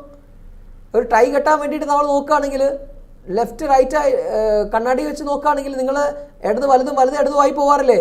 അപ്പോൾ ഇയാളുടെ വലത്തെ പല്ല് പറിക്കുന്നതിന് പകരം ഇടത്തെ പല്ല് പറിക്കില്ല എന്ന് ആര് കണ്ടു? Last answer. At last he says that it is all. He coats your mouth with something that is used to shine a horse hoof. You gets on to your feet with difficulty and think that it's all over now. After all, it was just once in a time. But then he says we should go back to him before the end of the 3 months. The poet feels that Fate sends him most vicious circle to man. Man has to go to the dentist continuously to keep his teeth in good condition. The man wants the teeth in good condition because he does not want to go to the dentist. It is real paradox. അവസാനം അദ്ദേഹം പറയും ഇത്രയേ ഉള്ളൂ, തീർന്നു എന്ന്. എന്നിട്ട് അദ്ദേഹം എന്താ ചെയ്യുന്നത് വെച്ചാൽ വായിൽ കുതിരയുടെ കുളമ്പിന് പോളിഷ് ചെയ്യുന്നത് പോലെ എന്തോ ഒരു സാധനം കൊണ്ട് നിങ്ങളെ വായക്കകത്ത് പോളിഷ് ചെയ്യും. പ്രയാസത്തോടെ നിങ്ങൾ എഴുന്നേൽക്കുന്നു. അതെല്ലാം കഴിഞ്ഞല്ലോ എന്ന് ആലോചിച്ച് ആശ്വസിക്കുമ്പോൾ എന്തായാലും ഒരു പ്രാവശ്യം മാത്രമല്ലേ എന്ന് നമ്മൾ വിചാരിക്കുമ്പോൾ, പക്ഷെ അയാൾ പറയുന്നത് 3 മാസം കഴിഞ്ഞിട്ട് പിന്നെയും വരാൻ വേണ്ടിയിട്ട് അല്ലേ. അപ്പോൾ അയാൾ എന്താ പറയുന്നതെന്ന് വെച്ചാൽ, ഒരു മനുഷ്യൻ പല്ലുകളെ ശരിയായി സംരക്ഷിക്കുന്നത് എന്തിനു വേണ്ടിയിട്ടാണ്? ഡെൻറ്റിസ്റ്റിൻ്റെ അടുത്ത് പോവാതിരിക്കാൻ വേണ്ടിയിട്ടാണ് അല്ലേ. പക്ഷേ ഡെൻറ്റിസ്റ്റ് എന്താ പറയുന്നത്? പല്ലുകളെ ശരിയായി സംരക്ഷിക്കണമെങ്കിൽ നിങ്ങൾ ഇടയ്ക്കിടയ്ക്ക് ഡെൻറ്റിസ്റ്റിൻ്റെ അടുത്ത് വരണമെന്നാണ്. അതൊരു ശരിക്കും വിനോദാഭാസമല്ലേ, ഒരു പാരഡോക്സ് അല്ലേ എന്നാണ് പോയറ്റ് അവസാനിപ്പിച്ച് പറയുന്നത്. എഴുതിയത് ഫെഡറിക് ഓഗ്ഡൻ നാഷാണ്. ഫെഡറിക് ഓഗ്ഡൻ നാഷാണ് എഴുതിയിട്ടുള്ള ആൾ. ഒരു ക്രിട്ടിക്കൽ അപ്രീസിയേഷനൊക്കെ ഉണ്ട്. ഞാൻ ഈ പറഞ്ഞത് വെച്ച് തന്നെ നിങ്ങൾക്കത് എഴുതാൻ പറ്റും.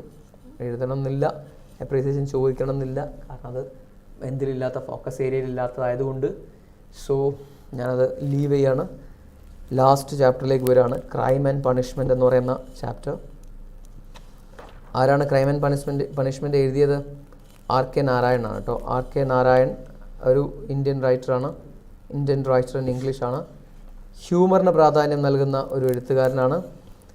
ഒരുപാട് കഥകളൊക്കെ എഴുതിയിട്ടുണ്ട്. നിങ്ങൾക്കറിയാം, Swami and his friends, the trio എന്നൊക്കെ പറയുന്ന നിങ്ങൾ പണ്ട് പഠിച്ച ചാപ്റ്ററൊക്കെ എഴുതിയിട്ടുള്ള ആളാണ് ആർ കെ നാരായൺ. ഇവിടെ ക്രൈം ആൻഡ് പണിഷ്മെൻറ്റിൻ്റെ ഒരു ചെറിയ സമ്മറി ഞാൻ പറയാം.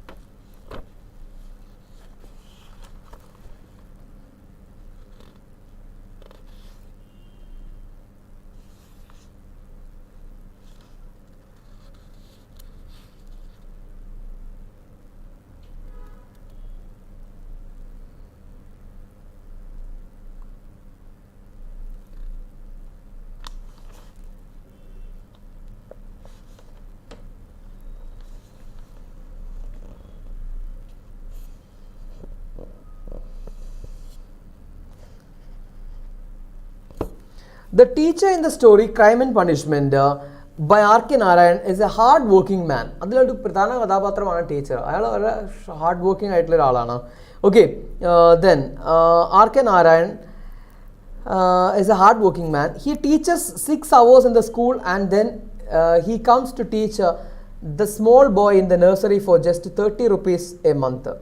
He has to work for 3 hours in the nursery teaching a gorilla of a child. This shows the teacher is very poor. Otherwise, he would not come to teach such a mischievous boy after his normal school hours. The teacher suffered at the hands of the parents also. Every day, he had to listen to the lectures of the parents on child psychology for half an hour. The father had written a thesis on infant psychology for his MA. The mother had studied a good deal of it for his BA. So both lectured him on the same lines. It seemed that the parents of the boy thought he was made of this thin glass. They pampered him a lot, and they wanted the teacher also to be very kind to the boy and not to annoy him in any way. ഒരു തരത്തിലും അവനെ ഉപദ്രവിക്കാൻ പാടില്ല. അവൻ്റെ രക്ഷിതാക്കൾ, ഈ കുട്ടിയുടെ രക്ഷിതാക്കൾ അവനെ എല്ലാ ദിവസവും അയാൾക്ക് ലെക്ചറൊക്കെ കൊടുക്കാറുണ്ട്. ഇയാൾ ഡെയിലി സ്കൂൾ അവേഴ്സ് കഴിഞ്ഞിട്ട് 3 മണിക്കൂർ പഠിപ്പിക്കാൻ 30 രൂപയ്ക്ക് മാസം 30 രൂപയ്ക്ക് വേണ്ടി മാത്രം പഠിപ്പിക്കാൻ വേണ്ടി വരുന്നതാണ് ഈ കുട്ടീനെ. കുട്ടിയാണെങ്കിലോ വളരെ വികൃതിയുള്ളൊരു കുട്ടിയാണ്. The teacher found it is hard to manage the boy. The boy had a lot of love and money. His parents built the nursery for him. They brought him expensive toys. They even gave him a small pedal motor to move about in the garden. His cupboard was filled with chocolates and biscuits which he could eat whenever he wanted. He was a highly pampered, spoilt child. Okay, വഷളാക്കിയ സ്നേഹം കൊടുത്ത് വഷളാക്കിയ ഒരു കുട്ടിയായിരുന്നു അവൻ. The teacher could lose his temper when tempted too much. അദ്ദേഹത്തെ വല്ലാതെ tempt ചെയ്തപ്പോൾ അദ്ദേഹത്തിൻ്റെ control അദ്ദേഹത്തിന് വിട്ടുപോയി. He slaps the boy because the boy persisted to making the same mistake in spite of the correctness so many times. ഒരുപാട് നേരമായി teacher ശരി ഉത്തരം പറഞ്ഞു കൊടുക്കുന്നു, എന്നിട്ടും അവന് തെറ്റ് തന്നെ പറഞ്ഞപ്പോൾ ടീച്ചർ ആ ഒരു സമയത്ത് എന്ത് ചെയ്തു, അവൻ്റെ മുഖത്തടിച്ചു പോയി. The hard slapping made a red mark on the cheek of the boy. അവൻ്റെ മുഖത്ത് ഒരു നല്ല ചുവന്ന പാടുണ്ടായി. The boy used that mark to blackmail the teacher. ആ മാർക്ക് കൊണ്ട് കുട്ടി ടീച്ചറെ ബ്ലാക്ക്മെയിൽ ചെയ്യാൻ ശ്രമിച്ചു. The teacher had to play with the boy acting as the station master. കുട്ടിയുടെ കൂടെ ഇയാൾ സ്റ്റേഷൻ മാസ്റ്റർ ആയിട്ട് കളിക്കേണ്ടി വന്നു. Then the train stops running and the boy wants to repair it. ആ ട്രെയിൻ നിന്നപ്പോൾ കുട്ടിക്ക് ട്രെയിൻ റിപ്പയർ ചെയ്ത് കൊടുക്കേണ്ടി വന്നു. But the teacher is not at all mechanical minded and he cannot do that. Then the boy make him to tell stories. പിന്നെ കഥകൾ പറഞ്ഞു കൊടുക്കാൻ പറഞ്ഞു. He tells the stories of a tiger and the bison and the story of Alibaba and the 40 thieves. The boy wants to hear the story of the tiger and the bison again. When the teacher refuses, the boy runs home. The teacher in the hot pursuit. Teacher പറഞ്ഞു നാളെ കഥ പറയാൻ ബാക്കി, എനിക്ക് തീരെ വയ്യ മോനെ എന്ന് പറഞ്ഞപ്പോൾ കുട്ടി ഒരൊറ്റ ഓട്ടം വീട്ടിലേക്ക് ഓടി വെച്ചു, അയാൾ പുറകെ ഓടി. The teacher has good presence of mind. When the father asks why they were running about, the teacher says that they are just playing about to keep up their spirits. പരീക്ഷയിൽ വരുന്നത് മോൻ്റെ ഒന്ന് ഉഷാറാക്കാൻ വേണ്ടിയിട്ട് ഓടിച്ചാണെന്ന് പറഞ്ഞു. അയാൾക്ക് നല്ല പ്രസൻസ് ഓഫ് മൈൻഡ് ഉണ്ടായിരുന്നു, ആ സമയത്ത് ഒരു കളവും പറയാം. The teacher can lie if there is a need. Poor teacher. He has to suffer so much for getting an extra amount of 30 per month. I think he represents many teachers in our society who do not get a decent salary and have to find other ways of making both ends meet. അതൊരു essay ആണ്. Essay ഞാൻ പറയുന്ന question ഇതാണ്. The story Crime and Punishment deals with the relationship between teacher and a small boy. What impression do you get about the teacher? Sketch of the teacher, character sketch of the ടീച്ചറാണ്. ഏകദേശം നിങ്ങൾക്ക് കഥ മനസ്സിലായിട്ടുണ്ടാവും എന്താ സംഭവം എന്നുള്ളത്. അതിൻ്റെ പ്രധാനപ്പെട്ട എല്ലാ പോയിന്റുകളും പറഞ്ഞു വെച്ചിട്ടുണ്ട്. ഇതിനകത്തുനിന്ന് ചോദിച്ചൊരു ചോദ്യവുമാണ് ഞാൻ അവിടെ ഡിസ്കസ് ചെയ്തത്. ഏതാ ഒരു ടീച്ചറിൻ്റെ ക്യാരക്ടർ സ്കെച്ച് എഴുതാൻ വേണ്ടിയിട്ട്. നീ ഇങ്ങനെ ഒരു ക്വസ്റ്റ്യൻ ഉണ്ടാവും, ബോയ് എന്താണ് ഇങ്ങനെ പെരുമാറാനുള്ള കാരണം? Because he's Elon in the house. ആ വീട്ടിൽ ഒറ്റയ്ക്കാണ്, വലിയ എല്ലാ സൗകര്യങ്ങളും ഉണ്ട്. സ്പോയിൽഡ് സ്പോയിൽഡ് ബോയ് എന്ന് പറഞ്ഞില്ലേ, ഇതാണ് അവൻ്റെ കാരണം. ഇവന് ഈ ടീച്ചറെ ഒരു ഫ്രണ്ടായിട്ട് കൺസിഡർ ചെയ്യാണ്. ആ ഫ്രണ്ടിൻ്റെ കൂടെ കളിക്കാനും ഒക്കെ അവൻ ശ്രമിക്കുന്നതുകൊണ്ടാണ് അവൻ എന്ത് ചെയ്യുന്നത്, ഇങ്ങനെ കുരുത്തക്കേടുകളിലേക്ക് എത്തിപ്പോകുന്നത്. അല്ലാതെ അവന് വേറെ ഒന്നുമല്ല. അവൻ്റെ പ്രശ്നം അതാണ്. ഓവർ കൺസേൺ രക്ഷിതാക്കൾ കൊടുക്കുന്നതിൻ്റെ പ്രശ്നമാണെന്നൊക്കെ നിങ്ങൾക്ക് അടിച്ചുവിടാം. ഓക്കെ,